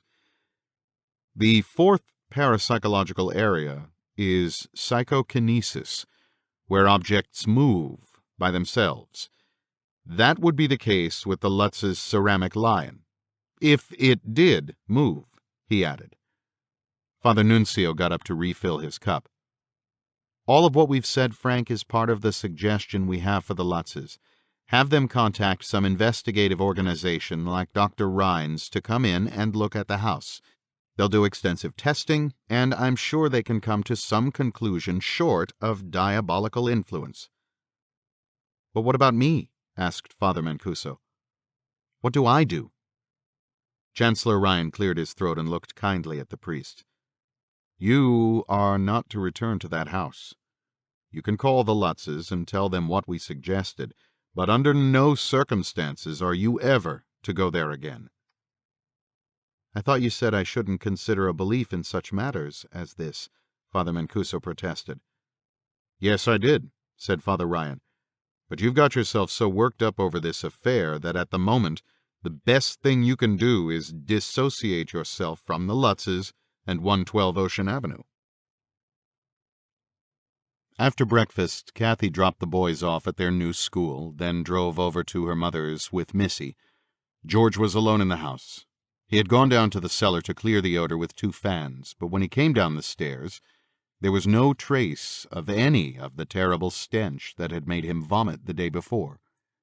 He sniffed but could find nothing, even when he went directly to the secret red room. George pulled the plywood paneling back open and flashed his light about the red walls. "Damn," he said. "It couldn't have disappeared just like that. There's got to be an air hole down here somewhere." George was searching for that possible air vent when Father Mancuso dialed his number. After the meeting, the priest had driven back to his own apartment in the rectory, intending to call George with the Chancellor's recommendations. He heard the telephone ring 10 times before he finally hung up. Father Mancuso thought he'd try again later when the Lutzes came home. George was home all right, but he never heard the telephone ring. The door to the basement was open, and usually the ringing telephone could be heard anywhere in the house. George had no success in finding any opening where the stench could have escaped, but under the area where the front steps to the house had been constructed, he did discover something interesting. When the contractor had laid the foundation for the house at 112 Ocean Avenue, it seemed he had covered over a circular opening with a concrete lid. By squirreling around the dirt piled up against this protuberance, George accidentally loosened some of the old gravel around the base and heard it fall into water far below.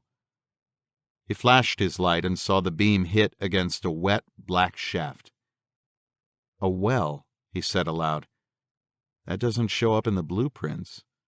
It must have been left from the old house that was here before." He returned to the first floor and looked at the kitchen clock. Strange, he thought. It's almost noon, and I still haven't heard from Father. I'd better try him myself. George called the rectory. The priest picked up on the first ring. George was surprised when Father Mancuso told him he had just called and that there was no answer at the house. Then George asked Father Mancuso when he was coming, and they got down to Father Mancuso's report. He said he'd been to see the chancellors of his diocese and repeated their recommendation that George find an organization to conduct a scientific investigation of the house.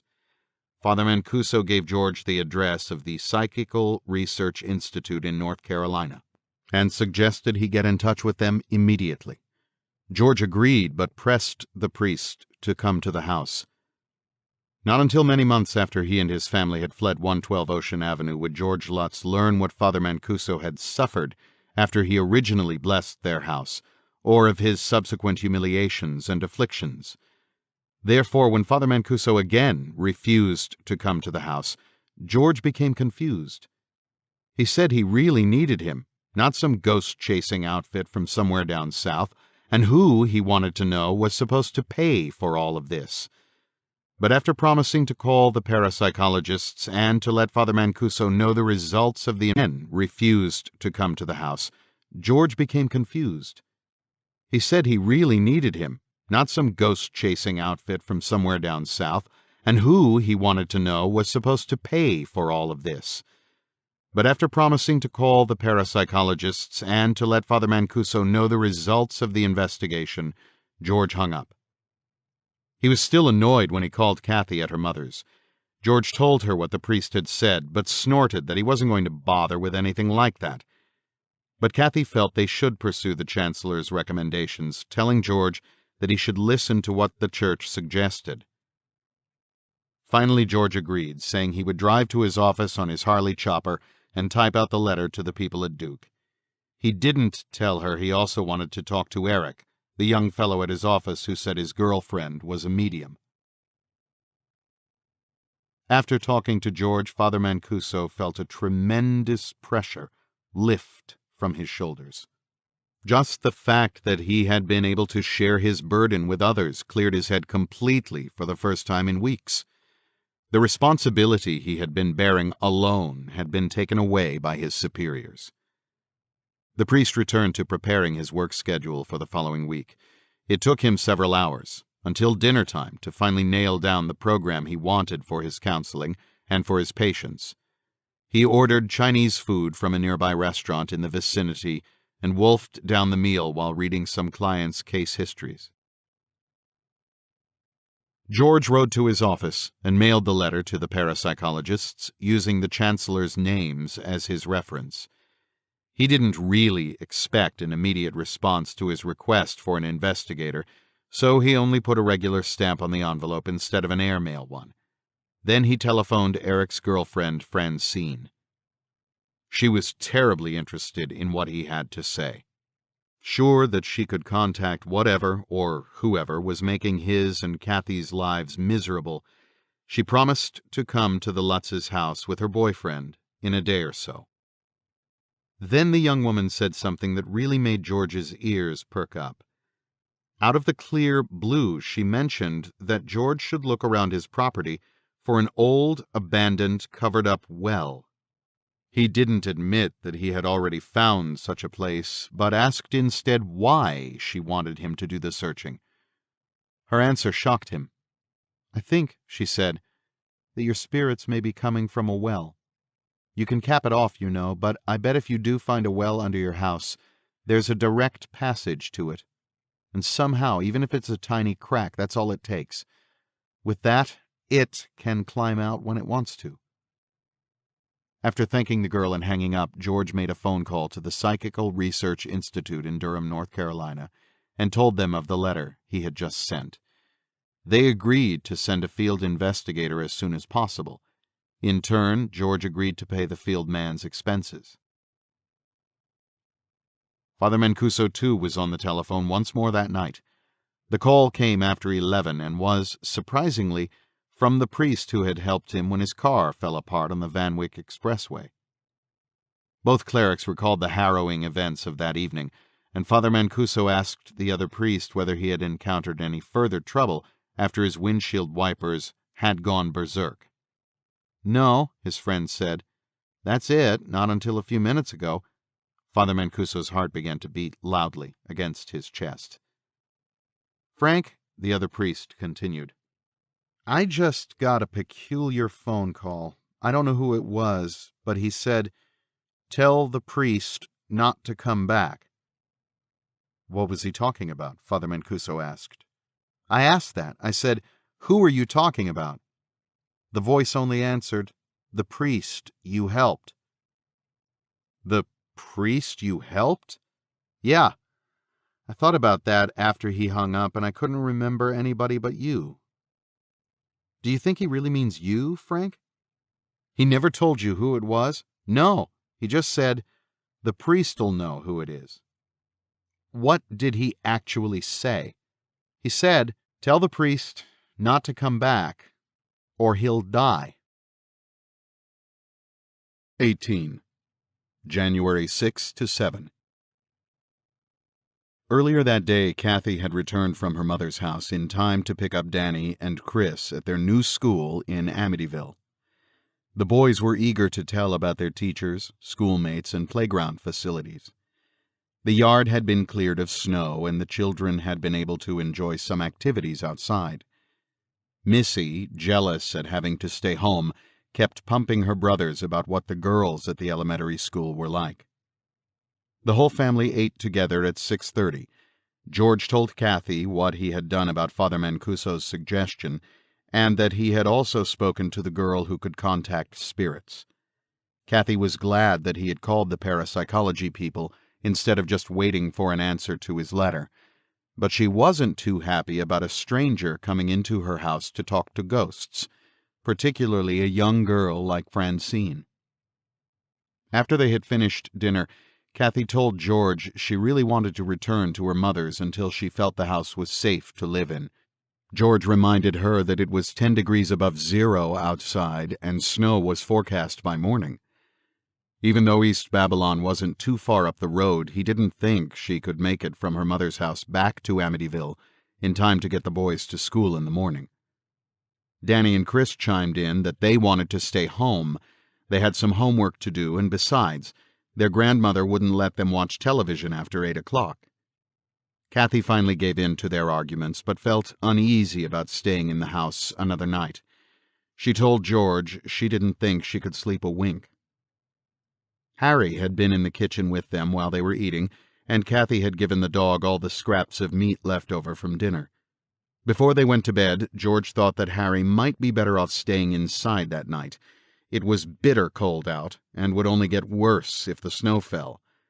Harry hadn't been served his usual dry food, and George thought the dog might be more alert after having some red meat. While the boys did their homework, Missy took Harry up to her room to play. But Harry didn't want to stay there. He was nervous and sniveling, Kathy noted, particularly after Missy had introduced Harry to her unseen friend, Jody. Finally, the little girl had to close her door to keep Harry from running out. He crawled under her bed and remained there. Finally, Chris came down for him. Harry scampered out of Missy's room and, with his tail between his legs, ran up the stairs to the 3rd floor, where he remained the rest of the night. At 12, when George and Kathy finally went up to bed, she went out like a light for the 3rd night in a row, quickly falling into a deep sleep, her breathing heavy. But George, lying on his side with his back to Kathy, was wide awake, his ears alert for any signs of the marching band. When he first noticed the snowflakes falling outside the window, he saw it was 1 o'clock on his wristwatch. The wind was rising, whipping the flakes about. Then he thought he heard a boat moving on the Amityville River, but the bedroom windows didn't face the water, and George didn't feel like getting up from his warm bed to look out from Missy's or the sewing room windows. Besides, the river was frozen, so George ascribed the sound to the vagaries of the wind. At 2 a.m. he began to yawn. His eyes were getting heavy and his body was getting stiff from lying in one position. A short while ago he had looked over his shoulder at Kathy. She was still flat on her back, her mouth open. Suddenly George had the urge to get up and go to the witch's brew for a beer. He knew there were cans of brew in the refrigerator, but he kept thinking that they wouldn't slake his thirst. It had to be the witch's brew, and it didn't matter that it was 2 in the morning or that it was freezing out. He turned to wake Kathy and tell her he was going out for a while. In the darkness of the room, George could see Kathy wasn't in bed. He could see that she was levitating again, almost a foot above him, drifting away from him. Instinctively, George reached out, grabbed her hair, and yanked. Kathy floated back to him and then fell back onto the bed. She awoke. George turned on the nightstand light next to him and gasped. He was looking at a 90-year-old woman, the hair wild, a shocking white, the face a mass of wrinkles and ugly lines, and saliva dripping from the toothless mouth. George was so revolted he wanted to flee from the room. Kathy's eyes, set deep in the wrinkles, were looking at him questioningly. George shuddered. "It's Kathy," he thought. "This is my wife. What the hell am I doing?" Kathy sensed the fright in her husband's face. My God, what does he see? She leaped from the bed and ran into the bathroom, flicking on the light above the mirror. Staring at her own face, she screamed. The ancient crone George had seen was gone. Her hair was upset, but it was blonde again. Her lips were not drooling any longer, nor was she wrinkled, but deep, ugly lines ran up and down her cheeks. George, following Kathy into the bathroom, peered over her shoulder at the image. He, too, saw that the 90-year-old visage had faded, but the long black slashes still cut deeply down Kathy's face. "What's happening to my face?" Kathy yelled. She turned to George, and he put his fingers up to Kathy's mouth. Her lips were dry and burning hot. Then he ran his fingertips gently across the deep ridges. There were 3 on each cheek, extending from just below her eyes down to just under the jawline. "I don't know, baby," he whispered. George took a towel from the rack next to the sink and tried to wipe the lines away. Kathy spun about and looked into the mirror. Her scarred face stared back at her. Running her own fingers down her face, she began to cry. Kathy's helplessness stirred George deeply, and he put his hands on her shoulders. "I'm going to call Father Mancuso right now," he said. Kathy shook her head. "No, we mustn't involve him in this." She looked at George's face reflected in the mirror. "Something tells me he could get hurt. We'd better go and check on the kids," she said calmly. The children were all right, but George and Kathy were unable to go back to sleep that night. They stayed in their bedroom with the lights out, watching the snow fall. Every once in a while, Kathy would hold her hands to her face, checking to feel if the ridges were still there. Finally, the cold dawn broke. The snow had stopped, and there was just enough light for George to make out Kathy when she touched him on the shoulder. "George," she said, "look at my face."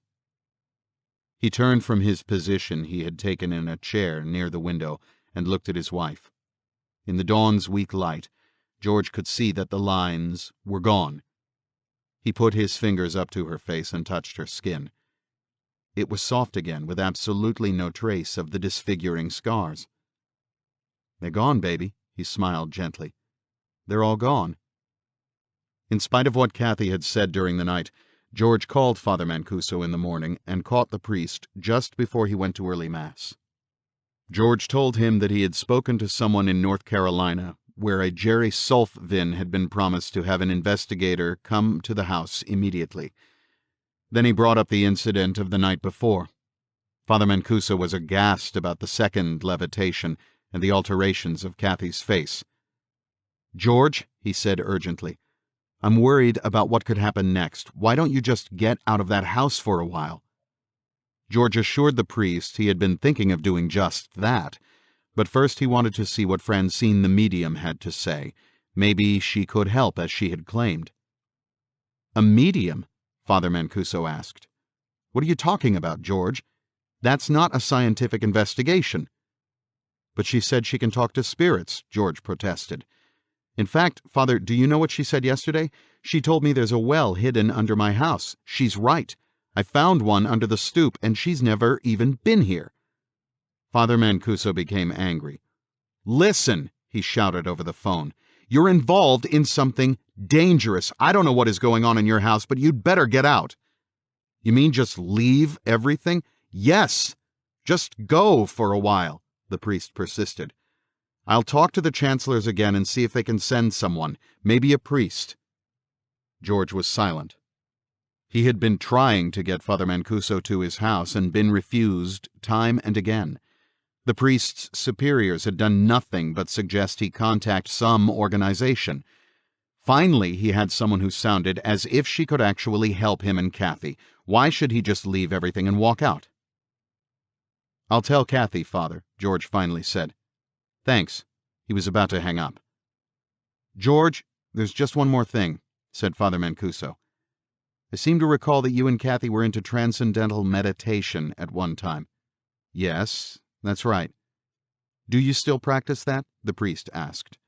"No, yes. Well, we haven't really kept it up since we've moved here," George answered. "Why?" "I was just curious, George, that's all," Father Mancuso replied. "I'm glad you're not doing it now. It might have been making you susceptible." Right after talking with George, Father Mancuso called the Chancery in Rockville Center. Unfortunately, Chancellors Ryan and Nuncio were unavailable, and their secretary could only promise to have them call the following day.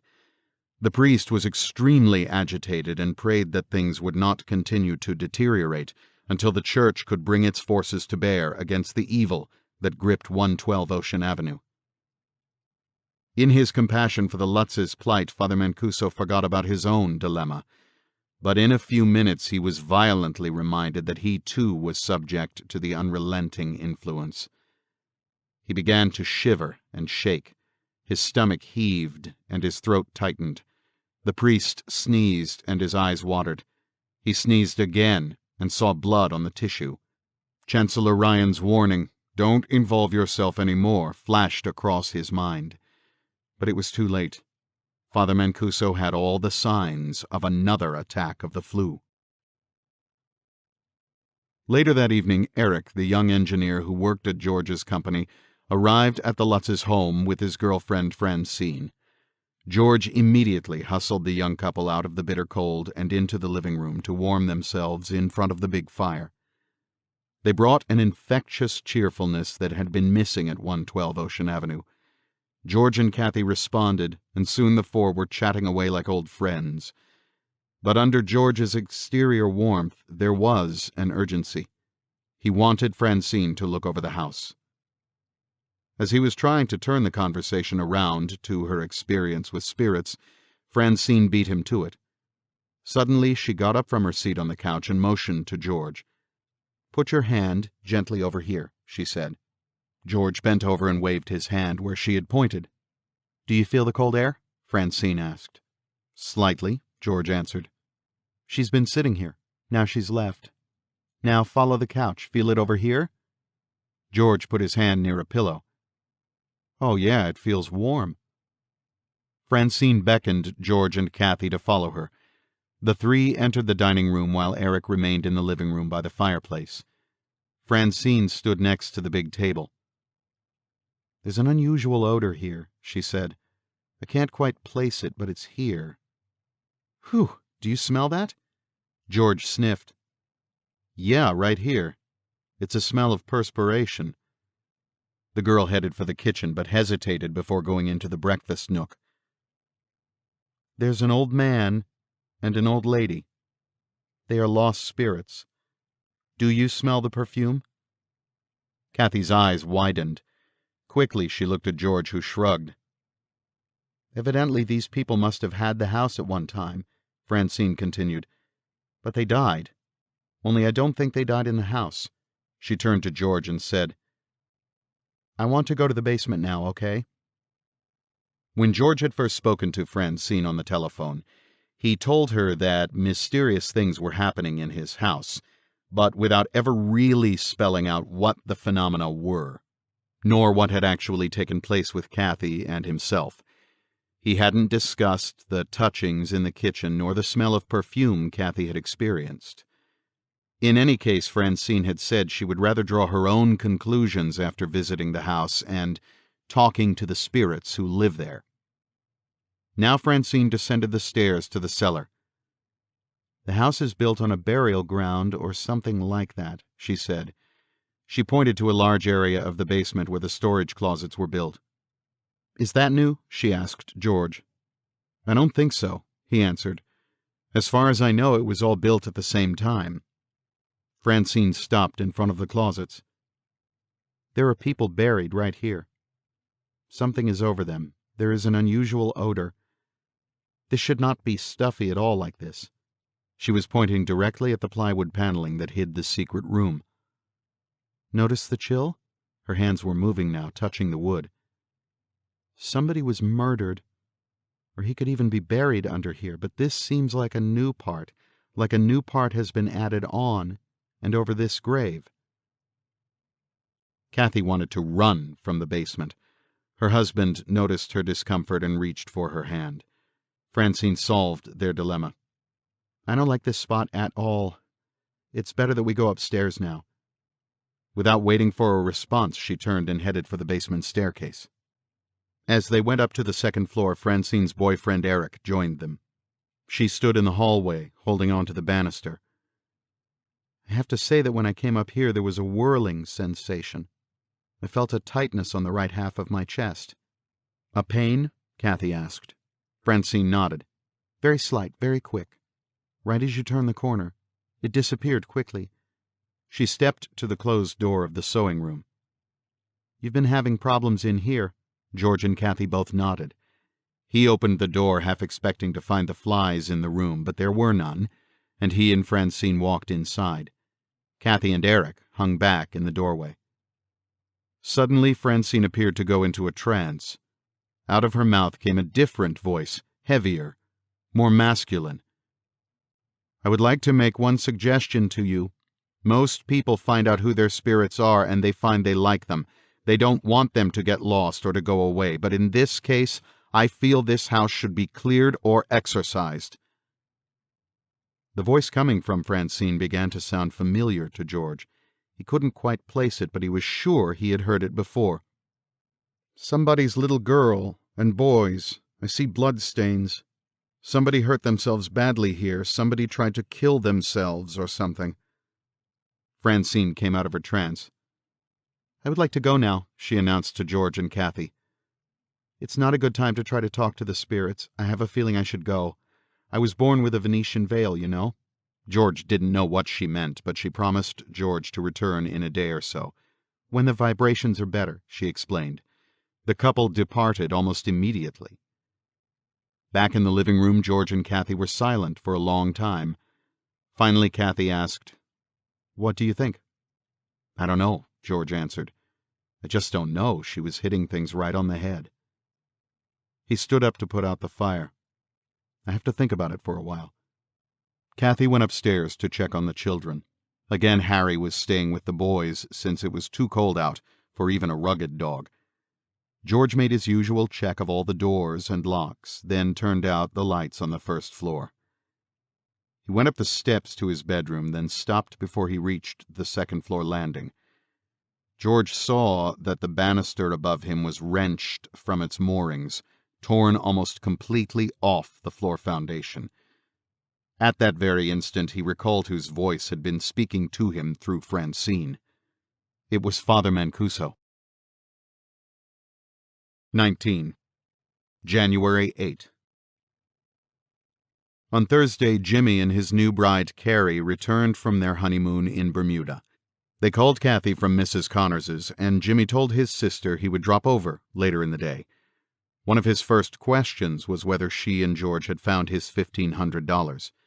He was very disappointed when Kathy told him there had been no trace of the envelope. It had taken George all morning to fit the second-floor banister's broken anchor posts back in their sockets. When the boys came down for breakfast, both wanted to help, but George shooed them out of the way, telling them they had to go shopping for new shoes with their mother. No one, Danny, Chris, Missy, or Kathy, had heard the banister being wrenched off its posts during the night. What had caused this latest damage in the house remained a mystery. George and Kathy had their own ideas, but did not voice them in front of the children. Finally, Kathy gathered herself together and herded her brood out to the van to go shopping. George took the opportunity to call Eric. He reached him at home and asked the young man if Francine had said anything after leaving their home. George was troubled to hear that the girl had been very upset with what she felt in the house. She had told Eric she didn't ever want to go back there. The presence was much too strong. She feared if she tried to talk to whatever was at the Lutzes, she would be in danger of a physical attack. "Eric," George asked, "what's the Venetian veil she mentioned just before you left?" "From what Francine's told me," Eric answered, "that's a caul some babies are born with, a kind of skin covering, like a thin veil over the face. It can be removed, but Francine says that that person is somehow blessed with a highly developed degree of clairvoyance." George hung up and sat in the kitchen for over an hour, trying to think of where or how he could get help before it was too late. Then the telephone rang. It was George Kikoris, a field investigator for the Psychical Research Institute in North Carolina, who said he had been told to contact George and arrange to set up some scientific tests at the Lutz home. Kikoris also said he couldn't make it that day since he was calling from Buffalo, but would try to get there the next morning. After speaking to Kikoris, George felt as if he had received a last-minute reprieve. Then, to pass the time until Kathy returned, he busied himself by taking down the Christmas decorations from the tree standing in the living room. Tenderly, he placed the delicate ornaments on spread newspapers for Kathy to repack in cardboard boxes, taking special care of his great-grandmother's beautiful gold and silver piece. All that Thursday morning and afternoon, Father Mancuso nursed his recurrent case of flu. He had resigned himself to this newest affliction as another show of power and displeasure by the evil force he had alienated at 112 Ocean Avenue. This time there had been no solicitous call by the pastor, even though Father Mancuso was sure the cleric had been informed of his new illness. He remained in his own apartment, resting in bed, using the medication he had been given on the doctor's previous visits. His fever ranged as high as 104 degrees. His stomach hurt continuously, and as the day wore on, he alternated between chills and sweating. Fortunately, no marks had erupted on his palms, a sign that Father Mancuso interpreted to mean that he was receiving a lesser degree of punishment for involving himself again with the Lutzes. Father Mancuso hadn't even attempted to reach the Chancellor's office again. The priest felt that the aches and pains would eventually lessen if he divorced himself from thinking about the Lutz situation, and so he waited for Father Ryan or Father Nuncio to get in touch with him. At one point during the afternoon, in fact, the priest hoped that the Chancellors would ignore his request for another audience. He passed the time by reading from his breviary. By 4 o'clock, Kathy had returned from shopping.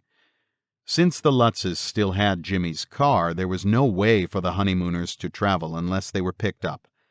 Kathy volunteered to go after her brother and his new wife. George vetoed her suggestion. The icy roads to her mother's in East Babylon were still in a hazardous condition, and Jimmy's car had a stick shift, a gear system Kathy had never really mastered. George drove instead and was back in Amityville within the hour. Kathy was delighted to see Jimmy and Carrie again and spent the next hours eagerly listening to their account of every single moment they had spent in Bermuda. The newlyweds also had a bundle of Polaroid snapshots to go through with a detailed explanation behind each one. Jimmy didn't have a dime left, he said, but they had memories that would last a lifetime. Naturally, they had brought some presents for the children, and that kept Danny, Chris, and Missy out of the adults' way for most of the evening. Rather than spoil the pleasant visit by recalling their own weird experiences since the wedding, George and Kathy simply shared the excitement of the other two. Eventually, Kathy and her new sister-in-law went upstairs to change the linen on Missy's bed. Jimmy and Carrie would be staying overnight in Missy's room, while the little girl slept on an old couch in the dressing room down the hall. Jimmy explained to George his plans for moving out of his mother's house. He wanted to rent an apartment situated exactly between his mother's house and his new in-laws, who also lived in East Babylon. This way both families would be placated for a while. Everyone retired fairly early. Before turning in, George and Jimmy checked the house inside and out.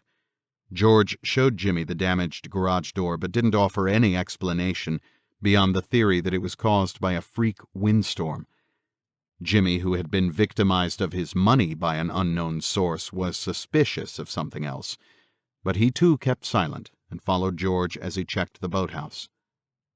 Back inside, they continued their tour of doors and windows until both were satisfied with the security of 112 Ocean Avenue. It was 11 o'clock when the couple said goodnight to one another. George knows that it happened at 3:15 a.m. because he had been lying awake a few minutes and had just checked his wristwatch. It was then that Carrie woke up screaming. "Oh, God, not her, too," he muttered to himself. George leaped out of bed, ran to Missy's room, and snapped on the light. The young couple were huddled together in bed, Jimmy cradling his sobbing wife. "What's the matter?" George asked. "What's happened?" Carrie pointed to the foot of Missy's bed. "Something was sitting there. It touched my foot." George approached the spot Carrie had indicated and felt the bed with his hand. It was warm, as though someone had been sitting there. "I woke up," Carrie continued, "and I could see a little boy. He looked so sick. He was trying to tell me to help him." She began to cry hysterically. Jimmy shook his wife gently. "Come on, Carrie," he said soothingly. "You were probably having a dream and—" "No, Jimmy," Carrie protested. "It wasn't a dream. I saw him. He spoke to me." "What did he say, Carrie?" George asked. Carrie's shoulders were still shaking, but gradually she looked up from her husband's cradling arms. George heard a noise behind him and a touch on his shoulder. He jumped, then looked around. It was Kathy. Her eyes were misty as though she too had been crying. "Kathy!" Carrie cried. "What did the little boy say?" Kathy prompted her. "He asked me where Missy and Jody were." At the mention of Missy's name, Kathy bolted from the bedroom and ran to the other side of the hallway. In the dressing room, the little girl was fast asleep, with one foot sticking out in the air. Kathy lifted Missy's blanket and bent her leg back under the covers, then leaned down and kissed her child on the head. George came into the room. "Is Missy all right?" Kathy nodded. In about 15 minutes, Carrie had quieted down enough to fall asleep again. Jimmy was still nervous, but soon he too drifted off. George and Kathy had shut the door on the couple and returned to their own bedroom. Immediately she went into the closet and took out the crucifix that hung inside. "George," she said, "let's bless the house ourselves." They began on the 3rd floor in the children's playroom. In the eerie pre-dawn silence of the cold room, George held the crucifix in front of him while Kathy intoned the Lord's Prayer. They did not go into Danny and Chris's room. Kathy said they could wait until the next day to bless that room and the ones in which Missy and Jimmy and Carrie were sleeping. They moved on to their own bedroom and then to the sewing room on the 2nd floor. Warning his wife to be careful of the newly repaired banister, George led the way down to the 1st floor, still brandishing the silver crucifix as he supposed a priest would during a holy procession. When they completed their blessing of the kitchen and the dining room, it was just starting to get light outside. Even without turning on the lights, they could see the living room dimly visible before them. George marched around the furniture and Kathy started to recite, "Our Father who art in heaven, hallowed be thy—" She was interrupted by a loud humming. Kathy stopped and looked about her. George halted in mid-stride and looked up at the ceiling. The hum swelled into a jumble of voices that seemed to engulf them completely. Finally, Kathy clasped her hands to her ears to drown out the cacophony of noise, but George clearly heard the chorus thunder, "Will you stop?" 20. January 8 to 9. Father Mancuso felt too weak to celebrate Mass at the church, so he remained in his quarters, praying at his prie-dieu. The phone rang. It was Father Nuncio calling from the Chancellor's office to say that he and Father Ryan could see Father Mancuso. The priest pleaded that his illness prevented him from coming to the Chancery, but asked whether he could discuss the Lutz situation over the telephone. Father Nunzio agreed and listened as Father Mancuso related the latest developments at 112 Ocean Avenue. Without hesitation, the Chancellor agreed with Father Mancuso's suggestion that the Lutzes move out of their house for a while. Father Mancuso informed Father Nunzio of his decision not to return to the house in Amityville and said that he would merely relay the message over the telephone. In Amityville, Kathy and George were still shaken from the previous night's performance by the unseen chorus. She had remained awake, sitting in their bedroom. George returned the crucifix to the closet wall, and then he and Kathy held hands, each whispering reassuring words to soothe the other's fright. At 8 o'clock, Kathy had risen from the edge of the bed and awakened the children. Jimmy and Carrie came out of Missy's bedroom at 8:30, dressed and ready for breakfast. After speaking to Father Nunzio, Father Mancuso called George Lutz to tell him of the Chancellor's decision. He let the telephone ring for a long time and was ready to give up when George answered. Father Mancuso assumed the instrument was up to its weird tricks, so he was surprised that he had gotten through without interference. George said that they had just returned from seeing Jimmy off to East Babylon. Then George repeated the results of their impromptu blessing ceremony the night before. Dismayed, Father Mancuso urged George to heed the Chancellor's advice and get out of the house then and there. "And George," he said, "don't ever do that again. Your evoking God's name in the manner you did can only anger whatever is in your house. Just don't do anything anymore. It's already completely out of hand." "Father," George interrupted, "what are you saying?" The priest hesitated. Had he said too much? The Chancellors had confined any discussion of the Lutz's case to scientific causes, and there would be a long period of investigation before the Church would acknowledge demonic influence. He hadn't meant to express his own personal fears. "I'm not sure," Father Mancuso corrected himself. "That's why I plead with you to leave your house now until some determination can be made, scientifically or—" The priest hesitated. "Or what?" George asked. "It may be more dangerous than any of us realize," Father Mancuso answered. "Look, George, many things happen that none of us can really explain away. I admit I'm very confused about what seems to be an evil force in your house. I also admit that it may be caused by more than our imaginations." The priest paused. "George, you still there?" "Yeah, Father, I'm listening." "All right, then," Father Mancuso began again. "Please, get out. Let things cool down for a while. If you get away, maybe we can all think this thing out with more rationality. I'll tell the Chancellors what happened last night, and maybe they'll send someone right—" Father Mancuso was interrupted by Kathy's scream over the telephone. George blurted, "Call you back," and the priest heard him bang down the receiver. He stood there in his living room wondering what unnatural act was now being played out at 112 Ocean Avenue. George ran up the stairs to the third floor. When he reached the landing, he saw Kathy in the hallway shrieking at Danny, Chris, and Missy. George could see why. On every wall in the hall were green, gelatinous spots, oozing down from the ceiling to the floor, settling in shimmering pools of green slime. "Which one of you did this?" Kathy fumed. "Tell me, or I'll break every bone in your bodies." "We didn't do it, Mama," all three children chorused at once, dodging the slaps she was aiming at their heads. "We didn't do it," Danny yelled. "We saw it when we came upstairs." George stepped between his wife and the children. "Wait a minute, honey," he said gently. "Maybe the kids didn't do it. Let me take a look." He went up to one wall and stuck his finger into a green spot. He looked at the substance, smelled it, and then put a little against the tip of his tongue. "It sure looks like Jell-O," he said, smacking his lips, "but it doesn't have any taste at all." Kathy was calming down after her tirade.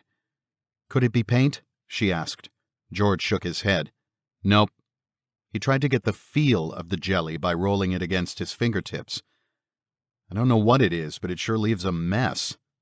He looked up at the ceiling. "Doesn't seem to be coming from up there." George stopped. He looked around him as if realizing for the first time where he was. In a rush, he recalled the conversation he had had with Father Mancuso a few minutes before, and the dreaded word devil almost slipped from his lips. "What'd you say, George?" asked Kathy. "I didn't hear you." He looked at his wife and children.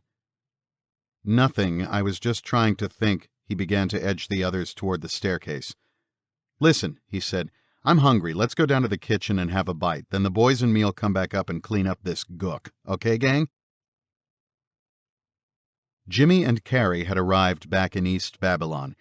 Carrie was happy to be away from 112 Ocean Avenue, even if it meant being at her mother-in-law's. "I felt creepy there, Jimmy," she said as they got out of their car. "I know I saw that little boy last night, no matter what anybody says."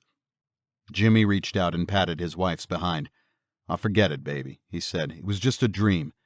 You know I don't believe in that stuff." Carrie squirmed away from Jimmy's touch, looking around to see if any neighbors were watching. But as she was about to go in the door, he grabbed her arm. "Listen, Carrie," he said, drawing her close. "Do me a favor. Don't mention what happened in front of Ma. She gets very upset about such things. Next thing you know, we'll have a priest over here." Carrie stood her ground. "What about our money you lost at Kathy's? You say that was a dream, too?" Father Mancuso spent the rest of the afternoon wondering why George hadn't called him back after hearing Kathy scream. At one point, he considered calling Sergeant Johnfredo of the Suffolk County Police to check on the Lutzes, but a policeman ringing their bell out of the blue might cause them even more alarm. "Oh, God," he thought, "I hope nothing's happened."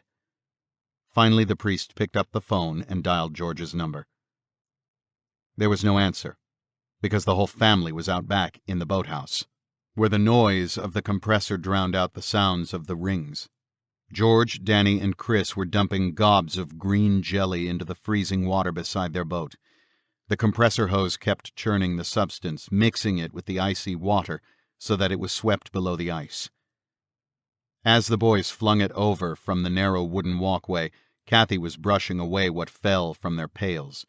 Missy was holding on to Harry to keep the dog out of everyone's way. George worked in silence, trying not to communicate his fears to Kathy and the children. Fortunately for him, Kathy still suspected that the children had been responsible for the mess. She hadn't yet equated the green slime with the other mysterious problems that afflicted the house. George had been so absorbed in his thoughts that he had completely forgotten to call Father Mancuso back. By that evening, sitting beside the fireplace, Kathy was all for leaving for her mother's. But when she suggested they get out of the house that night, George suddenly went berserk. "God damn it, no!" he shouted, jumping up from his chair, his face red with rage. All the pressures that had been building within him finally exploded. "Every goddamn thing we own in the world is in this house," he stormed. "I've got too much invested here to give it up just like that." The children, who were still up, cringed and ran to their mother's side. Even Kathy was frightened by a side of George that she had never seen. He had the look of a man possessed. Absolutely livid, he stood at the foot of the staircase and screamed so that he could be heard in every room of the house. "You sons of bitches, get out of my house!" Then he ran up the stairs to the 3rd floor and into the playroom and threw all the windows open wide. "Get out! Get out in the name of God!" George ran into the boys' bedroom, then down to the 2nd floor and repeated his actions, shoving up each window in every room, bellowing, "Get out in the name of God!" again and again. Some of the windows resisted his push, and he banged furiously on the frames until they loosened. Cold air poured in from outside, and soon the whole house was as frigid as the outdoors. Finally, George was finished. By the time he returned to the 1st floor, the anger was leaving his body. Exhausted from his efforts and panting heavily, he stood in the center of the living room, tightly clenching and unclenching his fists. While George was on his holy errand, Kathy and the children had been rooted to a spot near the fireplace. Now they came up to him slowly, encircled him, and he lifted his arms and embraced all 4 frightened people. There was a 5th, very human witness to this tableau. Sergeant Al Johnfredo, the police officer whom Father Mancuso had wanted to call, had been making a final check of Amityville before he went off duty at 9. As he was passing down Ocean Avenue, the astonishing sight of a madman tearing around in 112, opening windows in the dead of winter, had caused him to brake his cruiser. Gianfrido pulled up at the intersection where South Ireland Place cuts into Ocean Avenue, directly opposite the Lutzes. He turned off his headlights. Something was holding him back from getting out of his car and going up to that front door. He really didn't want to investigate why the owner was behaving like a lunatic. Gianfrido sat there and watched as a woman went around and shut all the windows in the house. That must be Mrs. Lutz, he thought. They seem to be all right now. I'll just keep my nose out of it. He sighed and turned over the motor of his car. Keeping his headlights off, the policeman slowly backed down South Ireland Place until he could make a left turn on the street that paralleled Ocean. Only then did he turn on his lights. Over the following hour, 112 Ocean Avenue warmed up again. The heat from the radiators finally overcame the frigid air that had invaded the house, and once more the thermostat read 75 degrees. The boys had been dozing in front of the fireplace, while Kathy held little Missy in her arms, rocking the sleeping girl. At 10 o'clock she checked the children's bedrooms and decided that Danny and Chris could now go to bed. Since his tirade, George had been completely uncommunicative, silently staring at his blazing logs.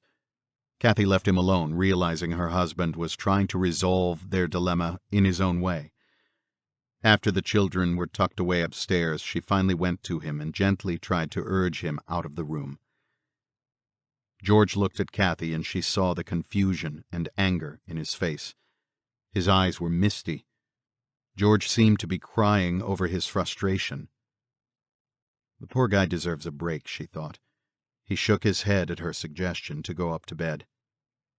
"You go," he said softly. "I'll be up in a while." His eyes returned to the dancing flames. In her bedroom, Kathy left the lamp on George's nightstand burning. She undressed, slipped into bed, and closed her eyes. Kathy could hear the wind howling outside.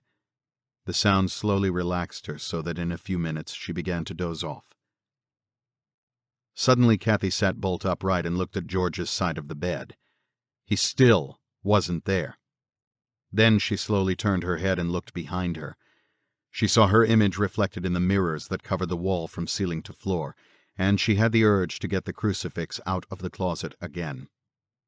So strong was the feeling that Kathy was halfway out of bed when she stopped and again stared into the mirrors. Her image seemed to take on a life of its own, and she could hear it saying, "Don't do it. You'll destroy everyone." When George came up to the bedroom, he found Kathy asleep. He adjusted the covers about his wife, then went to her nightstand and removed her Bible from its drawer. He turned out his light and silently left the room. George returned to his chair in the living room, opened the Bible, and began at the beginning, the book of Genesis. In this first book of God's revelations, he came upon verses that caused him to reflect upon his predicament. He read one aloud to himself. "And the Lord God said to the serpent, Because thou hast done this thing, thou art cursed among all cattle and beasts of the earth. Upon thy breast shalt thou go, and earth thou shalt eat all the days of thy life." George shivered. The serpent is the devil, he thought. Then he felt a hot blast on his face, and he snapped his head up from the book. The flames of the fireplace were reaching out for him. George leaped off his chair and jumped back. The fire he had left to die was roaring to life again, the blaze filling the entire hearth. He could feel its searing heat, but then he was stabbed in the back by an icy finger. George whirled about. Nothing was there, but he could feel a draft. He could almost see it in the form of a cold mist coming down the staircase in the hallway. Gripping the Bible tightly, George raced up the steps toward his bedroom. The cold wrapped itself about him as he ran. He stopped in his bedroom doorway. The room was warm. Again he was struck by the icy fingers. George ran to Missy's bedroom and flung open the door. The windows were wide open, the below-freezing air pouring in. George grabbed up his daughter from her bed. He could feel her little body was icy and shivering. Rushing out of the room, he ran back to his bedroom and put Missy under the cover. Kathy woke up. "Warm her up," George yelled. "She's freezing to death." Without hesitation, Kathy covered the little girl with her own body. George ran out of the room and up to the 3rd floor. The windows in Danny and Chris's bedroom, George found, were also wide open. The boys were asleep but burrowed completely under their blankets. He gathered both in his arms and staggered down the stairs to his bedroom. Danny's and Chris's teeth were chattering from the cold. George pushed them onto the bed and got under the blankets with them, his body on top of theirs. All 5 Lutzes were in one bed, the 3 children slowly thawing out, the 2 parents rubbing their hands and feet. It took almost a half hour before the children's body temperatures seemed back to normal. Only then did George realize he was still holding on to the Bible. Knowing he had been more than warned, he flung it to the floor. 21. January 10. On Saturday morning, Kathy's mother, Joan, received a frantic call from her daughter. "Ma, I need you immediately." When Mrs. Connors tried to question Kathy over the phone as to what had happened, she said only that there was no way to explain. Her mother had to see for herself. The older woman took a cab from East Babylon to the house in Amityville. George let his mother-in-law in and hurried her upstairs to Kathy's bedroom. Coming back down, he cautioned Danny, Chris, and Missy to finish their breakfast. When he left the kitchen to join the 2 women upstairs, the children were unnaturally subdued and meekly obeyed their father. But judging from the way they were eating, they had evidently recovered from their freezing experience the night before. When George entered his bedroom, his mother-in-law was examining Kathy, who lay on the bed naked beneath her open bathrobe. Kathy watched as her mother's finger traced the ugly red welts that extended from just above her pubic hairline to the bottom of her breasts. The streaks were flaming red, as though she had been burned by a hot poker slashed laterally across Kathy's body. "Ow!" her mother winced, jerking a finger back from one of the welts on Kathy's stomach. "I burned myself." "I told you to be careful, Mama," Kathy cried. "It happened to George, too." Kathy's mother looked at him, and George nodded. "I tried putting some cold cream on them," he said, "but even that didn't help. The only way you can touch her is with gloves." "Did you call the doctor?" "No, Ma," Kathy answered. "She didn't want the doctor," George broke in. "She only wanted you." "Does it hurt, Kathy?" The frightened girl began to cry. George answered for her. "They don't seem to, only when she touches them." Kathy's mother put a hand to her sobbing girl's hair, stroking it gently. "My poor baby," she said. "Don't you worry now, I'm here. Everything's going to be all right." She leaned forward and kissed Kathy's tear-stained face. Then she closed Kathy's bathrobe, softly folding it over her inflamed body. She stood up. "I'm going to call Dr. Aiello." "No!" cried Kathy. She looked at her husband, her eyes wild. "George?" George put his hand out to Mrs. Connors. "What are you going to tell him?" Kathy's mother was confused. "What do you mean?" she asked. "You can see she's burned all over her body." George was insistent. "But how are you going to explain it to him, Ma? We don't even know how it happened. She just woke up that way. He'll think we're nuts." He hesitated. If he told Kathy's mother any more about what had happened during the night, he would have to disclose the demonic events that were plaguing the house. Knowing Mrs. Connors's heavily church-oriented background, George felt sure that she would insist upon Kathy and the children leaving until she could talk to her priest. George had met the cleric and knew him to be very much like the elderly confessor at St. Martin of Tours in Amityville, unworldly when it came to anything beyond simple parish duties. In reality, George would have welcomed a priest, but not the one from East Babylon.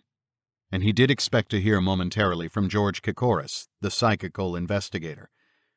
"Let her rest a while, Ma," he finally said. "The marks seem to be easing up from what they were before. Maybe they'll go away soon." He was remembering the slash lines on Kathy's face. "Yeah, Mama," Kathy said, also fearing to involve her mother any more deeply. "I'll lie here a little longer. Can you stay with me?" Kathy's mother looked from her daughter to George. "There's something going on that they're not telling me about," she thought to herself. She would have liked to tell Kathy that she had never liked this house, that each time she was here she felt uncomfortable. She just did not trust 112 Ocean Avenue. Looking back, Mrs. Joan Connors now knows why. George left the two women upstairs and went down to the kitchen. Danny, Chris, and Missy had finished their food and had even cleared off the table in the breakfast nook. When he came in, there were questions in their eyes. "Mama's all right," George assured them. "Grandma's going to stay with her." He put his hand on top of Missy's head and turned her toward the doorway. "Come on, gang," George said. "Let's go out for a while. We got to get some things at the store, and I want to stop at the library." After George and the children had driven off, Kathy's mother left her daughter alone for a few minutes and went downstairs to the kitchen to call Jimmy. Her son would want to know why she had rushed off to Kathy's so hurriedly.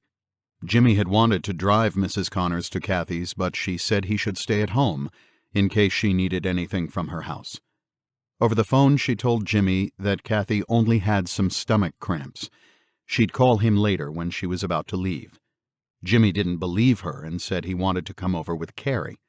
He was not to come, his mother yelled at him, and he wasn't to bring Carrie.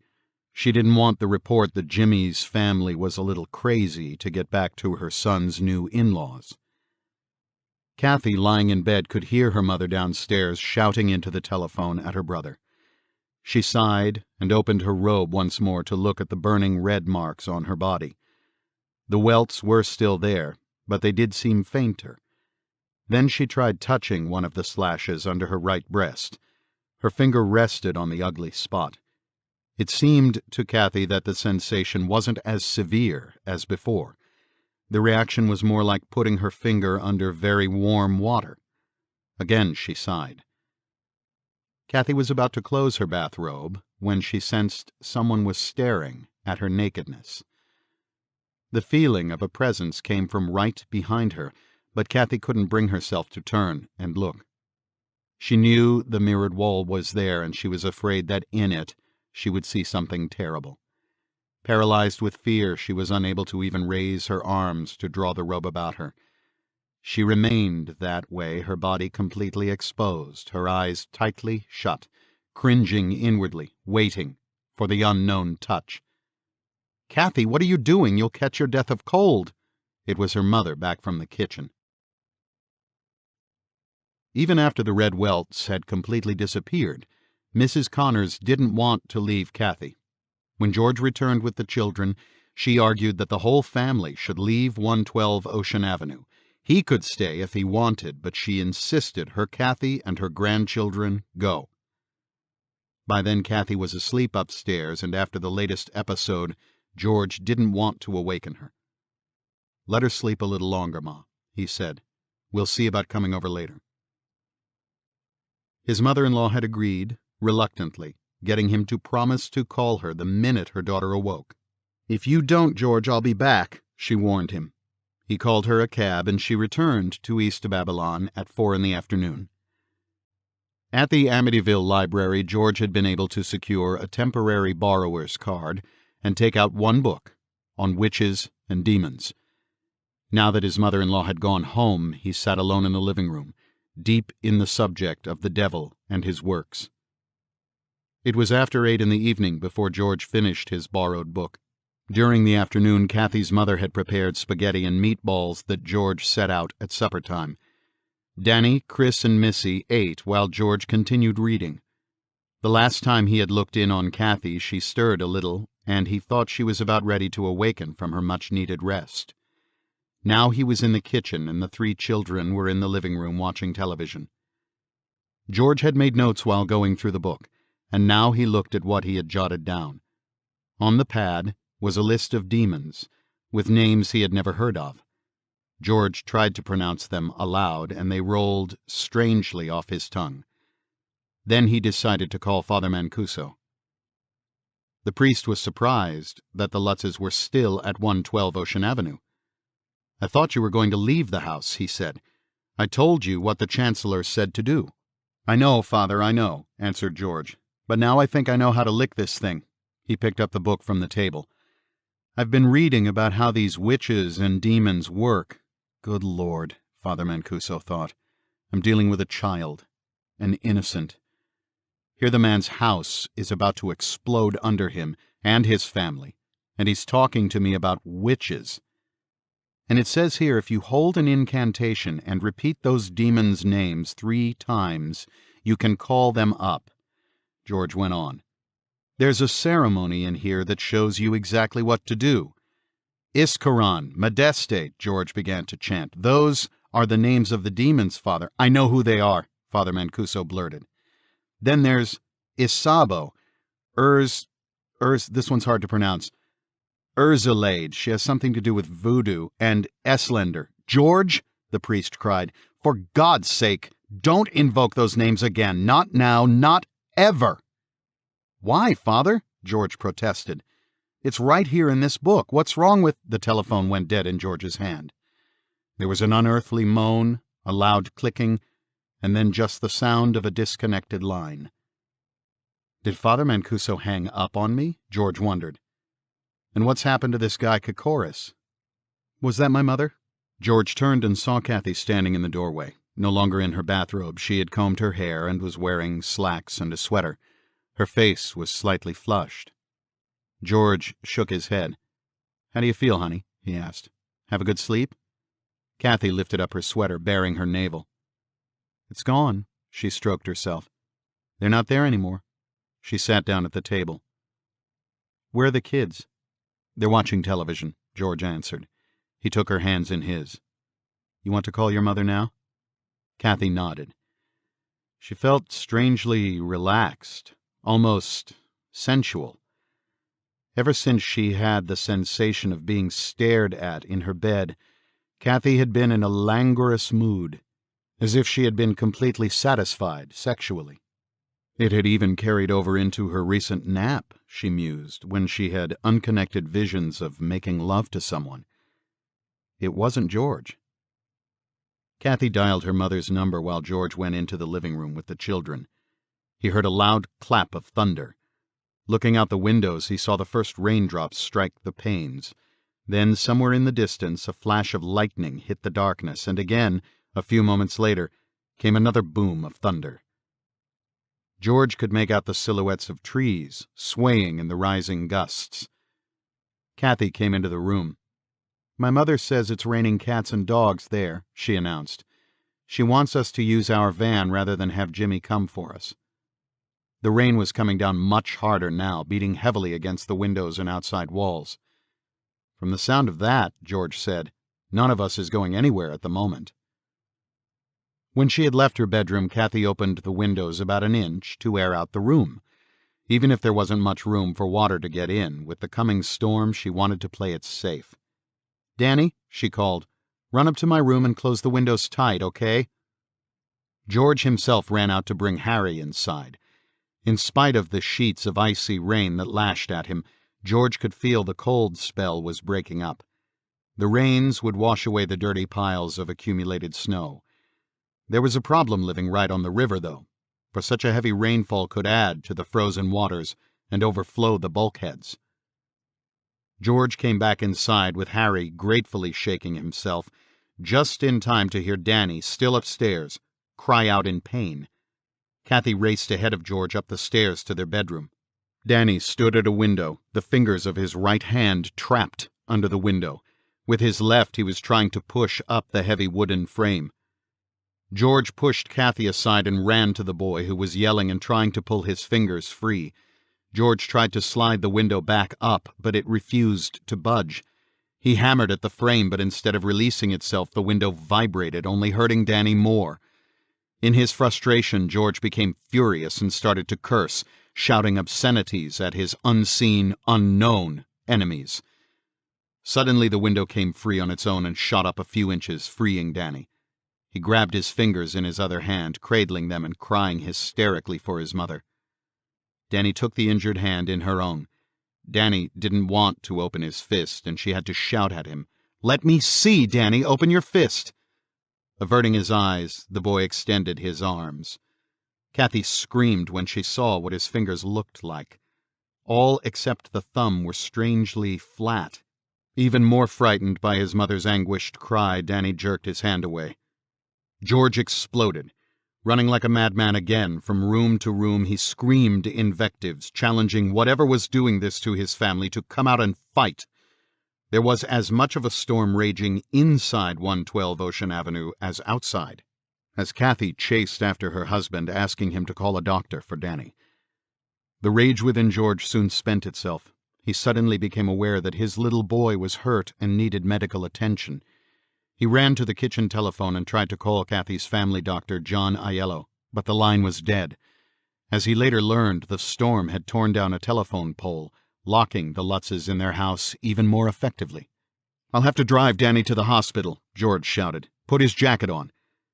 The Brunswick Hospital Center is on Broadway, in Amityville, no more than a mile from the Lutz's house. Because of the hurricane-force winds raging through Long Island's South Shore, it took George almost 15 minutes to get there.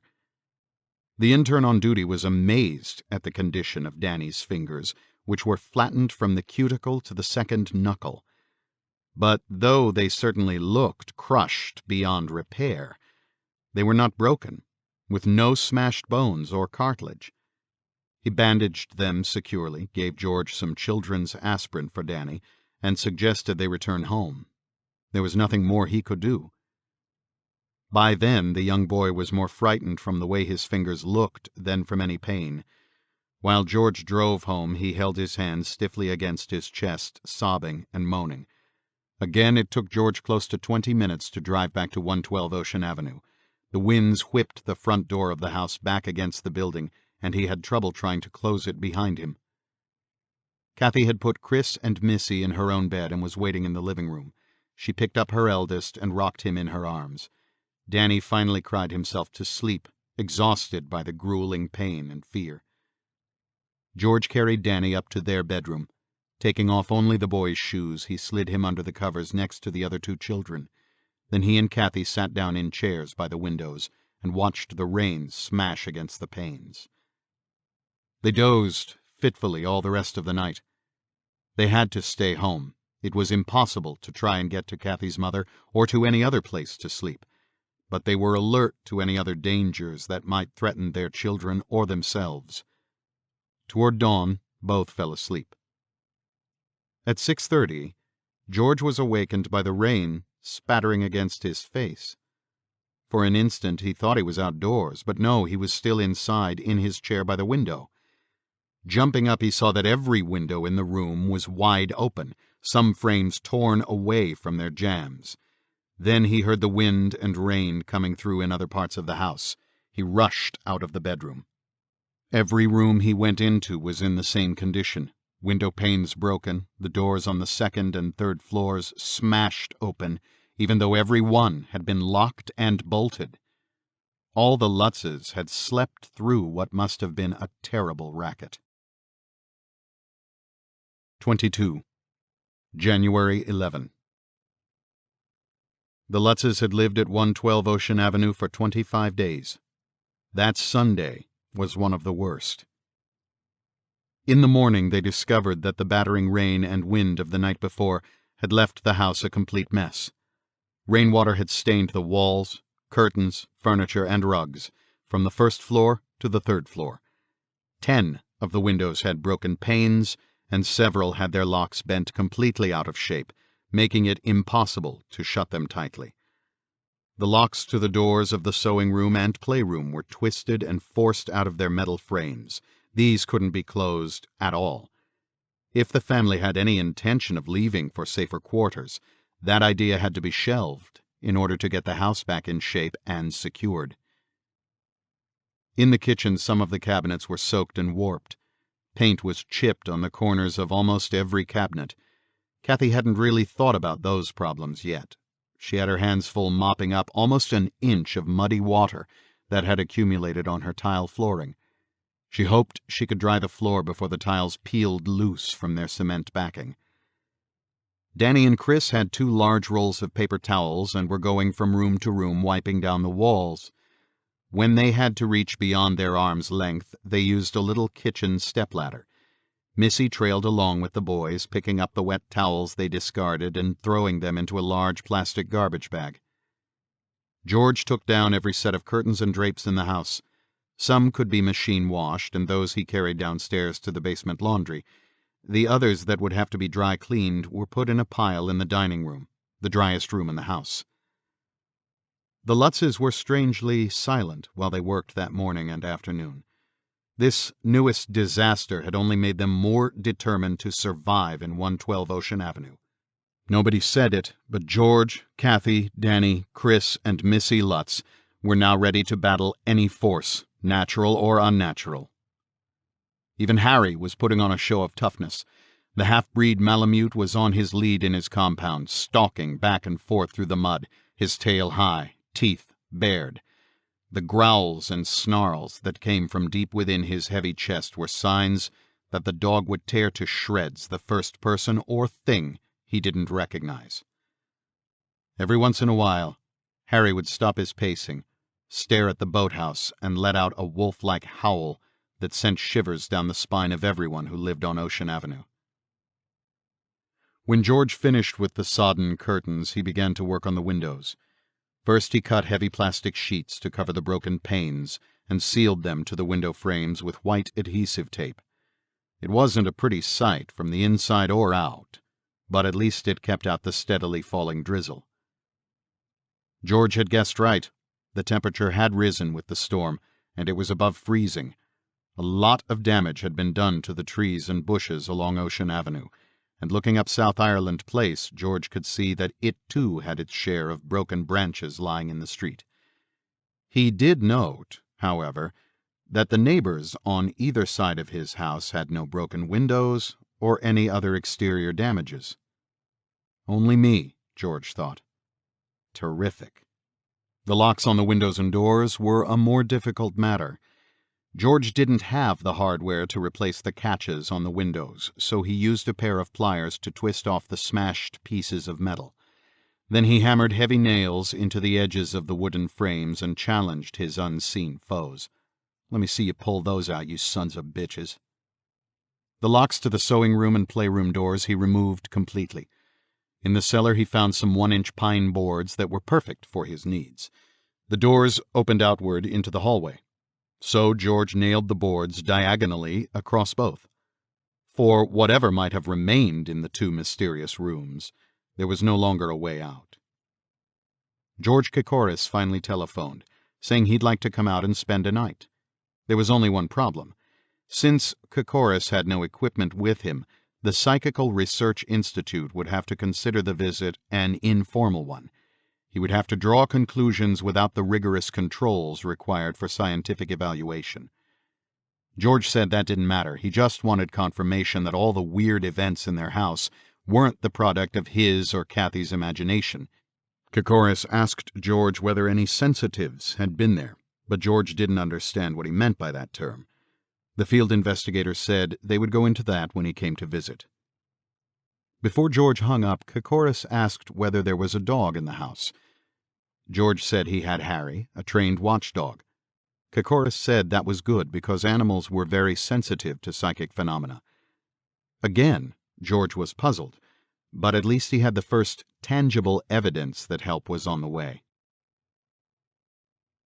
At 3 p.m, Father Ryan left the Chancery in Rockville Center.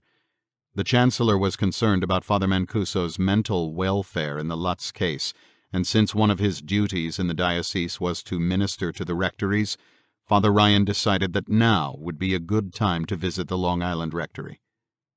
He found the bearded priest recovering from his 3rd attack of flu in the past 3 weeks. Father Ryan said he was well aware of how highly the bishop esteemed Father Mancuso as a cleric, but he wanted to know if Father Mancuso thought the recurring affliction could be psychosomatic. Wasn't it possible that his emotional state could be influencing his rash of illnesses? Father Mancuso protested that he was rational, that he still believed that strong evil forces were responsible for his debilitation. He was willing to undergo a psychiatric examination by anyone the Chancellor selected. The Chancellor made no further demand that Father Mancuso remain away from 112 Ocean Avenue, but stated that the decision would have to be his. Father Mancuso was surprised and frightened. He understood he was being tested, If he did accept responsibility for the Lutzes, he would have the Chancellor's approbation, and if not, they would understand. But there was no way he was going to involve himself to that extent. He was deeply moved by the anxiety and problems that the Lutzes were undergoing, and he could not, in conscience, as a priest, simply excuse his own inherent fear. But he was terrified. Father Mancuso finally said that before he made any more decisions in the case, for the Lutzes and for himself, he would like to talk directly to the bishop. Chancellor Ryan recognized the urgency in the priest's request and said he would be in touch with the superior later in the day. He would call Father Mancuso that evening. Kathy's mother called her around 6 o'clock, wanting to know if they were coming to her house to spend the night. Kathy took it on herself to say no. The house was still in a mess after the storm, and she would have a lot of washing to do the next morning. And besides, Danny and Chris would have school, and they were missing too many days as it was. Mrs. Connors reluctantly agreed, but made Kathy promise that she would call if anything out of the ordinary occurred. Her mother would then send Jimmy over immediately. After Kathy hung up, she wondered aloud to George if she had done the right thing. "We're going to stick it out," he said. "Before you send the kids to bed, I'm going to go through the whole house with Harry. Kokoris said dogs are very sensitive to things like this." "Are you sure that won't make them mad again?" Kathy asked. "You know what happened when we went around with the crucifix." No, Kathy, this is different. I just want to see if Harry can smell or hear anything." "And what if he does? What are you going to do then?" The dog, still in his aggressive mood, had to be kept on his leash. Harry was very powerful, and George had to take a snug grip just to keep from being pulled along. "Come on, boy," he said. "Sniff me out something." They went down to the basement. George removed the leash from Harry's collar, and the dog leaped forward. He circled the cellar, sniffing, sometimes scratching at spots along the bottom of the walls. When the dog came up against the storage closet that hid the red room, Harry again sniffed at the base of the paneling. Then his tail dipped between his legs and he sank to his haunches. Harry began to whimper, turning his head to George. "What is it, Harry?" George asked. "You smell something there?" Harry's whimpers grew more frantic and he began to crawl backwards. Then he barked at George, stood up, and ran back up the cellar steps. He waited at the top, quivering, until George came up and opened the door for him. "What happened?" Kathy asked. "Harry's afraid to go near the secret hideaway," George told her. He didn't put on the leash again, but walked Harry through the kitchen, dining room, living room, and enclosed porch. The dog's spirits picked up, and he friskily sniffed around each room. But when George tried to take him upstairs, Harry hung back on the first step of the staircase. "Come on," George urged him. "What's the matter with you?" The dog put one paw on the next step, but wouldn't move beyond that. "I can get him upstairs," Danny shouted. "He'll follow me." The boy climbed past the dog and beckoned to him. "No, Danny," George said. "You stay here. I'll handle Harry." George reached down and jerked the dog's collar. Harry moved reluctantly, then ran up the steps. The dog walked around freely in both the master bedroom and the dressing room. Only when he approached Missy's room did Harry hang back. George put both hands on the dog's haunches and pushed him, but he wouldn't enter her room. Harry behaved the same way in front of the boarded-up sewing room. Whimpering and whining with fear, Harry tried to wedge himself behind George. "God damn it, Harry," he said. "There isn't anyone in there. What's bugging you?" As soon as Harry came into the boys' room on the third floor, he jumped up on Chris's bed. George chased him. Shooed out of the room, the dog headed directly for the stairs, passing the playroom without so much as a glance. George couldn't catch up with him. George arrived downstairs behind the dog. "What happened?" Kathy asked. "Nothing happened. That's what happened," he said. Father Mancuso confirmed his appointment with the bishop's secretary. The prelate personally telephoned and suggested that if the priest felt well enough to travel, he should be at the Rockville Center Diocese the following morning. Father Mancuso said that it was only 15 minutes away and his temperature was normal. Though much winds were forecast, the weather promised to remain above freezing. Father Mancuso told the bishop's secretary that all signs pointed to his being there. At the Lutzes, as the day came to a close, the whole family was again in the master bedroom. The 3 children were in the bed, and George and Kathy were sitting up in chairs next to the damaged windows. The room seemed overly warm, and everyone's eyes had begun to sting. George and Kathy thought it was from fatigue. One after another they drifted off. First Missy, then Chris, Danny, Kathy, and finally George. Within 10 minutes everyone was fast asleep. But very shortly George was rudely shoved awake by his wife. She and the children were standing in front of his chair, tears in their eyes. "What's the matter?" he mumbled sleepily. "You were screaming, George," Kathy said, "and we couldn't wake you up." "Yeah, Daddy," cried Missy. "You made Mama cry." Not fully awake, feeling almost drugged, George was completely befuddled. "Did I hurt you, Kathy?" "Oh, no, honey," she protested. "You didn't touch me." "What happened then?" "You kept yelling, 'I'm coming apart,' and we couldn't wake you up." 23. January 12. George, "Did I hurt you, Kathy?" "Oh, no, honey," she protested. "You didn't touch me." "What happened then?" "You kept yelling, 'I'm coming apart,' and we couldn't wake you up." 23. January 12. George couldn't understand. Why did Kathy say he was yelling, "I'm coming apart"? He knew perfectly well what he had said was, "I'm coming unglued." Now he remembered he had been sitting in the chair when suddenly he felt a powerful grip lift up the chair with him in it and slowly turn him around. Powerless to move, George saw the hooded figure he had first seen in the living room fireplace, its blasted half-face glaring at him. The horribly disfigured features became clearer to George. "God help me!" he screamed. Then he saw his own face emerge from beneath the white hood. It was torn in two. "I'm coming unglued!" George yelled. Now, still groggy, he began to argue with Kathy. "I know what I said," he muttered. "Don't tell me what I said." The others backed off. "He's still asleep," Kathy thought, "and he's having a bad dream." "You're right, George," she said gently. "You didn't say that at all." She pulled his head to her breast. "Daddy," Missy broke in, "come to my room. Jody says he wants to talk to you." The urgency of his daughter's voice broke the spell. George snapped out of it and jumped up, almost bowling Kathy over. "Jody? Who's Jody?"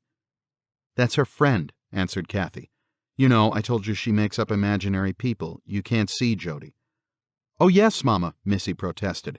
"I see him all the time. He's the biggest pig you ever saw." Then she trotted out of the room and was gone. George and Kathy looked at each other. "A pig?" he said. It struck them both at the same time. "The pig's in her room!" George ran after Missy. "You stay here!" he yelled at Kathy and the boys. Missy was just climbing on the bed when George stopped outside her bedroom door. He didn't see Jody or anything like a pig. "Where's this Jody?" he asked Missy. "He'll be right back," the little girl said, settling the covers around herself. "He had to go outside for a minute." George let out his breath. After the weird dream of the hooded figure, George had expected the worst when he heard the word pig. His neck felt stiff and he rotated it, trying to work out the tight feeling. "It's all right," he yelled back to Kathy. "Jody's not here." "There he is, Daddy." George looked down at Missy. She was pointing to one of her windows. His eyes followed her finger and he started. Staring at him through one of the panes were two fiery red eyes. No face, just the mean little eyes of a pig. "That's Jody," cried Missy. "He wants to come in." Something rushed past George on his left. It was Kathy screaming in an unearthly voice. In the same move that it took her to reach the window, she picked up one of Missy's little play chairs and swung it at the pair of eyes. Her blow shattered the window and shards of glass flew back on top of her. There was an animal cry of pain, a loud squealing, and the eyes were gone. George rushed to what was left of the second-story window and looked out. He saw nothing below, but he still heard the squealing. It sounded as if it was headed for the boathouse. Then Kathy's crying whimper caught George's attention. He turned to his wife. Kathy's face was terrifying. Her eyes were wild and her mouth was tightly screwed up. She was trying to choke out words. Finally she blurted, "It's been here all the time. I wanted to kill it. I wanted to kill it." Then her whole body slumped. George caught his wife and silently picked her up. He carried Kathy into their bedroom, Danny and Chris following. Only Chris saw his little sister get out of bed, go to the smashed window, and wave. Missy turned away only when George called her to come into his bedroom. In the morning, while George and Kathy were still dozing in their chairs, the children asleep in the big bed, Father Mancuso bundled up and drove to Rockville Center. He shivered in the cold, nippy air. Father Mancuso hadn't been outside too often since winter started, and after the ride he felt a little giddy. He was grateful when the bishop's secretary offered him tea. The young priest had often spoken with Father Mancuso, and he admired the older priest's legalistic mind. They chatted until the bishop buzzed. The meeting was brief, all too short for what Father Mancuso had in mind. The prelate, a venerable white-haired cleric, was a moralist of national reputation. He had the chancellor's file on the Lutz case on his desk. But to Father Mancuso's surprise, he viewed the report with reluctance and caution. The bishop was very firm about the priest's dissociating himself from the Lutzes and said he'd already assigned another cleric to pick up the investigation. Father Mancuso had nothing to say. "Possibly you should see a psychiatrist," the bishop continued. At that, Father Mancuso became upset. "I will, if I may choose my own." The bishop read the displeasure in his visitor's manner, and his voice softened. "Look, Frank," he said, "I'm doing this for your benefit. You've become obsessed with the idea that demonic influence is involved. I get the impression that a good deal of it centers around you, personally. That may or may not be." Standing up, the bishop walked around his desk to Father Mancuso's chair and put his hand on the priest's shoulder. "Let someone else pick up the burden," he said. "It's affecting your health. I've got too much for you to do here. I don't want to lose you. You do understand, Father?" On Monday morning, Kathy was determined that Danny and Chris go to school. Ready to fly apart herself, she stiffened her backbone and did her duty as a mother. While George slept on, she awakened the boys, fed them breakfast, and took all 3 children with her in the van. George was up when she returned with Missy. As she had coffee with him, Kathy realized he was still in a zombie-like state after the previous night's affair. For the moment, Kathy was determined to be strong for both of them. She talked to her husband in everyday terms, slipping in the reminder that he had to fix the smashed window in Missy's bedroom. Later, there would be time to deal with the decision of moving from 112 Ocean Avenue. Upstairs, George had just nailed plywood over the shattered window frame to protect the room from damage by the weather, when Kathy called up from the kitchen that his office in Syosset wanted him on the telephone. The company's accountant reminded George that the Internal Revenue agent was due to come by at noon. Not wanting to leave the house, George asked the accountant to handle the tax situation himself, but the man refused. It was George's responsibility to determine how to pay the taxes. George hesitated, certain that something would happen if he left, but Kathy signaled that he should go. After he hung up, Kathy said that the appointment shouldn't take too long. She and Missy would be all right while he was gone. She would call a glazier in Amityville to drive over and fix the broken panes in Missy's window and throughout the house. Meekly, George nodded at his wife's advice, then left for Syosset. Neither had mentioned Jody's name. While Kathy was giving Missy her lunch, George Kikoris called. He was sorry he hadn't been able to get there as he'd promised George, but said he felt he'd picked up the flu in Buffalo. Kikoris's bout of illness had forced him to cancel all his appointments for the Psychical Research Institute. He was sure that he'd be fine by the following day, however, and planned to stay at the Lutz's Wednesday night. Kathy half listened to his explanation. She was watching Missy eat. The little girl seemed to be having a secret conversation with someone under the kitchen table. Every once in a while, Missy would extend her hand beneath the plastic tablecloth to offer her peanut butter and jelly sandwich. She didn't seem to be aware that her mother was watching her movements. From her position, Kathy could see there was nothing under the table, but she did want to ask her daughter about Jody. Finally, Kokoris was finished, and she hung up. "Missy," Kathy said, sitting down at the table, "is Jody the angel you told me about?" The little girl looked at her mother, confusion on her face. "You remember," Kathy continued, "you asked me if angels speak?" Missy's eyes lit up. "Yes, Mama," she nodded. "Jody's an angel. He talks to me all the time." "I don't understand. You've seen pictures of angels. You saw the ones we had on the Christmas tree?" Missy nodded again. "You said he's a pig. So how can you say he's an angel?" Missy's eyebrows grew together as she concentrated. "He says he is, Mama." She nodded her head several times. "He told me." Kathy hitched her chair closer to Missy. "What does he say when he talks to you?" Again, the little girl seemed confused. "You know what I mean, Missy," Kathy pressed her daughter. "Do you play games?" "Oh, no," Missy shook her head. "He tells me about the little boy who used to live in my room." She looked around to see if anybody was listening. "He died, Mama," she whispered. "The little boy got sick, and he died." "I see," Kathy said. "What else did he tell you?" The little girl thought for a moment. "Last night he said I was going to live here forever so I could play with the little boy." Horrified, Kathy put her finger to her mouth because she wanted to scream. George's session with the IRS had not gone well. The agent had disallowed deduction after deduction, and George's only hope lay in the appeal the agent said he could file. It was a temporary reprieve, at least. After the man left, George called Kathy to say that he'd pick up the boys at school on his way home. When he arrived, after 3, Kathy and Missy had their coats on. "Don't undress, George," she said. "We're leaving for my mother's right now." George and the 2 boys looked at her. "What happened?" he asked.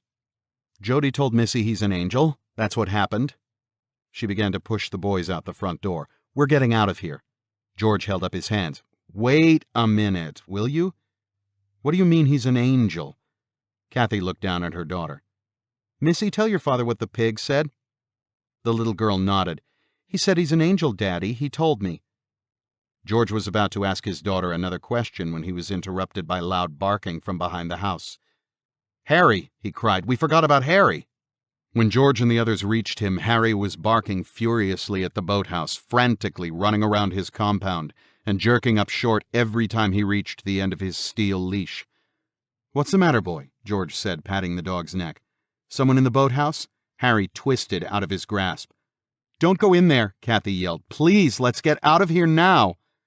George hesitated, then bent down and snapped the leash off Harry's collar. The dog leaped forward with a savage snarl and ran out of his gate. The door to the boathouse was closed, and the best Harry could do was leap against it. Again he started his wild barking.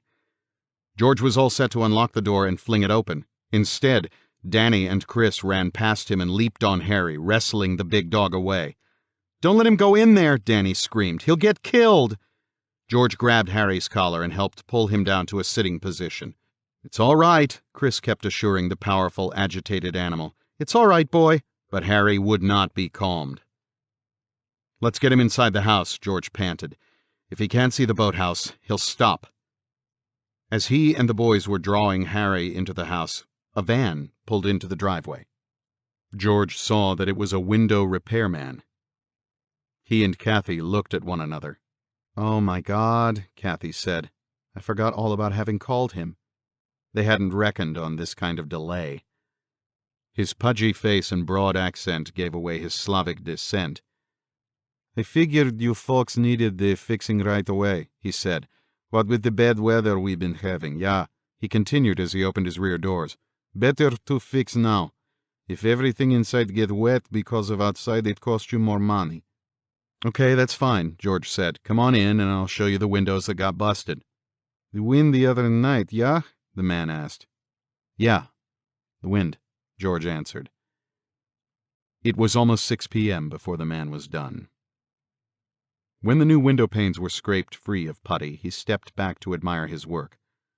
I'm sorry, he said to George. I could not fix window in little girl's room. You'll need carpenter first. He gathered up his tools. You get him, then I come back, yeah? Yeah, George nodded. We'll get him and you can come back. He reached into his pants pocket. How much do I owe you?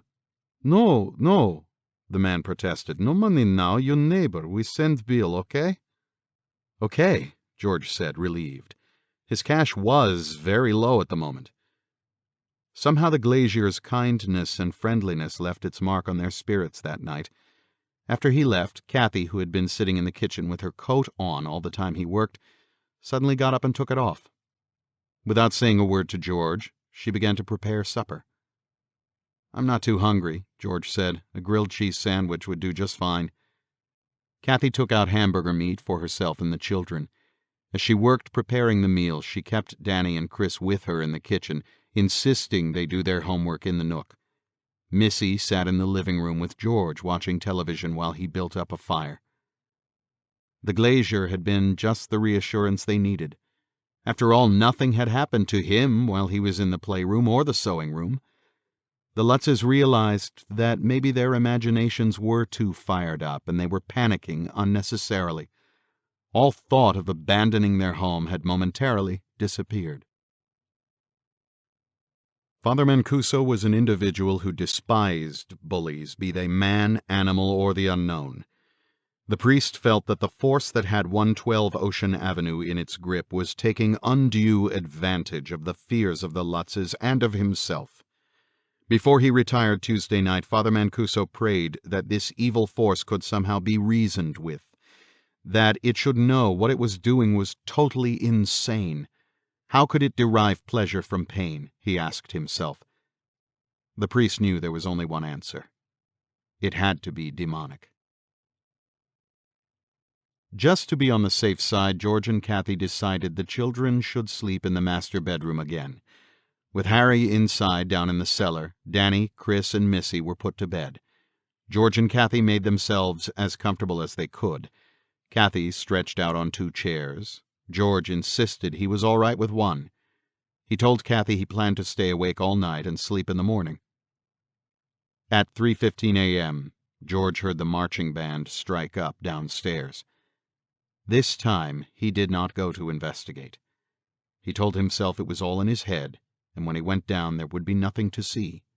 So he sat there, watching Kathy and the children, listening as the musicians paraded up and down his living room, horns and drums blasting away loud enough to be heard half a mile away. All during the maddening performance, Kathy and the children did not awaken. Finally, George must have dozed off in his chair, because Kathy awoke to hear him screaming. He was yelling in 2 different tongues, languages she had never heard before. She ran to her husband's chair on the other side of the bed to shake him out of his dream. George began groaning, and when Kathy touched him, he cried out in another, completely different voice, "It's in Chris's room! It's in Chris's room! It's in Chris's room!" 24. January 13. George is positive he wasn't dreaming. From his position, he was sure he could see clear to the boys' bedroom on the 3rd floor. He had been watching a shadowy figure approach Chris's bed.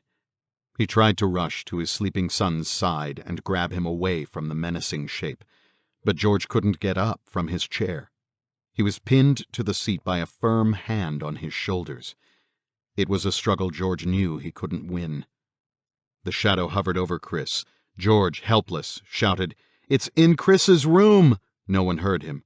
"It's in Chris's room!" he repeated. Then the pressure on his shoulders lifted and George felt himself being pushed. His arms came free and he could see Chris was out of bed, wrapped inside the dark shape. George swung his hands wildly about, again screaming, "It's in Chris's room!" He felt another violent push. "George!" His eyes snapped open. Kathy was leaning over him, pushing at his chest. "George!" she cried. "Wake up!" He leaped free of the chair. "It's got Chris," he yelled. "I've got to get up there." Kathy grabbed his arm. "No!" She was pulling him back. "You're dreaming. Chris is here." She pointed to their bed. The 3 children were under the covers. Awakened by George's shouting, they were now watching their parents. George was still agitated. "I wasn't dreaming, I tell you," he insisted. "I could see it pick him up and—" "You couldn't have," Kathy interrupted. "He's been here in bed all the time." "No, Mama, I had to go to the bathroom before." Chris sat up. "You and Daddy were asleep." "I never heard you. Did you use my bathroom?" Kathy asked. The door was locked, so I went upstairs." George went to the bathroom. The door was locked. "Upstairs?" asked Kathy. "Yeah," Chris answered, "but I got scared." "Why?" his father asked. "Because I could look through the floor and see you, Daddy." The Lutzes remained awake for the rest of the night. Only Missy fell back to sleep. In the morning, George called Father Mancuso. Minutes before, Father Mancuso had come to a decision. His anguish over the Lutzes' children and their safety had overcome his fear. Feeling he had been a coward long enough, Father Mancuso was now resolved to return to the bishop and ask that he be allowed to continue communicating with George. He showered for the first time in days, then prepared to shave. As he was plugging in his electric razor, Father Mancuso gasped. Beneath his eyes were the same black circles he had first seen at his mother's. The telephone rang at that very moment. Even before he answered the telephone, the priest knew who was calling. "Yes, George," he said. George was too preoccupied to notice that Father Mancuso had anticipated him. He announced that he and Kathy had decided to take the Chancellor's advice and leave 112 Ocean Avenue. They were going to his mother-in-law's until George could get some kind of investigation going. Too many incidents were beginning to involve the children, and George felt that if he delayed any longer, Danny, Chris, and Missy might be in frightful danger. The priest did not ask what kinds of incidents, nor did he mention the reappearance of the circles under his eyes. He readily agreed the children's welfare should be everyone's prime concern and that George was right about going. "Let whatever's there have the place," he said. "Just go." Danny and Chris did not go to school in Amityville that morning. Kathy kept them home again because she wanted to pack as soon as possible. George said they'd leave as soon as he called the police to tell them the family would be away for a while. He also wanted them to have Mrs. Connors's telephone number in case of any emergency, but when he picked up the telephone to dial the police department, the line was dead. When her husband told Kathy the phone was out of order, she became extremely nervous. Hurriedly, she dressed the children and then, without taking a change of clothes, herded them out to the van. George brought Harry from the cellar and put him in the rear of the van. Then he went around the house and checked to make sure all the doors were locked. Finishing with the boathouse, George climbed behind the wheel of the van. He turned the ignition key, but the motor wouldn't turn over. "George?" Kathy's voice quivered. "What's wrong?" "Take it easy," he said. "We got enough gas. Let me take a look under the hood."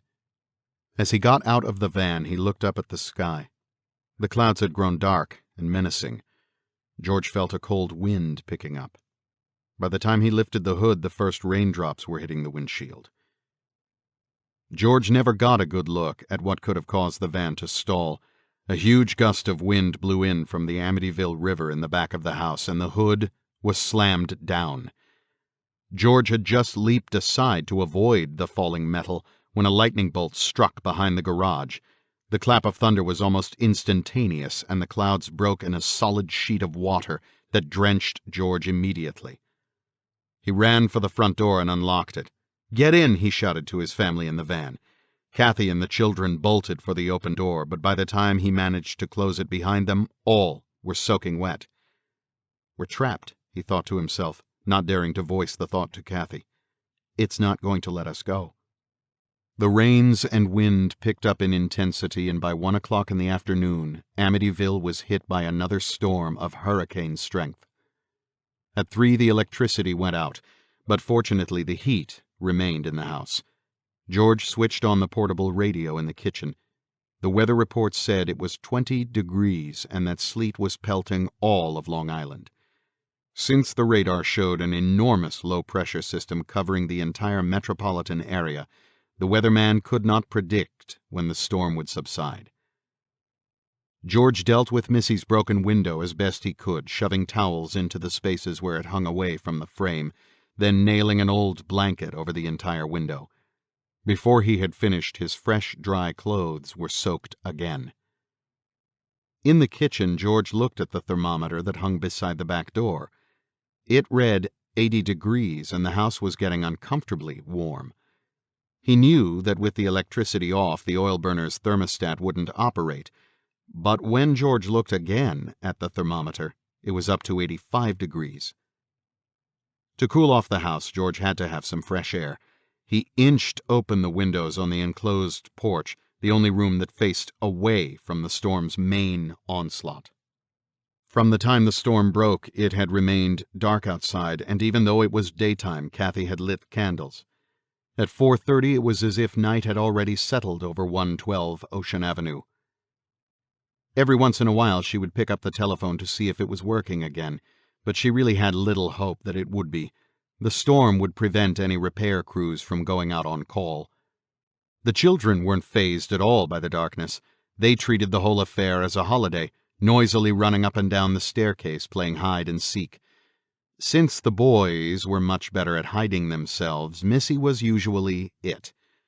Harry happily joined in the romping, finally irritating George to the point where he cuffed the dog with a newspaper. Harry ran off and hid behind Kathy. By 6 in the evening, the storm still hadn't slackened. It was as though all the water in the world was being dumped on top of 112 Ocean Avenue, and inside the house the temperature was up to 90 degrees. George went to the basement to look at the oil burner. It was off, but it didn't matter. The heat continued to rise in all the rooms except Missy's. Desperate, he decided to make a final appeal to God. Holding a candle, George began going from room to room, asking the Lord to send away whoever didn't belong there. He felt mildly reassured when there was no sinister reaction to his prayers. After the playroom door had been damaged during the first storm, George had removed the lock.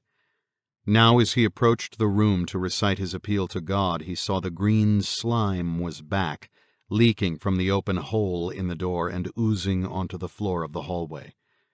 George watched as the pool of jelly-like substance slowly wound its way toward the staircase.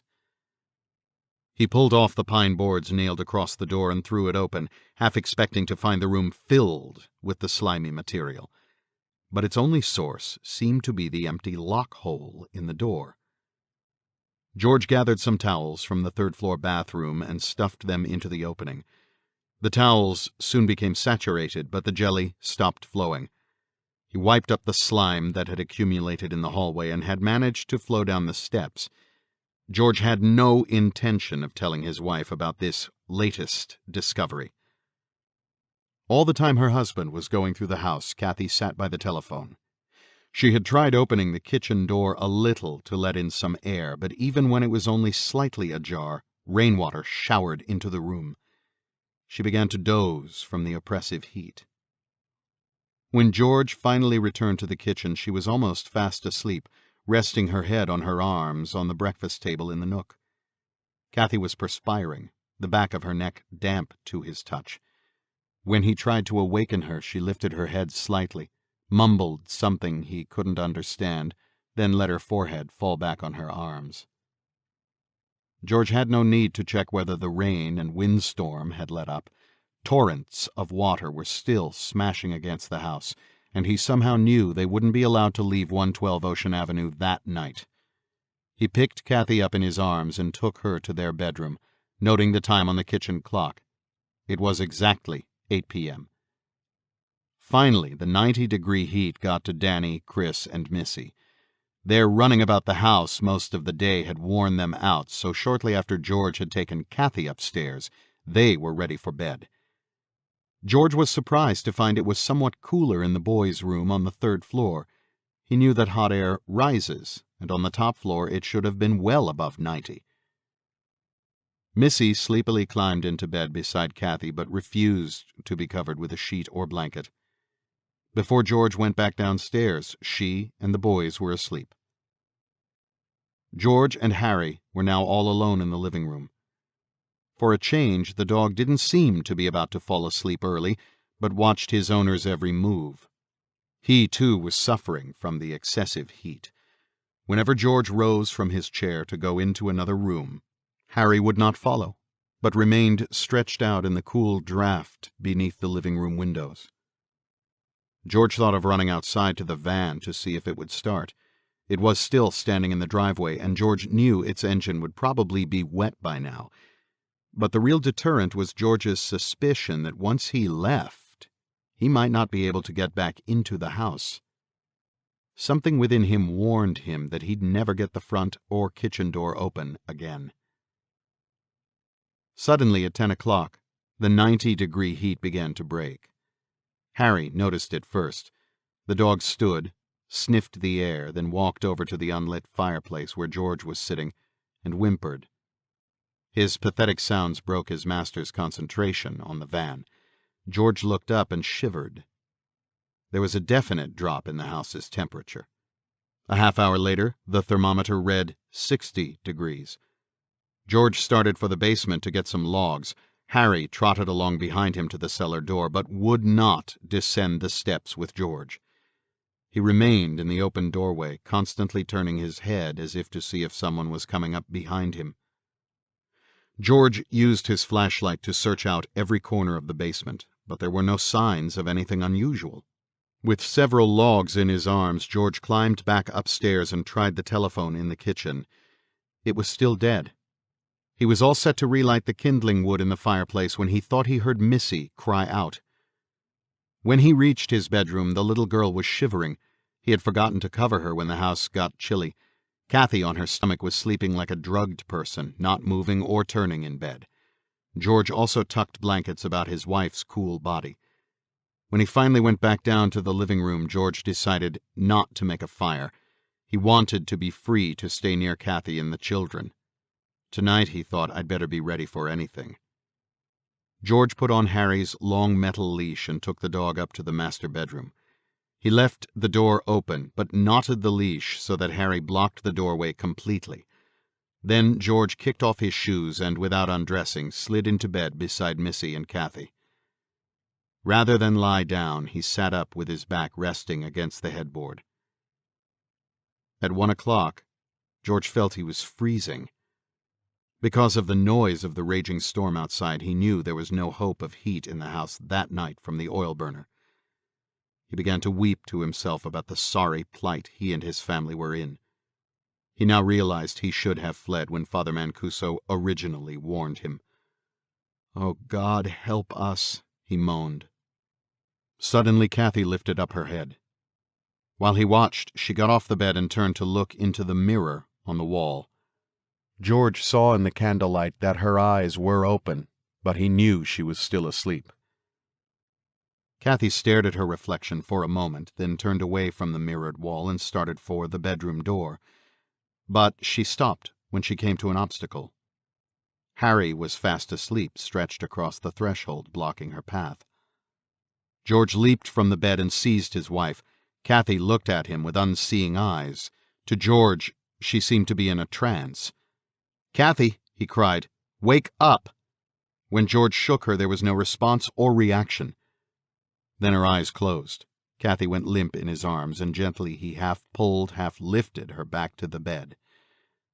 First he sat Kathy down, then straightened her legs so that she was lying flat.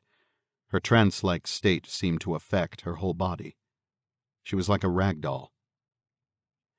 George noted that Missy, in the middle of the bed, had slept through the whole episode. But then his attention was diverted by a movement in the doorway. He saw Harry struggle to his feet, shake violently, and then begin to retch. The dog threw up all over the floor, but kept gagging and trying to force out something that seemed stuck in his throat. Restricted by his leash, the poor dog was only twisting the chain more tightly about his writhing body. The odor of vomit caused George to gag too. He fled into the bathroom, gulped a mouthful of water, took a deep breath, and came out with towels from the rack. After he mopped up the floor, George untied Harry and set the dog free. Harry looked up at George, wagged his tail several times, then stretched himself out on the floor of the hallway, closing his eyes. "There's not much wrong with you now," George whispered under his breath. He listened, but everything was quiet throughout the house. Much too quiet. In a few moments, George realized the storm had stopped. There was no rain, no wind. The stillness was so complete it was as though someone had turned off running water in a sink. There was a vacuum of silence at 112 Ocean Avenue. With the storm gone, the temperature outside began to drop, and in a very short time the house became ice cold. George could feel the bedroom become even chillier than it had been. He still had all his clothes on when he slipped back beneath the covers. There was a noise above George's head. He looked up and listened. Something was scraping along the floor of the boy's bedroom. The noise became louder, and George could tell the movement was faster now. The boys' beds were sliding back and forth. George managed to throw off his covers, but he could not lift his body out of bed. There was no pressure as there had been before when he sat in the bedroom chair. George just didn't have the strength to move. Now he heard the dresser drawers across his room begin to open and close. A candle was still on his nightstand, and he could make out the drawers rapidly sliding back and forth. One drawer would fly open, then another, then the first would bang shut. Tears of frustration and fear flooded George's eyes. Almost immediately after that, the voices began. He could hear them downstairs, but couldn't make out what was being said. He only knew that it sounded as if a lot of people were thronging on the first floor. George's head began to roll as he tried to reach over and touch Missy or Kathy. Then the marching band struck up downstairs, its music drowning out the unintelligible voices. George thought he must be in a madhouse. He could distinctly hear musicians parade around the entire first floor, and then their first steps as they began to mount the staircase. George was screaming now, but he heard no sounds coming from his throat. His body whipped back and forth on the bed, and he could feel the terrible strain on his neck muscles as he vainly tried to lift his head from the mattress. Finally, George gave up. He realized the mattress was soaking wet.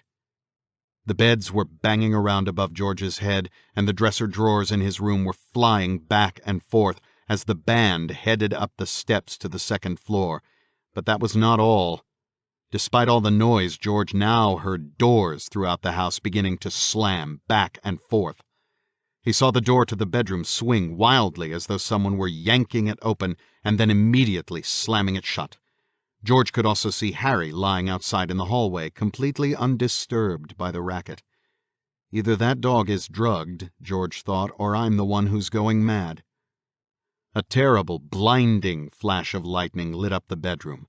George heard the thunderbolt strike something close outside. Then there was a smashing blow that shook the entire house. The storm was back, with torrents of rain and wind lashing 112 Ocean Avenue from top to bottom. George lay there panting, his heart thumping loudly in his chest. He was waiting, knowing something else was about to happen. Then George let out a horrible, silent scream. Somebody was on the bed with him. He felt himself being stepped on. Strong, heavy feet struck his legs and body. George shut his eyes. He could feel the pain from the blows. Oh, God, he thought, their hooves. It's an animal. George must have passed out from fright, because the next thing he remembered was the sight of Danny and Chris standing beside his bed. "Daddy, Daddy, wake up!" they were crying. "There's something in our room." He blinked his eyes. In a glance he saw it was light outside. The storm had stopped. The dresser drawers were all open, and his two sons were pleading with him to get up. "Missy, Kathy," George turned to look at them. They were still next to him, both still sound asleep. He turned back to the boys who were trying to pull him out of bed. "What's the matter?" he asked. "What's in your room?" "It's a monster," Danny cried. "He doesn't have any face." "It tried to grab us," Chris broke in, "but we ran away. Come on, Daddy, get up." George tried. He almost got his head off the mattress when he heard Harry bark furiously. George looked past the boys through the open doorway. The dog was standing in the hallway, snarling and growling at the staircase. Even though he was unleashed, Harry did not head for the stairs, but continued to crouch in the hallway, teeth bared, barking at something or someone George couldn't see from his position on the bed. With a tremendous burst of determination, George finally heaved his whole body off the mattress. He arose so suddenly that he crashed into Danny and Chris. Then he ran for the open door and looked up at the steps. On the top step stood a gigantic figure in white. George knew it was the hooded image Kathy had first glimpsed in the fireplace.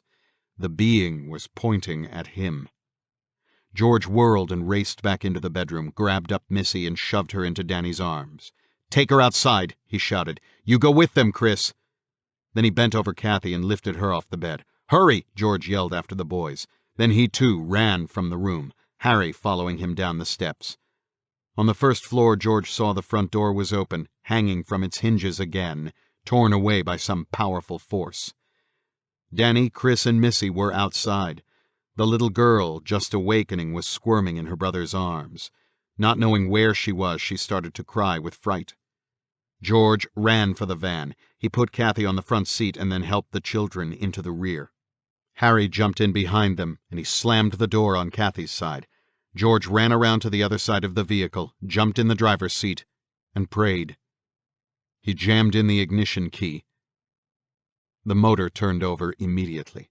Spraying wet gravel, George backed out of the driveway. When he hit the street, he skidded, spun the wheel, and stepped on the gas at the same time. The van teetered for a moment. Then all four tires grabbed and smoke shot up from the rubber treads. In another instant, the van was tearing up Ocean Avenue. As he steered the van towards safety, George looked into the side view mirror. His house was fast disappearing from his sight. "Thank God," he muttered to himself. "I'll never see you again, you son of a bitch." It was 7 o'clock on the morning of January 14th, 1976. The 28th day the Lutzes had lived in 112 Ocean Avenue. 25. January 15. That morning, at the very moment the Lutzes were fleeing from their home, Father Mancuso decided to get out of town. He waited until 11 o'clock, because then it would be 8 a.m. in San Francisco, and he didn't want to awaken his cousin too early with a telephone call. The priest announced he was flying west for a vacation. He would leave in a day or so, probably on Friday, January 16th. Father Mancuso hung up, feeling greatly relieved. This was the first positive step he had taken in weeks. The priest reasoned that a week in the California sun could only help his run-down condition and possibly bake the flu out of his system. Let the diabolical powers in 112 Ocean Avenue have the house and the cruel New York winter weather. He called his office back at the diocese in order to inform them of his plans. They were to reschedule his appointments and duties until after January 30th. He would contact some of his clients in counseling on his own. As the morning wore on, the priest felt progressively better.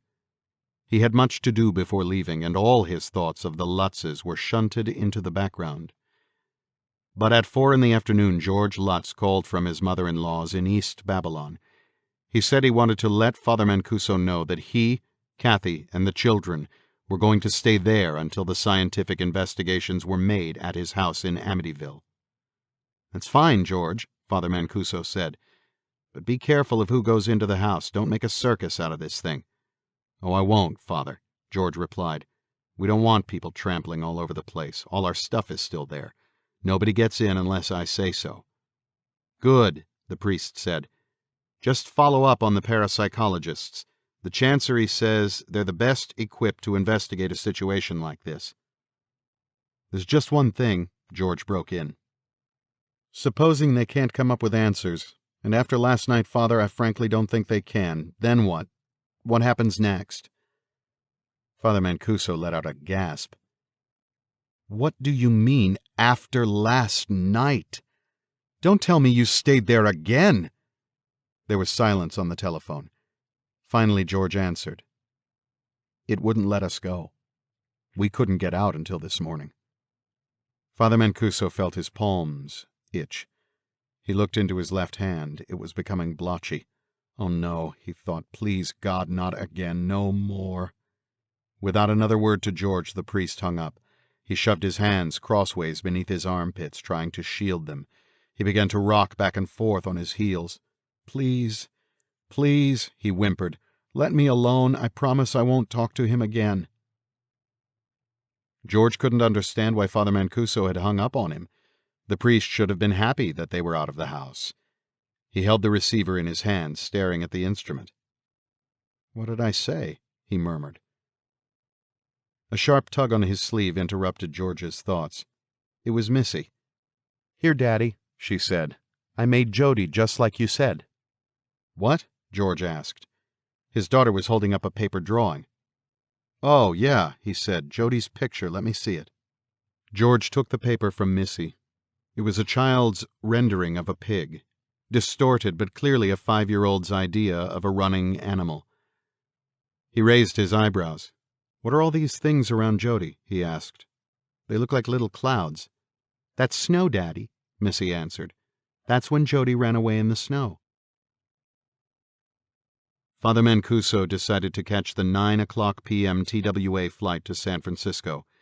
When the panic after George's call had left him, the priest immediately picked up the telephone and spoke to his cousin's wife.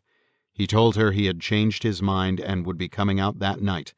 She agreed to meet him at San Francisco's International Airport. Father Mancuso packed only one suitcase, called his mother, the diocese office, and a cab company. By 8 he was out of the rectory and on his way to Kennedy Airport. When the priest checked in at the TWA counter, he looked again at his palms. The blotches were gone, but his fear wasn't. Jimmy and Carrie went to stay at her mother's house that night, but before they left, there was a small celebration at Mrs. Connors's house. Because of the dramatic feeling of relief that swept over the Lutzes just to be free of 112 Ocean Avenue, it was practically a party. George and Kathy now wanted to talk about their experiences, and in her family they had a sympathetic and credulous audience. Events spilled from their lips in a flood as they tried to explain what had happened to them. Finally, George revealed his plans to rid his house of whatever evil force remained there.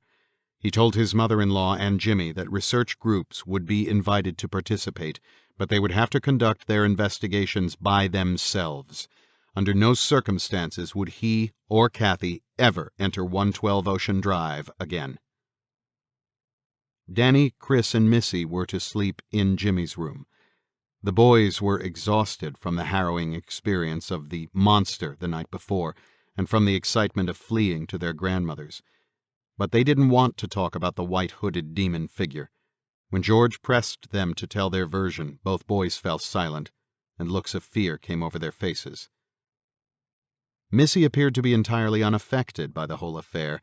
She adapted easily enough to the new adventure and made herself right at home with a few dolls she had cached at her grandmother's. She wasn't even perturbed when Kathy questioned her further about Jody's picture. The little girl would say only, "That is what the pig looked like."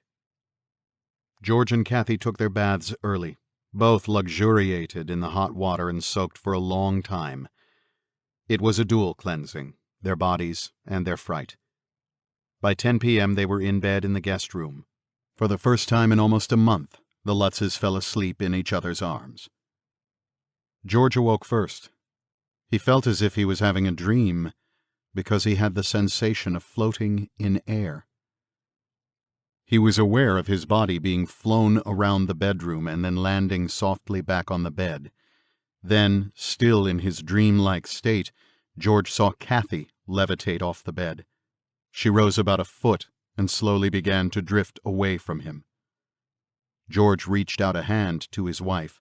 In his eyes the movement was almost in slow motion, as though his arm was not attached to his body. He tried to call to her, but for some reason he couldn't remember her name.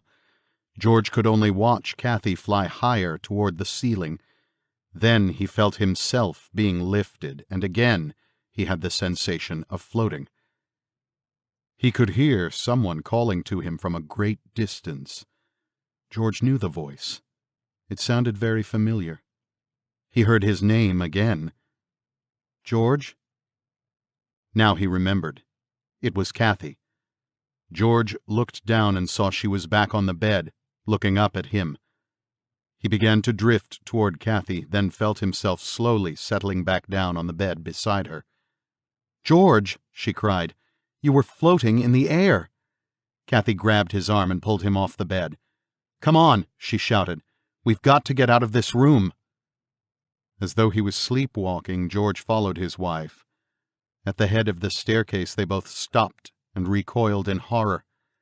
Coming up the stairs toward them was a snake-like line of greenish-black slime. George knew he had not been dreaming. It was all real. Whatever he had thought they had left forever back at 112 Ocean Avenue was following them, wherever the Lutzes fled. Epilogue. On February 18, 1976, Marvin Scott of New York's Channel 5 decided to investigate further the reports on the so-called cursed home of Amityville, Long Island. The mission called for spending the night in the haunted home at 112 Ocean Avenue. Psychics, clairvoyants, a demonologist, and parapsychologists were invited to participate. Scott had originally contacted the recent tenants, the Lutz family, and requested permission to film activities at their deserted house. George Lutz agreed and sat down at a meeting with Scott in a small pizzeria in Amityville. George refused to re-enter 112 Ocean Avenue, but said he and his wife Kathy would wait for the investigators the next day at the Italian restaurant. To provoke the overpowering force said to be within the house, a crucifix and blessed candles were placed in the center of the dining room table. The researchers held the first of 3 seances at 10:30 p.m. Present around the table were Lorraine Warren, a clairvoyant, her husband, Ed, a demonologist, psychics Mary Pasquarella and Mrs. Albert Riley, and George Kokoris of the Psychical Research Institute in Durham, North Carolina. Marvin Scott also joined the group at the table. During the seance, Mary Pasquarella became ill and had to leave the room. In a quaking voice she said that in back of everything there seems to be some kind of black shadow that forms a head, and it moves, and as it moves I feel personally threatened. Mrs. Riley, in a mediumistic trance, began gasping. "It's upstairs in the bedroom. What's here makes your heart speed up. My heart's pounding." Ed Warren wanted to end the seance.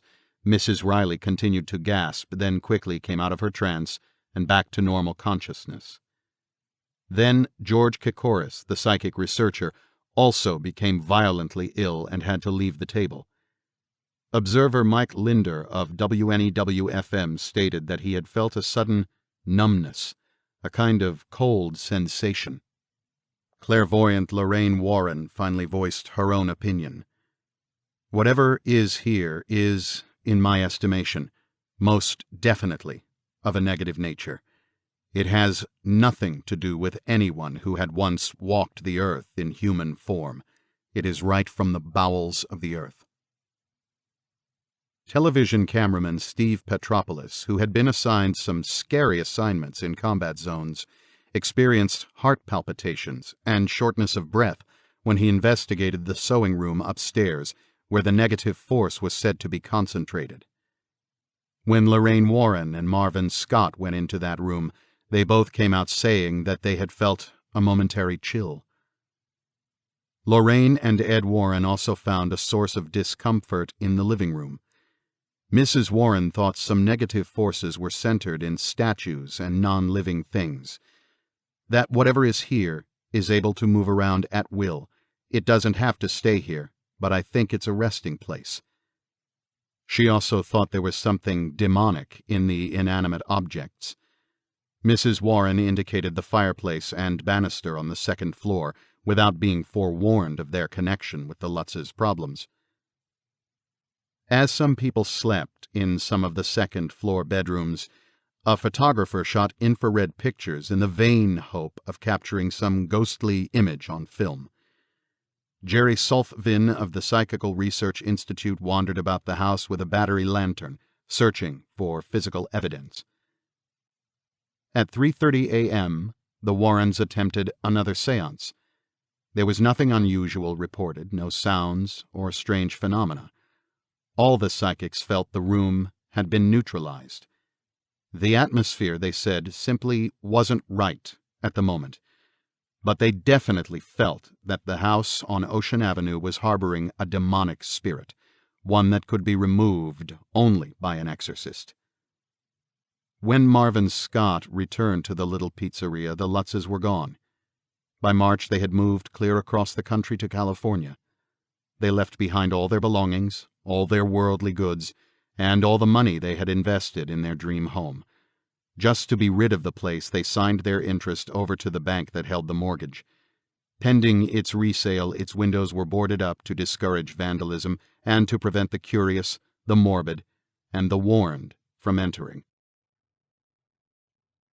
On Good Friday, 1976, Father Frank Mancuso recovered from pneumonia, and in April he was transferred by the bishop of his diocese to another parish. It is nowhere near 112 Ocean Avenue. Now, Missy gets upset when she is asked about Jody. Danny and Chris can still vividly describe the monster who chased them that final night, and Kathy will not talk about that period in her life at all. George has sold his interest in William H. Perry Incorporated. He does hope that those who hear his story will understand how dangerous negative entities can be to the unwary, to the unbelieving. They are real, George insists, and they do inflict evil when the opportunity presents itself. Afterword. A note from the author. To the extent that I can verify them, all the events in this book are true. George Lee and Kathleen Lutz undertook the exhaustive and frequently painful task of reconstructing their 28 days in the house in Amityville on a tape recorder, refreshing each other's memories so that the final oral diary would be as complete as possible.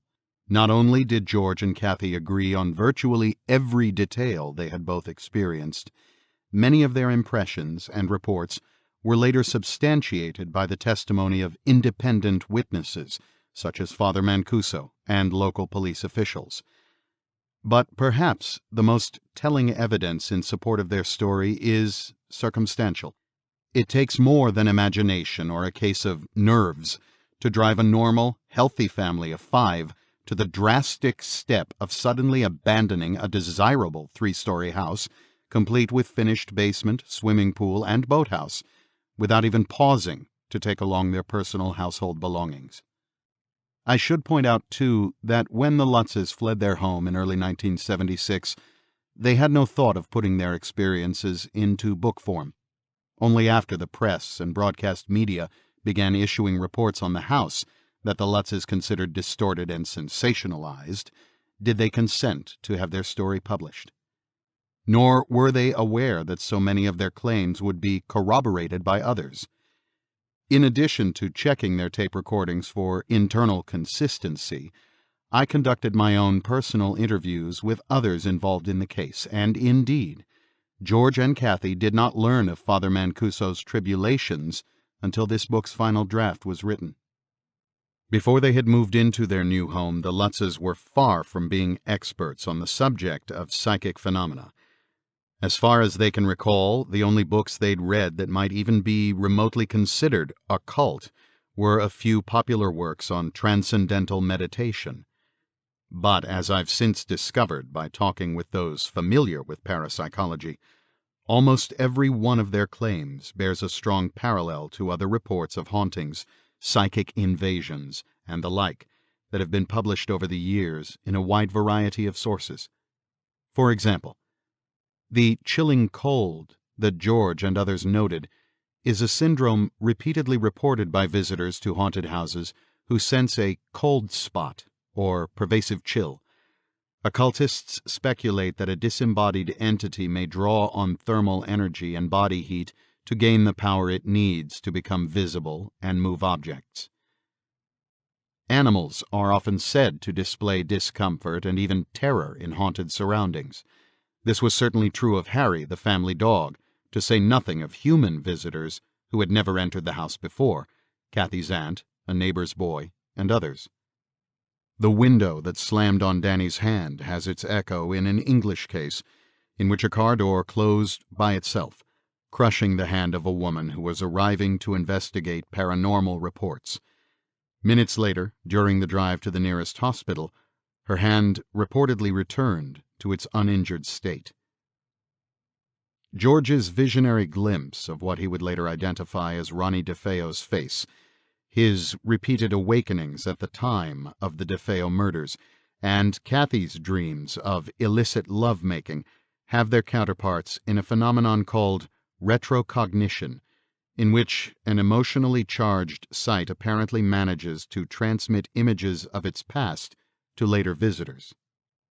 The damage to doors, windows, and banister, the movement and possible teleportation of the ceramic lion, the nauseating stench in the basement and rectory are all familiar elements to readers of the voluminous literature about poltergeists or noisy ghosts, whose behavior has been documented by professional investigators. The marching band, too, is characteristic of the poltergeist, which is often reported to create dramatically loud noises. One victim reported the sound of a grand piano falling downstairs, but with no visible cause or damage. Most poltergeist manifestations are said to occur in the presence of a child, usually a girl, approaching puberty. Here, none of the Lutz children seems to have been old enough to serve as the trigger. Moreover, most poltergeist antics seem childishly malicious rather than vicious or physically harmful. But, on the other hand, as Father Nicola points out in his Demonical Possession and Exorcism, poltergeists sometimes serve as the first manifestation of an entity ultimately bent on demonic possession. The inverted crucifix in Kathy's closet, the recurrent flies, and odors of human excrement are all characteristic trademarks of demonic infestation. What, then, are we to make of the Lutz's account? There is simply too much independent corroboration of their narrative to support the speculation that they either imagined or fabricated these events. But if the case unfolded as I've reconstructed it here, how are we to interpret it? What follows is one interpretation, the analysis of an experienced researcher into paranormal phenomena. The Lutz home seems to have harbored at least 3 separate entities. Francine, the medium, sensed at least 2 ordinary ghosts, that is, earthbound spirits of humans who, for whatever reasons, remain attached to a particular locale long after their physical death and usually want no more than to be left alone to enjoy the spot they've become accustomed to while on Earth. The woman whose touch and perfume were perceived by Kathy, Francine cited an old woman, may have been that house's original tenant, who only wanted to reassure the new young woman who found her kitchen such an attractive, pleasant spot. Similarly, the little boy independently spoken of by Missy and by Kathy's sister-in-law would probably also have been an earthbound spirit who, again, according to mediums and spiritualists, may not have realized he was dead. Lonely and confused in the timeless world of after death, he would naturally have gravitated to Missy's room, where he was surprised to find her bed occupied by Carrie and Jimmy. But if he asked Carrie for help, it was evidently not he who was arranging for Missy to become his permanent playmate. Rather, the hooded figure and Jody the pig, seem to represent a wholly different class of being. Orthodox demonologists believe that fallen angels can manifest themselves as animals or as awe-inspiring human figures at will. Therefore, these two apparitions may have been one and the same. Although George saw the eyes of a pig and hoof prints in the snow, Jody spoke with Missy, and thus was no mere animal ghost. And the entity who burned its visage into the fireplace wall and dominated the hallway on that final morning may have simply taken a less frightening shape to converse telepathically with a little girl. It seems logical that this entity, together with the voices that ordered Father Mancuso to depart and George and Kathy to stop their impromptu exorcism, may have been invited in during the course of occult ceremonies performed in the basement or on the house's original site. Once established, they would naturally resist any attempts to dislodge them, and with greater vigor than any ordinary ghost would normally display.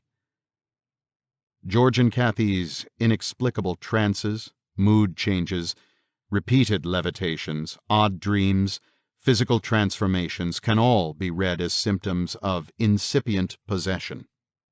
Some who believe in reincarnation say that we pay for past errors by being reborn in a new body and experiencing the consequences of our actions. But any entity as resolutely malevolent as the ones who tormented the Lutzes would have realized that a return to the flesh might entail retribution in the shape of physical deformity, illness, suffering, and other bad karma. Thus, a particularly nasty spirit might avoid rebirth entirely, instead seizing the bodies of the living in order to experience food, sex, alcohol, and other earthly pleasures. Evidently, George Lutz was not the ideally passive horse for a discarnate rider. The threat to his wife and children galvanized him to fight back. But neither were his unseen adversaries mere ordinary haunts. Their unusual strength is suggested by their long-range attacks on Father Mancuso's car, health, and rooms, and by George and Kathy's levitation, even after they had fled to her mother's. But why then have the Lutzes reported no further trouble after moving to California? Another old occult tradition, that spirits cannot extend their power across water, may have some significance here.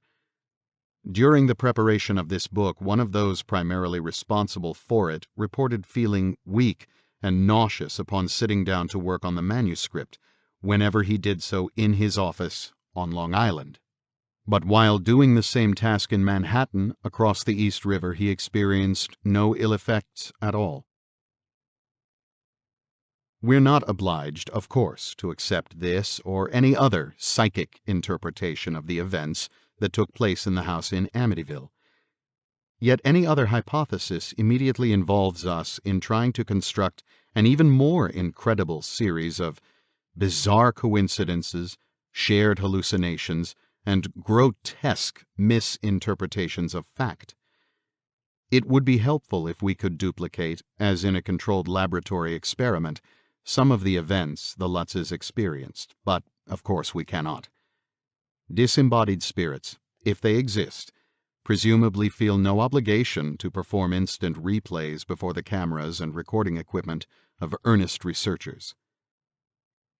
There is no evidence that any strange events occurred at 112 Ocean Avenue after the period of time reported in this book.